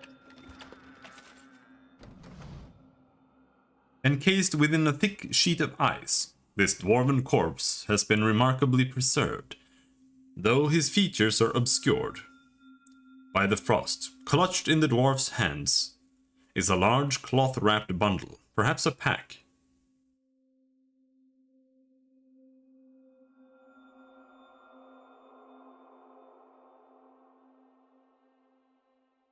Burst of summer flame. How may I help?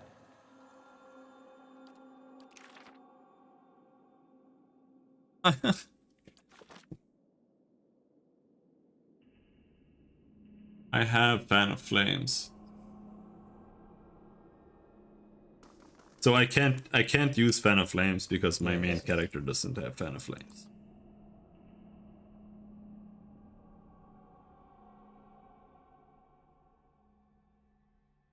Use your hammer and chisel to break the satchel free.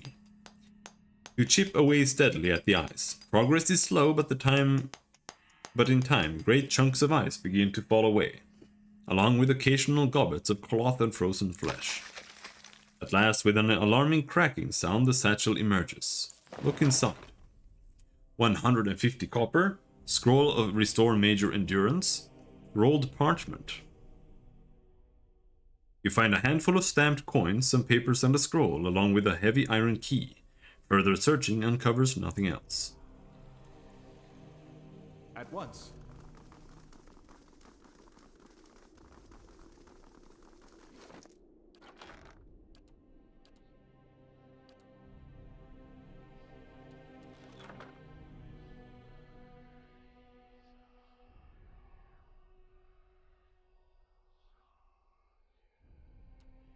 Okay, I have no idea. Is it this one? Maroon's getting suspicious. I've got her sniffing after Zoltan for the time being, but she'll keep an eye on me. I had the lads put the last shipment in with the coal, in a cart across the tracks. I'm counting on you to make sure it gets topside. You don't mind getting your hands dirty, right? Great. She'll bring these walls down around us. She'll bring these walls down around us. Bring these walls down around us.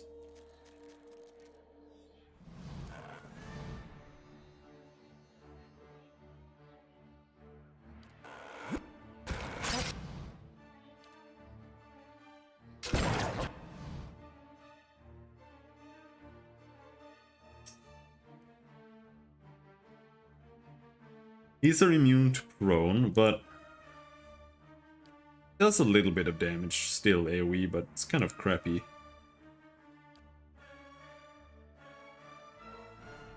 I think we'll do the AoE shout. That. This lad uses his buffs.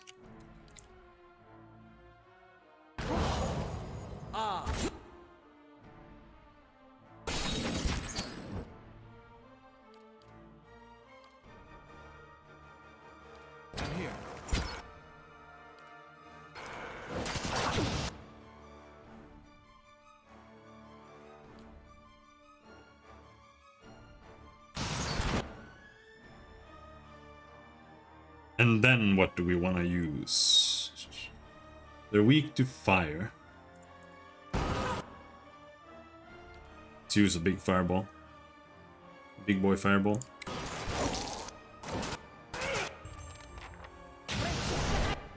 Oh, don't go in. Oh, nice. We stepped on a Giga thing.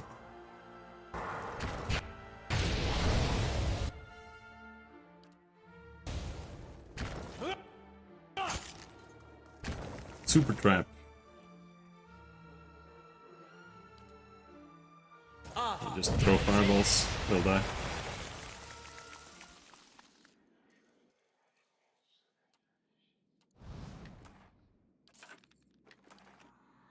I'd be glad to.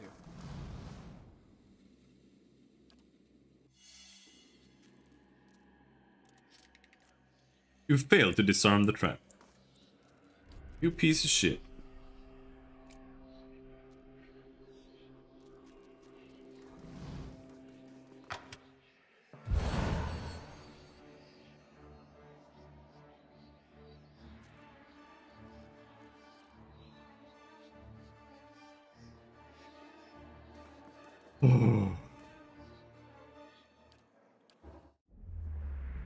I'm here.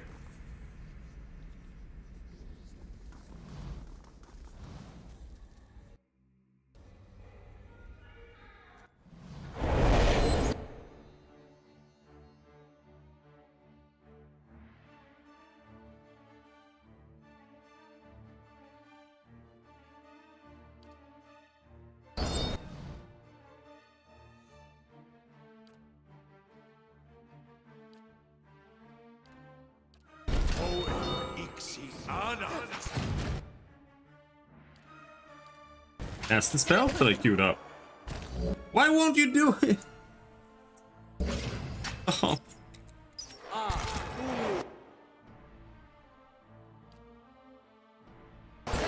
Like he queues up an auto attack or some shit.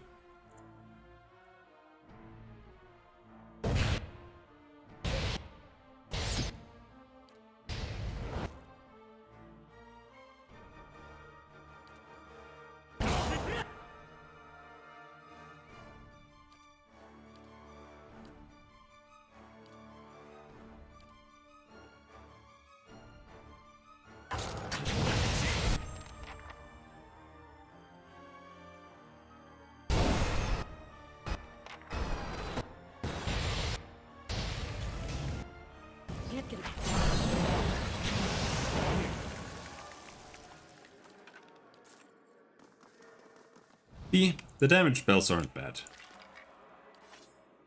You just gotta make sure he can cast them fast enough, and he can do some nice AoE work with them. Melee damage bonus, 10% more melee damage.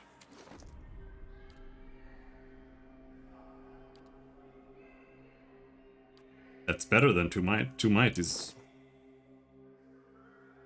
nothing.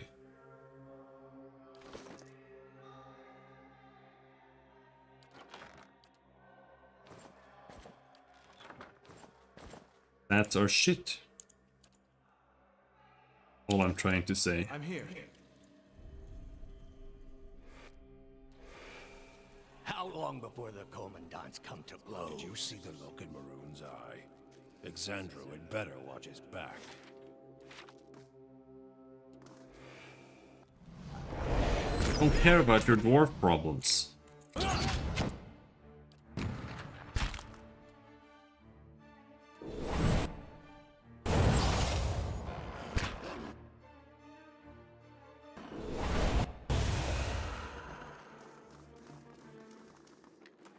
Quietly now. Or back around. It's done. I'm here. That's just the captain's room. Whatever you want to call it. Now there's the forge. Maybe? Nope. Zoltan's the only one with sense. Anyone who says otherwise is a fool. That cheat sold our steel and kept the coin himself. Maroon! She won't rest until our corpses decorate the halls.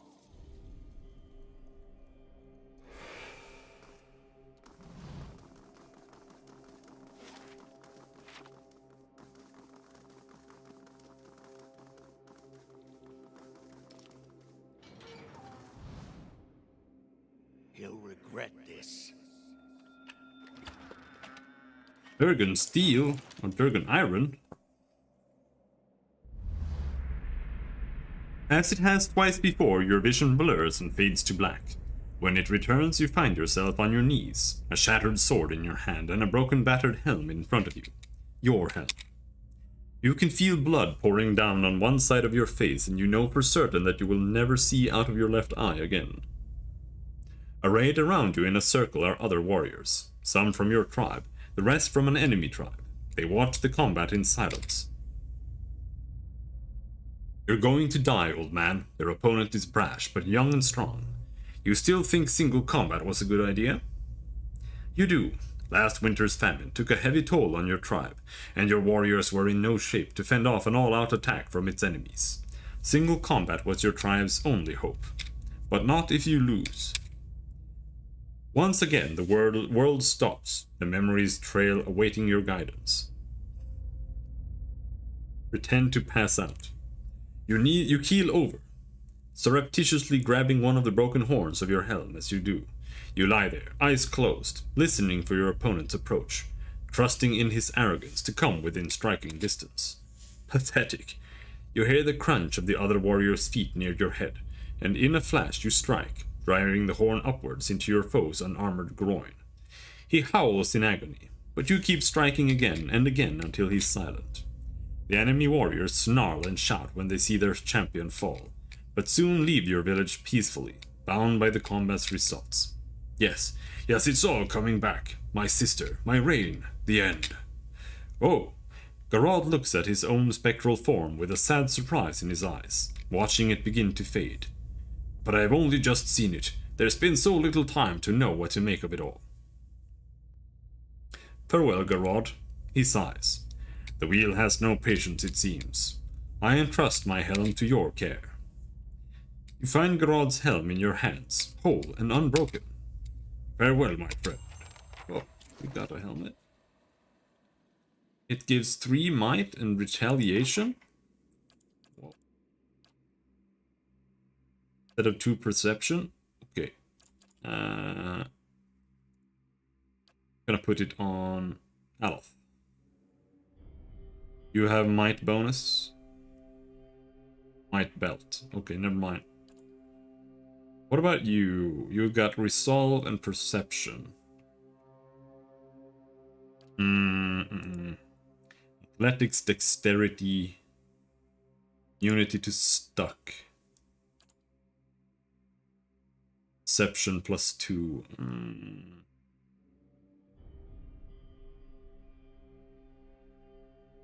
Fine. You can have it. And I guess she can have the perception helmet. Assuming that she doesn't already have perception bonus. Doesn't. Eyes open. Cannot disarm the trap. You wish to disarm it? Or to trigger it? Yeah, I do. Oh, she didn't even die. Belgrader's Barricade. Bashing 1, major reflection, spell striking, thrust of tettered veils.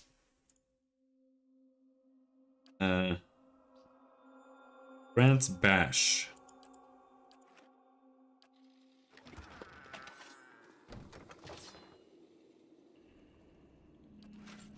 Knockdown belt. Okay.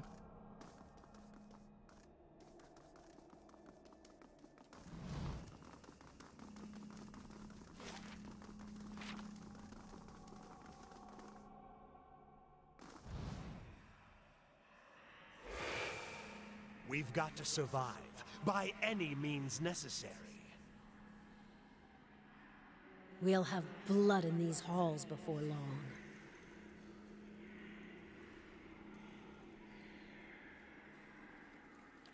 Yep.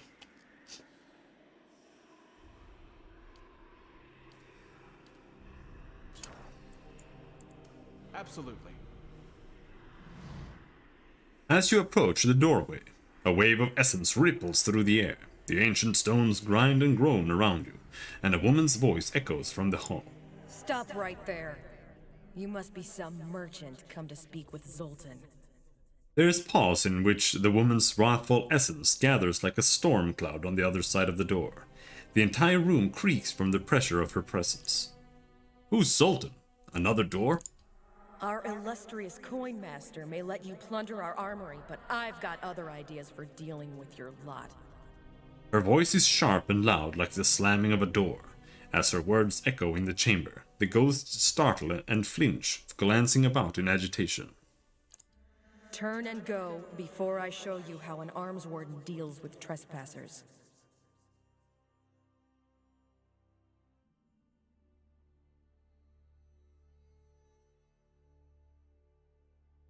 A group called the Leaden Key is seeking something here. The ghosts stir, looking around and shivering. Their eyes widen and glow as they light on you. As if they're noticing you for the first time. Just as quickly they gaze away and seem to forget you once more. But now they seem alert, wary. Whoever you're searching for, I haven't seen them. And none get past me. Leave our halls. Go back to whatever land you hail from.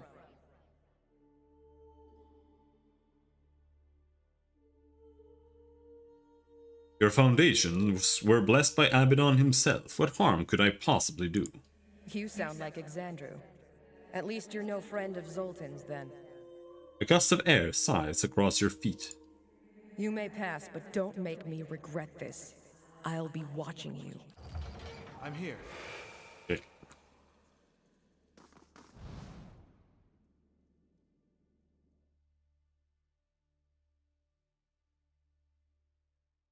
See.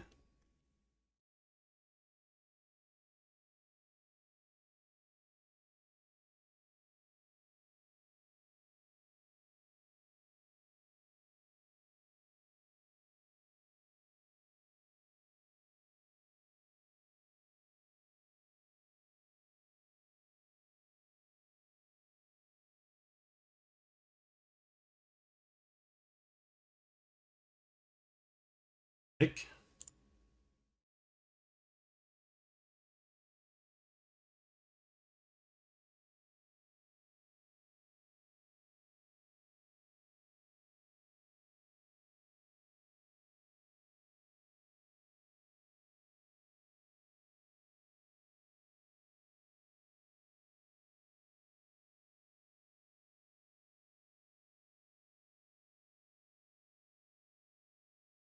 Second.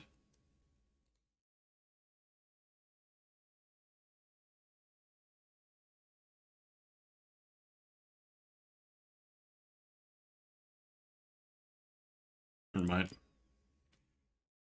Never mind. Stop.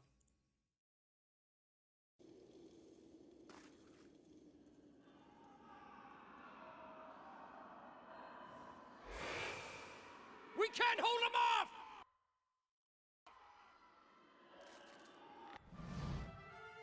No, there are enemies over there. What the hell? You can't do that.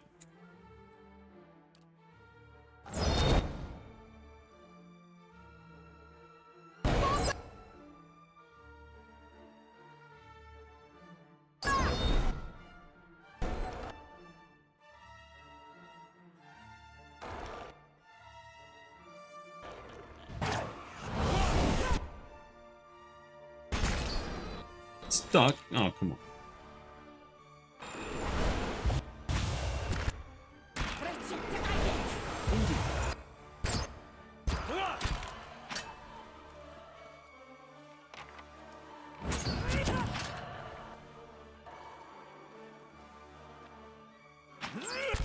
It's meant to be this way.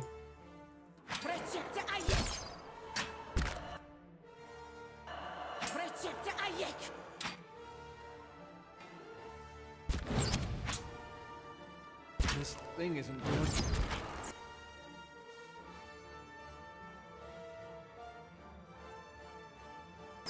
They've got like 12-second snare on their ranged attacks there. Now they're coming in.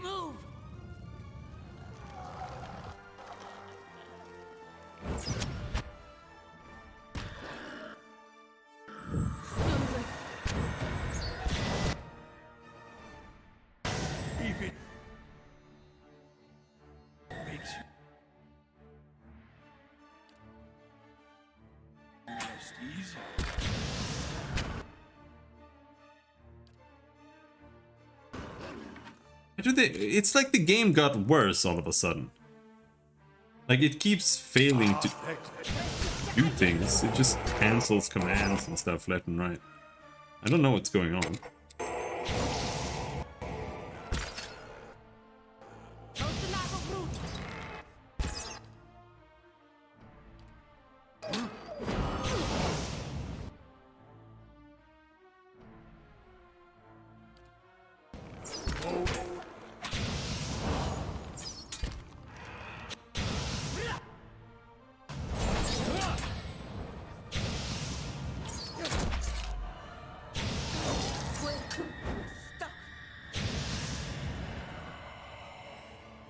Oh boy. Yep, combat's over.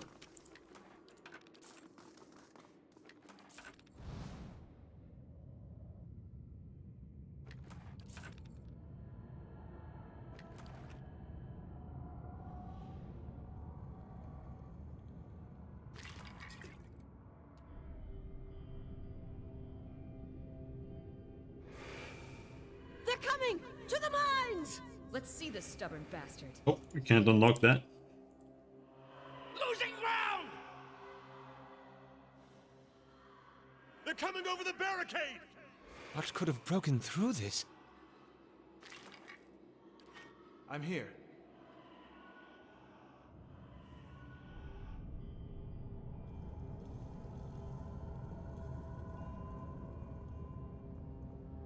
Out of my way!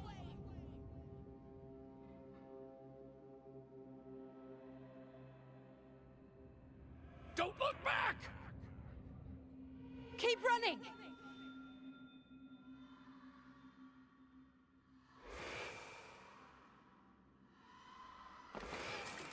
Let's see this stubborn bastard.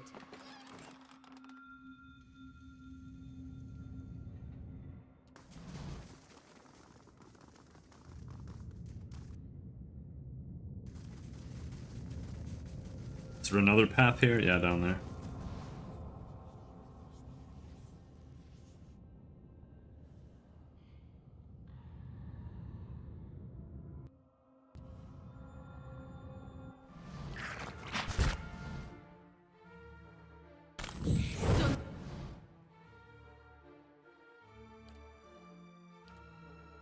Alright.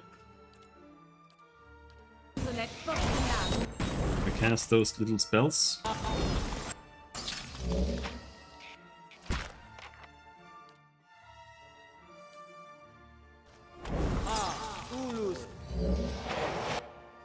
Now, what are these guys weak against? They're weak against corrosion And that's it. These guys are also weak to corrosion. I don't really have any corrosion. All we do have is raw damage though.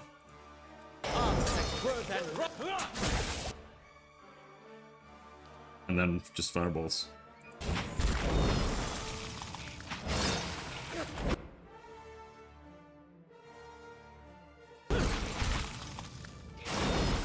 Another standing knockdown.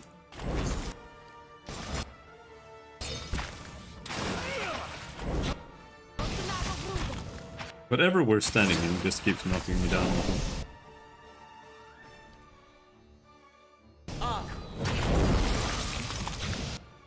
Holy shit, finally.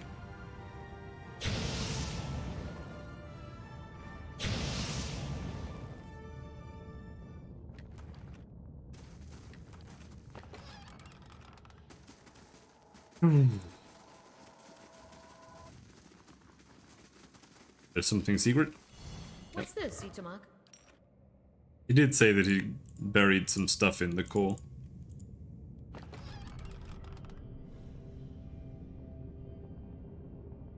Let's rest. We didn't really need to rest that much, but we got rid of some wounds. Plus, I would have just left that there anyway, otherwise.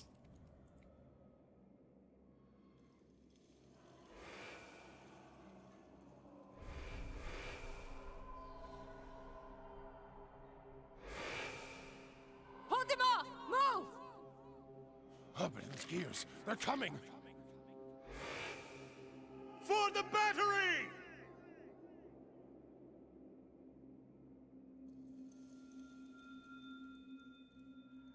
We're outnumbered!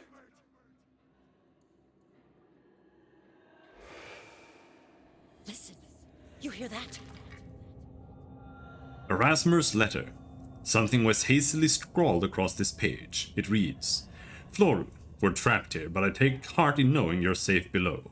When this ends, take whatever you can carry and leave for Fort Bonepicker at once. Take our nephew if you can, it's not safe here. Keep this with you. Your love, Erasmer. The other side looks like a poem, but it's obscured with dirt. If it makes you rest easier. I'm here.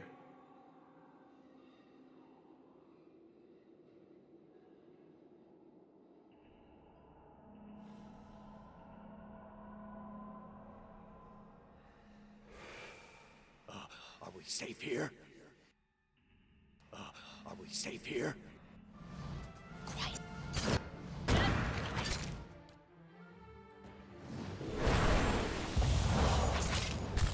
I'm here. I don't really understand what those are for. They just gotta die.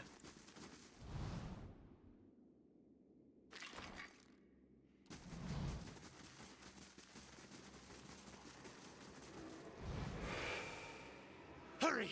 We can hide here! They're going to come for us here, and...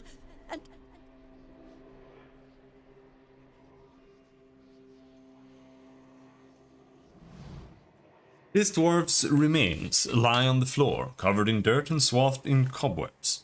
Essence drifts nearby, hanging in the stale air like dust motes. Search the body. A key glints in the dirt next to the corpse's femur. As you examine it, the nearby spirits grow restless, growling and fidgeting. Reach out to the essence. It takes a little additional effort, but you manage to gather the floating essence to you. You work your way into it and suddenly find yourself immersed in the soul's memory. The shock hits you with an almost physical force. Your heart hammers within your chest. Other Pargranen rush past you, retreating or attacking. It's gotten hard to tell. You're running along a dark tunnel, pushing your overtaxed body as far as it will go. Your heart pounds harder with each step. Concussive thumps echo above you. Each one seems to resound in your heaving chest. You pass the mines and reach the main hall. It's packed full of shouting, shoving, panicking dwarves. Even if you could reach the door at the other end without getting trampled or beaten to death first, something in the fever of the crowd tells you it's already locked. The tunnel behind you rings with screams. You had another dial for the door to the forge below, but it's locked in the workshop, on the other side of the barricade. The sounds of battle grow closer. You race to the mines, ignoring the building pressure in your chest. Ignoring the building pressure in your chest. You scurry deeper into the mines, losing track of your path. The tunnels seem to close around you. You stumble and fall. You try to pull yourself up, but your arm is dull with pain. Even though you've stopped, you can't quite catch your breath. For the first time, you notice a squeezing agony in your chest. Darkness gathers around you. Cool. Give me the key. As you do, you hear screams of horror and fury. The dead of Durgan's battery converge on you, their unnatural teeth and claws bared. Okay.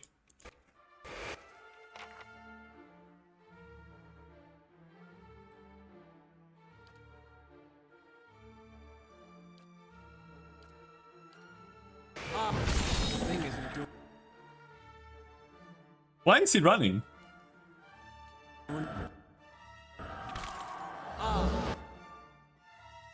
I don't know what's going on. Okay.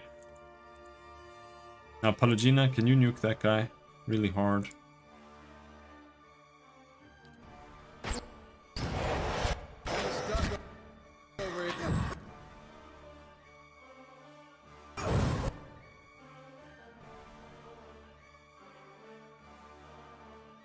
These guys are weak to fire. I finished buffing. We can cast a big fireball. Just because I think he won't kill those guys fast enough. And we throw some more fireballs. Well, we can do that.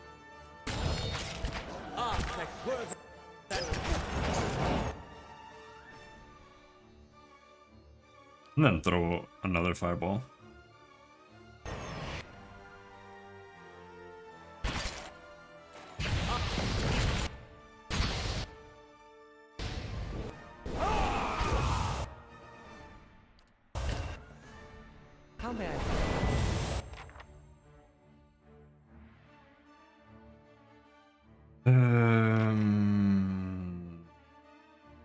Really strong to everything.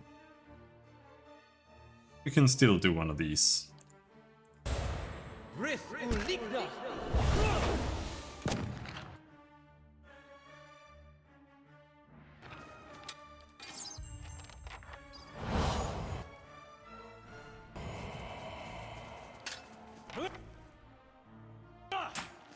That's not very helpful. Just happened. He's paralyzed.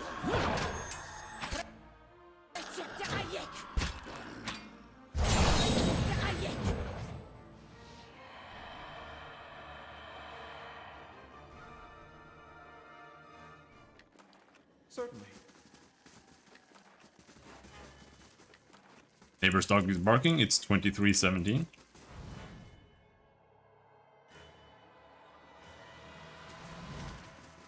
Okay, I got a key.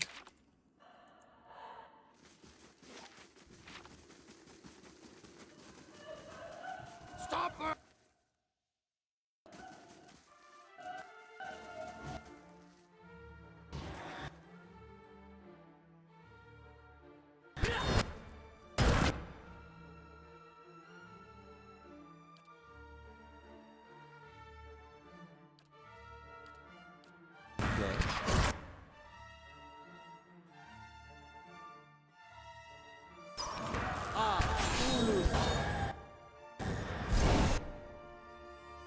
Oh shit, you can't knock the spirits down anymore. I forgot about that. It changed the rules in this DLC for some reason. I mean, I don't mind. It was really stupid that that you could. But still.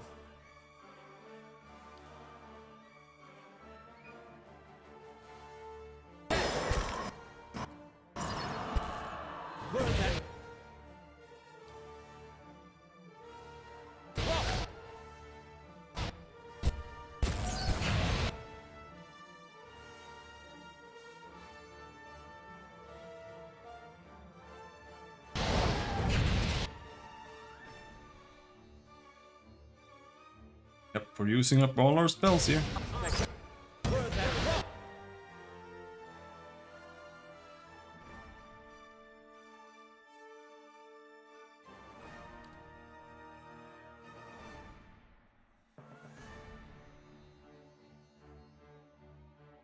Everyone's still stunned or paralyzed or something, I don't know. I'm gonna make us immune to paralyze right as we die. That guy. Okay, he's dead, good. Kill the Wraith.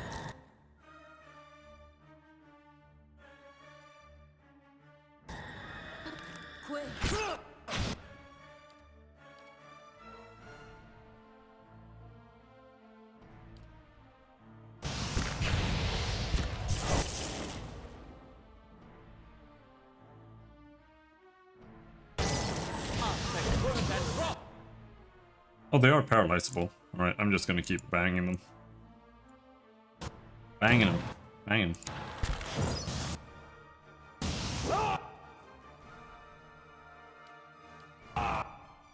Nope, she's dead.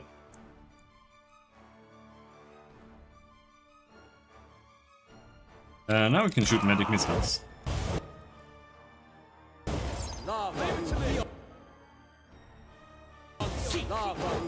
They're weak to corrode.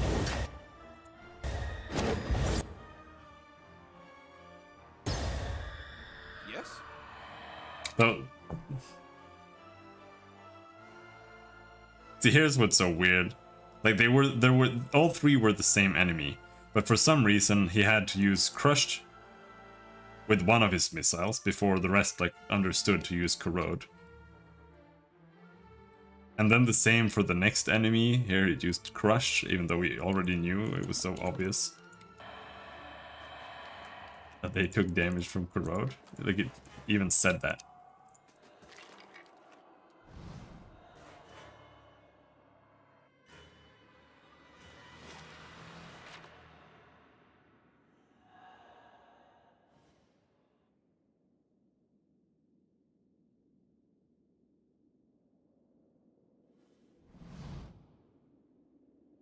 An empty minecart sits at the mouth of this tunnel, waiting to be loaded up with ore. Despite the condition of some of the surrounding tunnels, this cart and the tracks beyond appear to be intact. There is a lever at the base of the tracks. Look inside the cart. The cart is empty, if dusty and patchy with rust, and large enough that a group of kith might fit inside, uncomfortably. Okay. Well, we're not done. Workshop. The Forged Guardians seem to be the problem here, lady.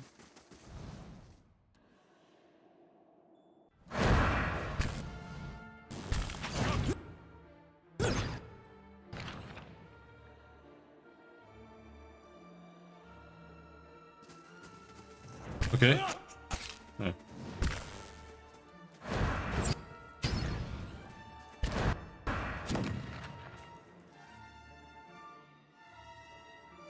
What is happening? I'm here. I'll take a look.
Come on.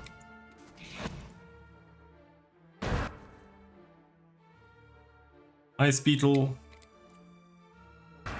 Fine.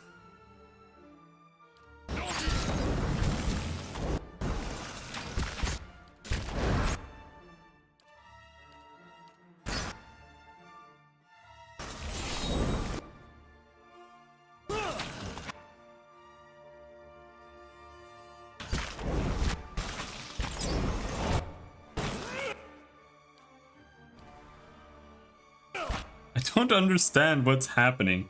Like, they just have this fucking ice here. And it's like they're permanently prone when they're standing in it.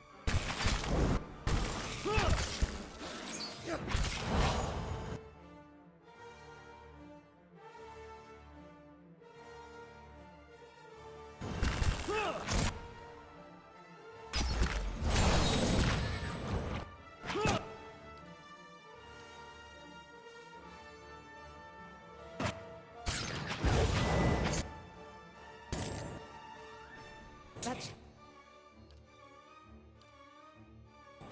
Can't get a good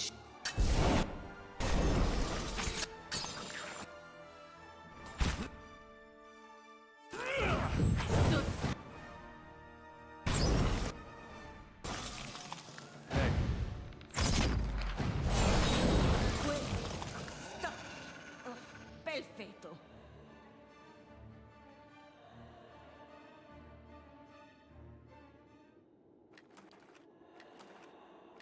Absolutely.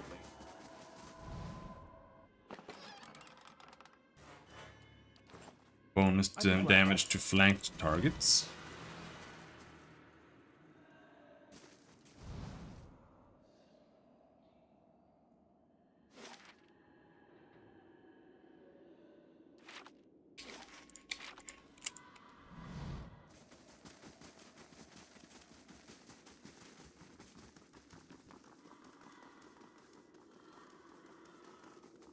Now there's this workshop door, I guess, if it's even openable. Lock with workshop key.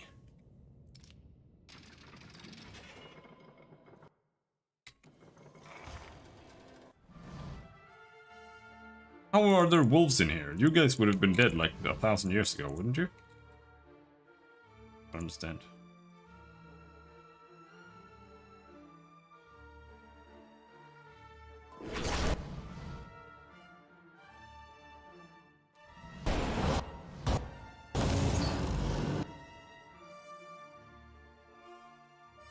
We knock everybody down. Alof. It's chain lightning.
A freezing draft filters through the collapsed wall. It looks as if something broke through from the outside.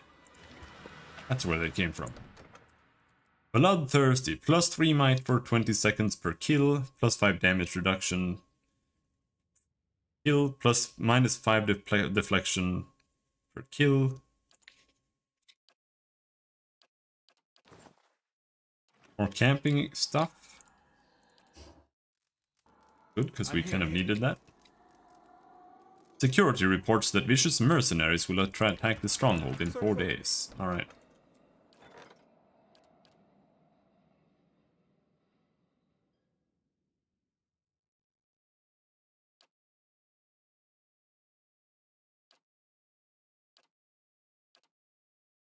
There's not much we can do except just auto-resolve it.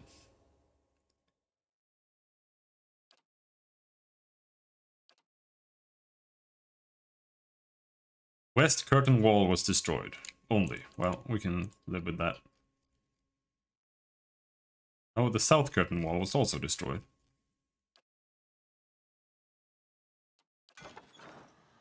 I'd be glad to. Stone dial.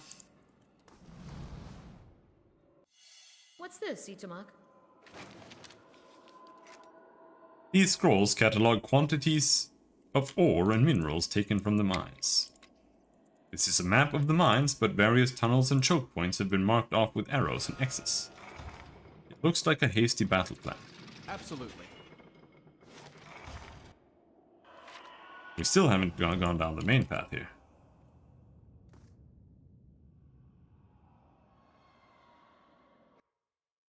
Okay. I guess.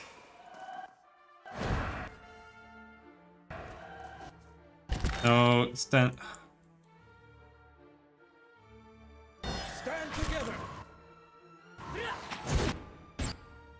Just keep teleporting him around.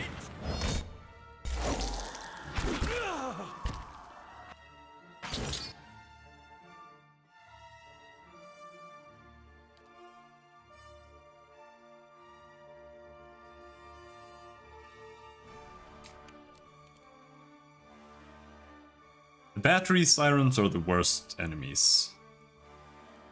They're the ones that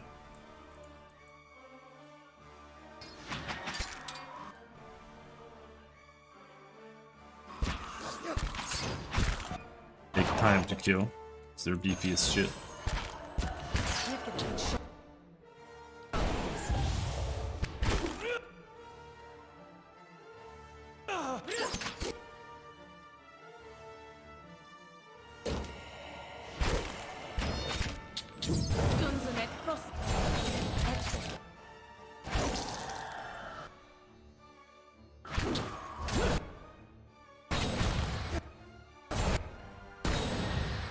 You're not getting through me.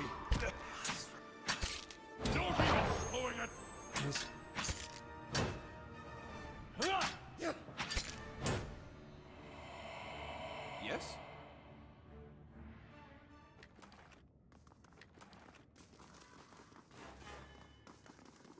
I'm here. Slowly now.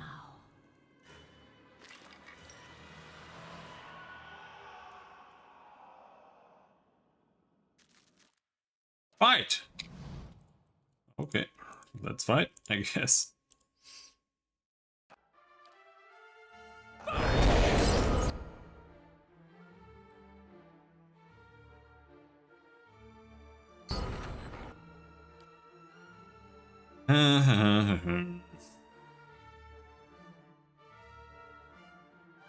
Weak to bludgeoning.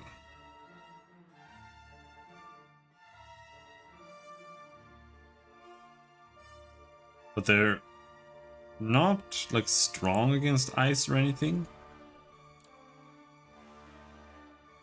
Could just pop an ice thing down right there. Hi.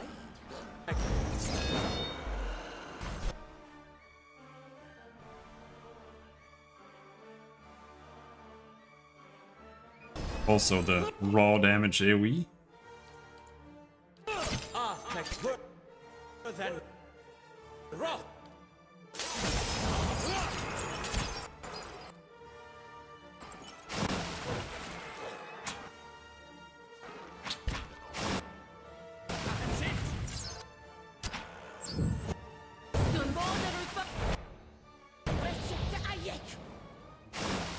I'd be glad to. I like fighting vessels.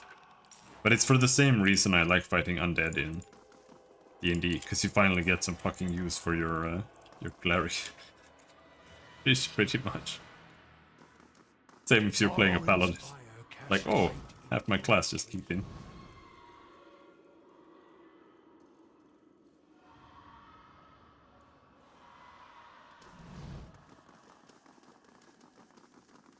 I'll see what I can find. A heavy bronze suit appears to have been ripped apart, its pieces scattered across the floor. There. Let us in! They're coming! God damn, how big is this place? I'm just trying to finish it. Blasphemy!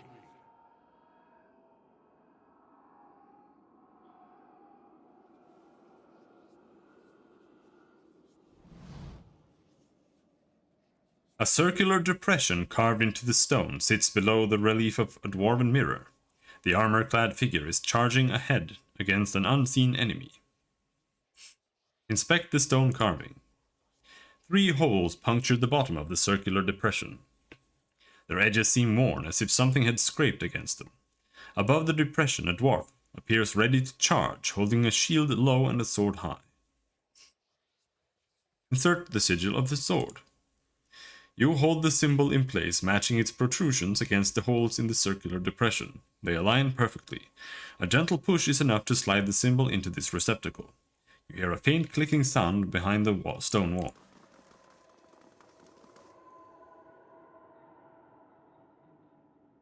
Sits below a relief of a dwarven warrior. The armor-clad figure stands guard against an unseen enemy.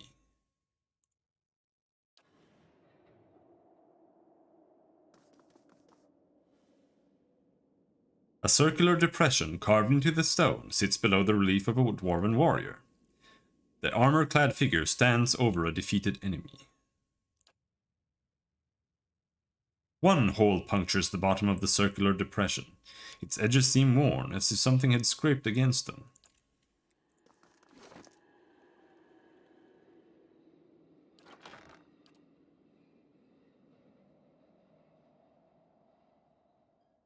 A small stone protrusion races from the center to the outer edge, pointing outwards. Sigil of the Helm. As on its back, a single protrusion pokes out from its expertly polished surface.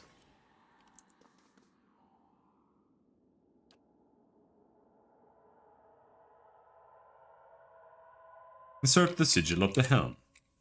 You hold the symbol in place, matching its protrusions against the holes in the circular depression. They align perfectly. A gentle push is enough to slide the symbol into its receptacle. You hear a faint clicking sound behind the stone wall. Cool. Oh, there's an evil bow on that thing. I want to find the last one of these, whatever it is. Flame and sound. We'll keep to ourselves. As you approach the door, you notice a round depression within the surrounding frame. The molding around the depression is elaborately carved, with a row of foreign symbols lining the topmost edge of the circle. Place the stone disc into the socket. At first, the disc does not seem to fit until it is oriented a specific way. You hear a quiet click of casings as it sinks into place. Nothing appears to happen right away, however. On the disc itself, an arrow-shaped protrusion points north. Rotate the disc clockwise. Push the disc. The dial spins out of your hand. It makes a complete revulsion and rises so that it's flush with the rings once more.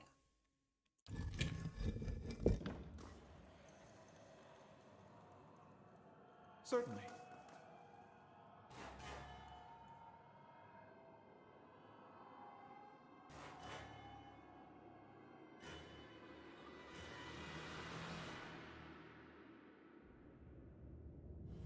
North, west, south, east.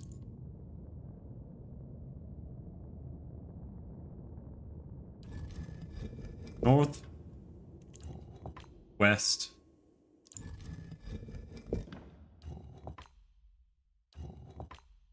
south,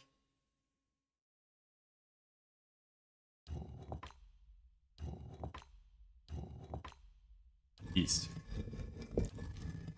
Okay. A cold wind from the south.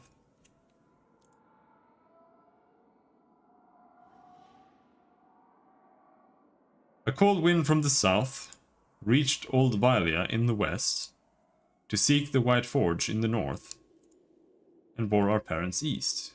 That's the only thing that makes sense. South, west, north.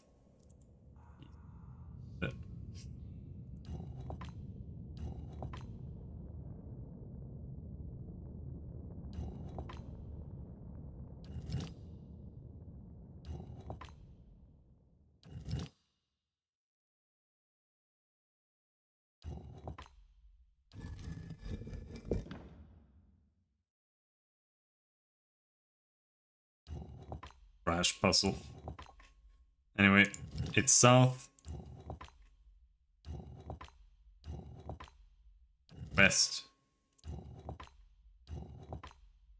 east, north. At first nothing seems to happen, but after a few seconds have passed, the disc recedes deeper into the socket. You hear a clunk and a rattle of chains, and the door nearby swings open. The way is clear. So...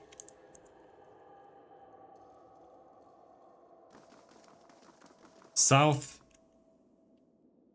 A cold wind from the south reached Old Valia in the west, and bore our parents east to seek the old White Forge in the north. Yeah, I'm on the trail.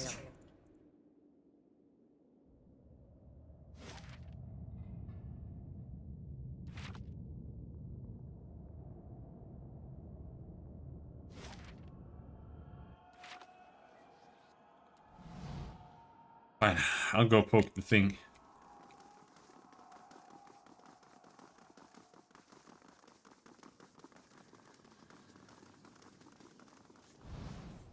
A hole bores into the stone. Its edges are blackened and gritty with soot. Night Shroud. It's Night Shroud. These are Abidon's treasures.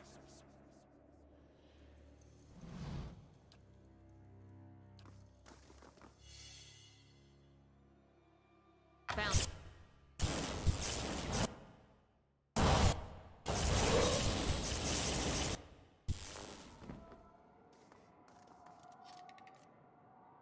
Certainly. Well, that's been triggered. You pro...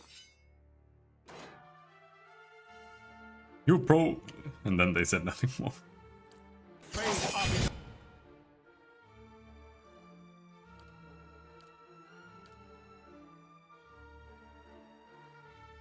Look, nobody cares about a little bit of profanity, profanation.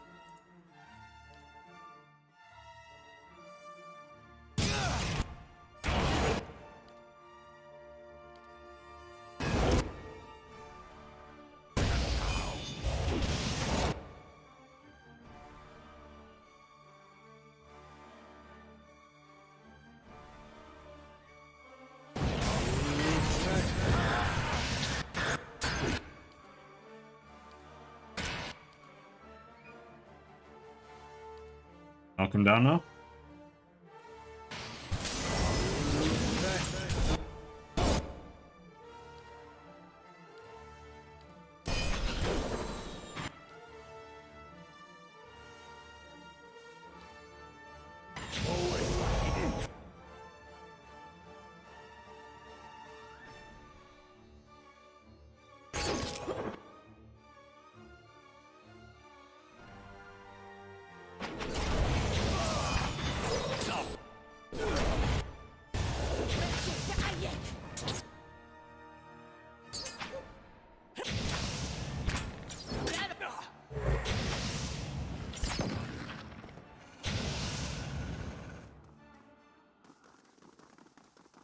Yeah. Gave me a really crappy mace. It had like no bonuses or anything. I'm not even gonna look at it, because we're not gonna use it. Okay.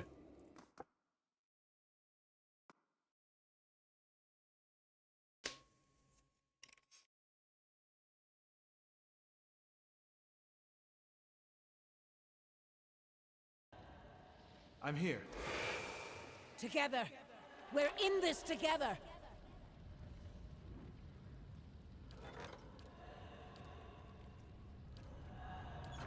I'm here.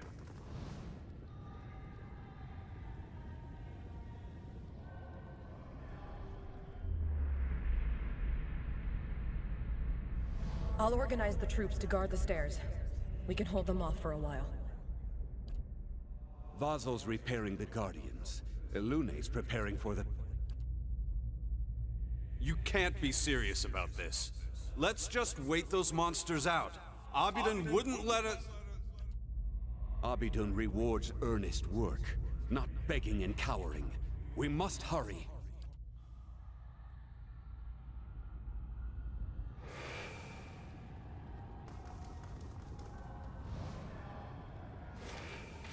Arm yourself! yourselves, soldiers!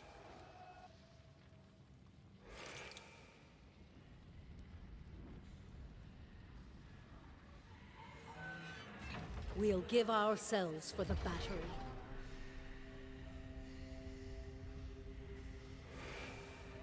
The records are here. Keep searching. Is this safe, Curate Loon? Annals for the Pargrunen. It was in the time of Edrahil the Sure-Footed that we came to Cleaban Relog, an ancient place of the Builders, as the locals call them. It was a marvelous sight, a door in the mountain framed by a pair of ghoulish aspects. Through some exercise of trickery, or cunning, Edrahil was able to gain access for our scholars that we might observe and record what lay inside. We discovered a foundry of sorts, the like of which neither we nor our distant brethren had seen. Through careful observation, we surmised that the ancients had used this place to extract souls and transfer them to suits of armor. Delicate and challenging work, yet the scale they had achieved left us humbled and astounded. Perhaps most remarkable were the golems' living suits of armor powered by essence. We lost 2 of our fellows when the creatures caught us unawares, but once we'd subdued them, they proved quite fascinating. All too aware that our hosts would never again allow us, nor other curious travelers, to visit this place, we took meticulous notes and measurements of all we saw, forsaking bread and sleep until the work was done. We reported all to Eradhil, whereupon he praised our work and urged us quickly forward, for if such a place lay abandoned in the forest, who can say what other mysteries gods and kith have left in this strange and wild land? This was the first thing that we've found so far that had any relevance whatsoever to the rest of the game. Like we haven't even seen a lead and key agent. Like the lead and key hasn't been involved whatsoever so far. Even though that was like the whole reason we wanted to have anything to do with this shit.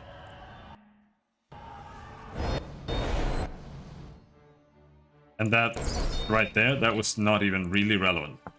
It was just like cursory relevance. It was like, okay. It just like referenced something a little bit. But it's better than nothing, I guess.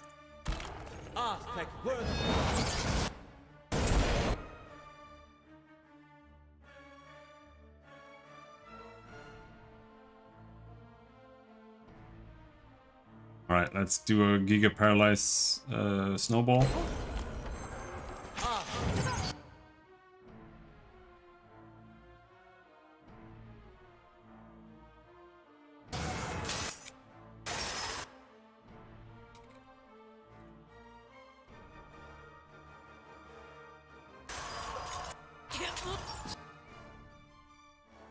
No, again, he just became prone. Oh no, he's stuck? I don't know what's going on. They just do weird shit. Get some weird stuff on you that doesn't really seem to do anything. I'm gonna disintegrate this battery siren. They're super giga tanky.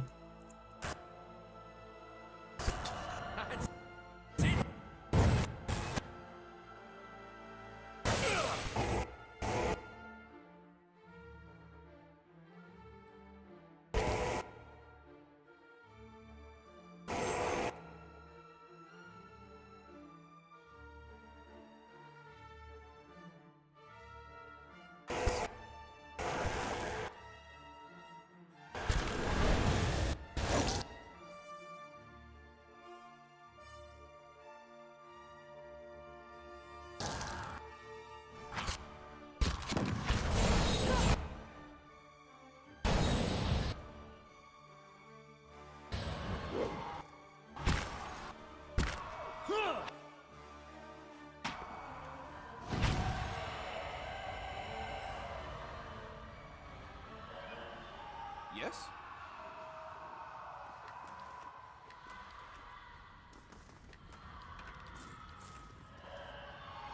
I'm ready. Do you think if you click on me enough that I'll lay an egg? Sorry to disappoint you.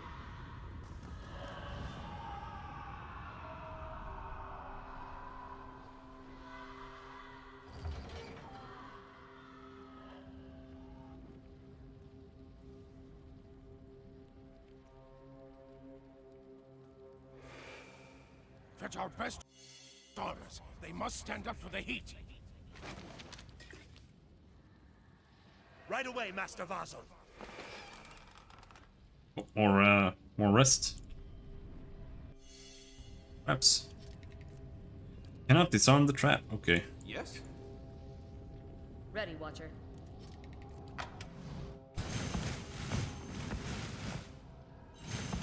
Got it. Oh, come on.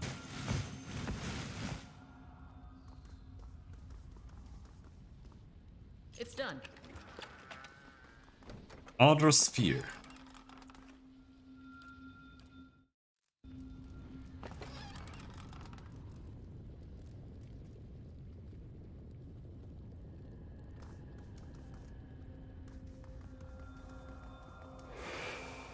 Stand your ground!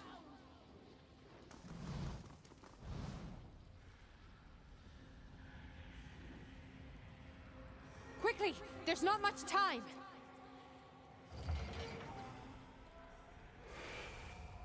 Elune, we've never introduced this much essence into the White Forge. The margins of this text are scribbled with notes and references. The ink-stained pages appear to have seen much use in earlier times. The removal and transference of souls is a practice both ancient and sophisticated. There is evidence that the Ingwithans were particularly adept at this, yet few details have survived them. Someone scrawled Annals of the Pargrunan pp 3826 below this paragraph.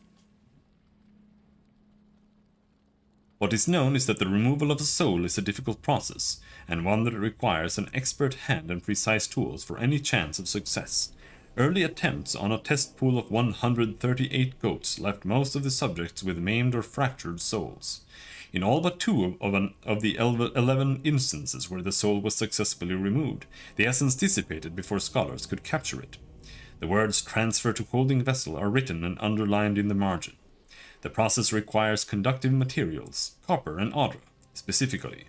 Immersion in water is important to ensure that the soul is drawn in a steady and uniform manner, with no distortions or breakages. A warped soul is at best useless and at worst unpredictable. An arrow points from this paragraph to a scrunched note. Extraction pool in CR 18 feet wide by 3 feet deep. We have since mastered the process of soul transference and have seen the benefits of infusing forged work with the essence of animals and wilder. What remains to be seen is whether we might see greater gains from using the souls of Kith, where we would procure the appropriate subjects, and how much personality and autonomy we would want to leave intact in such cases. A string of notes winds around and below this paragraph, beginning with criminals, prisoners of war, volunteers, ? The ending with forged guardians in block letters. Abidan gave us the tools, Vasil. We've got to make them work. Let's see this stubborn bastard.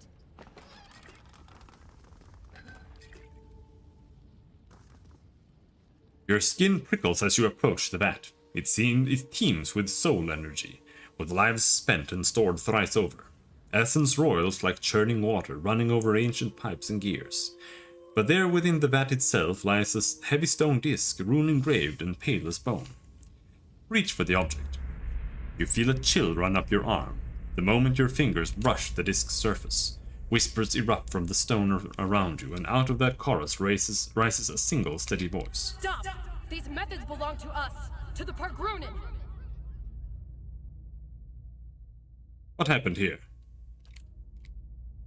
You would steal from us? From the... Abidan himself. You will regret your trespass. You hear a grinding, clicking noise in the hall. Something moans and snarls outside. Certainly. I'm moaning and snarling outside. Well.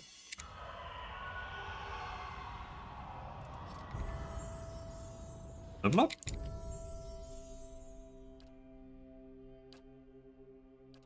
Stasis shell. It sucks ass, but I'll take it.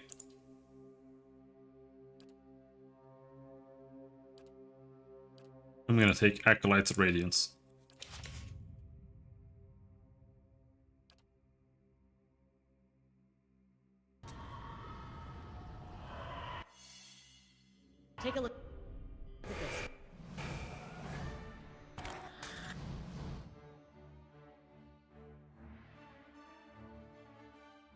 How may I help?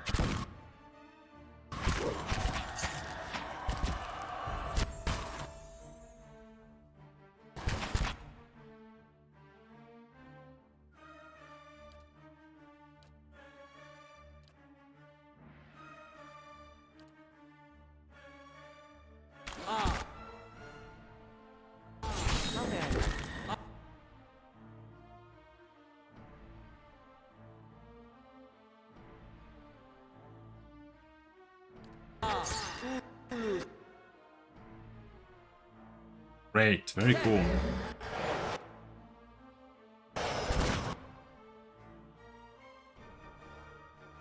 This... it's not immune to...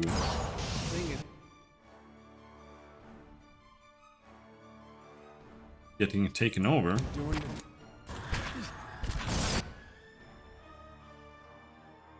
Seemed.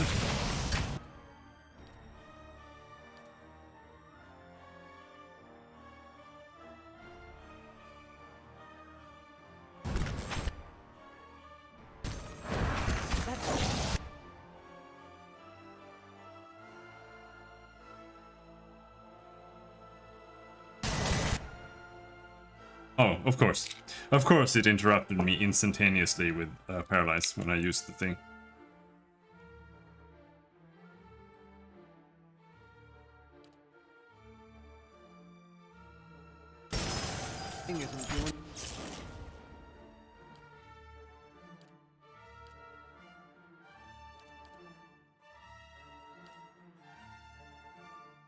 She's not in range for that.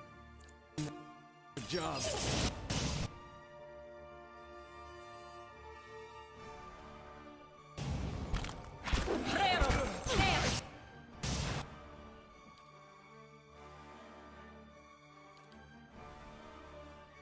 Still stunned? Yep.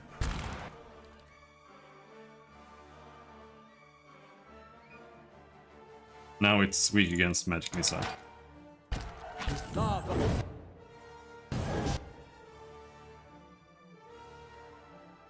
And I'm down.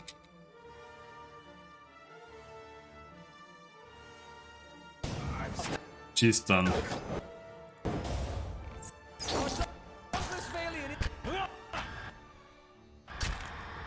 Oh, he's done. Oh my god, fucking die! Lava. Beyond seek.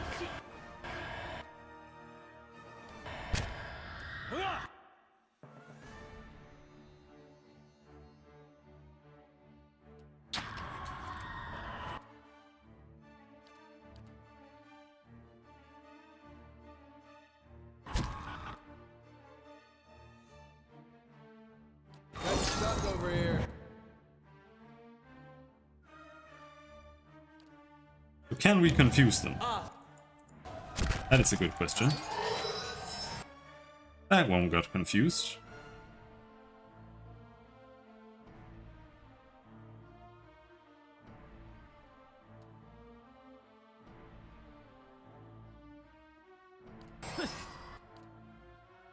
Revive pet.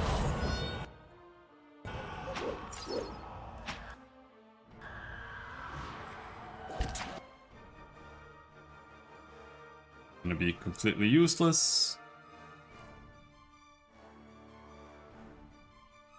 Let's do delayed fireball here. What else?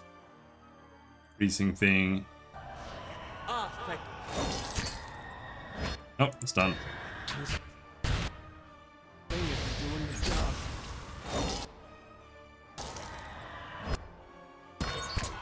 This is pretty much entirely over.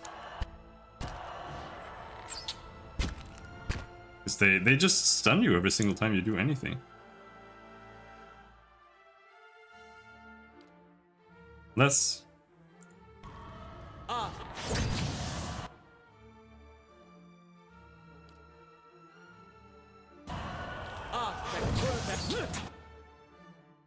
There we go. Managed to paralyze all of them. Let's just keep spamming this.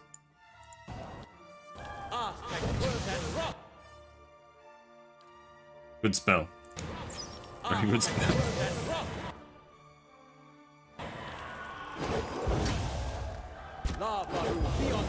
Let's have it out! Fireball that paralyzes everybody it touches for 8 seconds.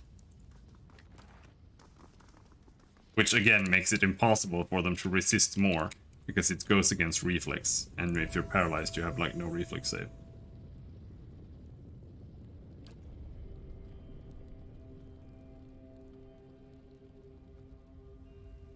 Level 14, okay.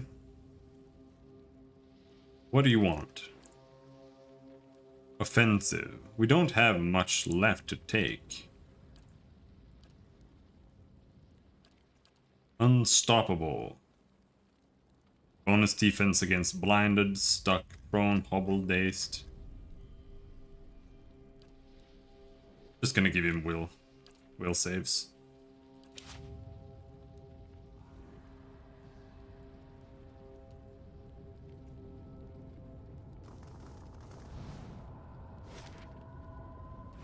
But I think what we just got was the thing for up here. I don't know how long this is. Like, we've got to stop soon. We'll hold them off as long as we can. Should in fact stop now. So maybe we'll stop now and continue tomorrow. But this is by far one of the most boring expansions I've ever played.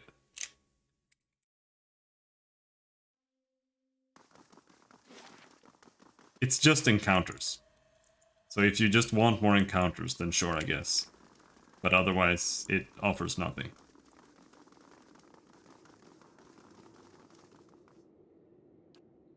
Oh, that was not for that? Okay. Did I miss that somewhere else then? Maybe you need to go down the silly tram. Ooh. But yeah, we have to stop there. There's more left anyway, because this is only part 1 of two parts in the White March, so... Oof. Anyway, more programming tomorrow. I kind of already solved the issue we had this morning. Also, I won't have a tummy ache, I hope. So, until next time, thanks for hanging. See ya.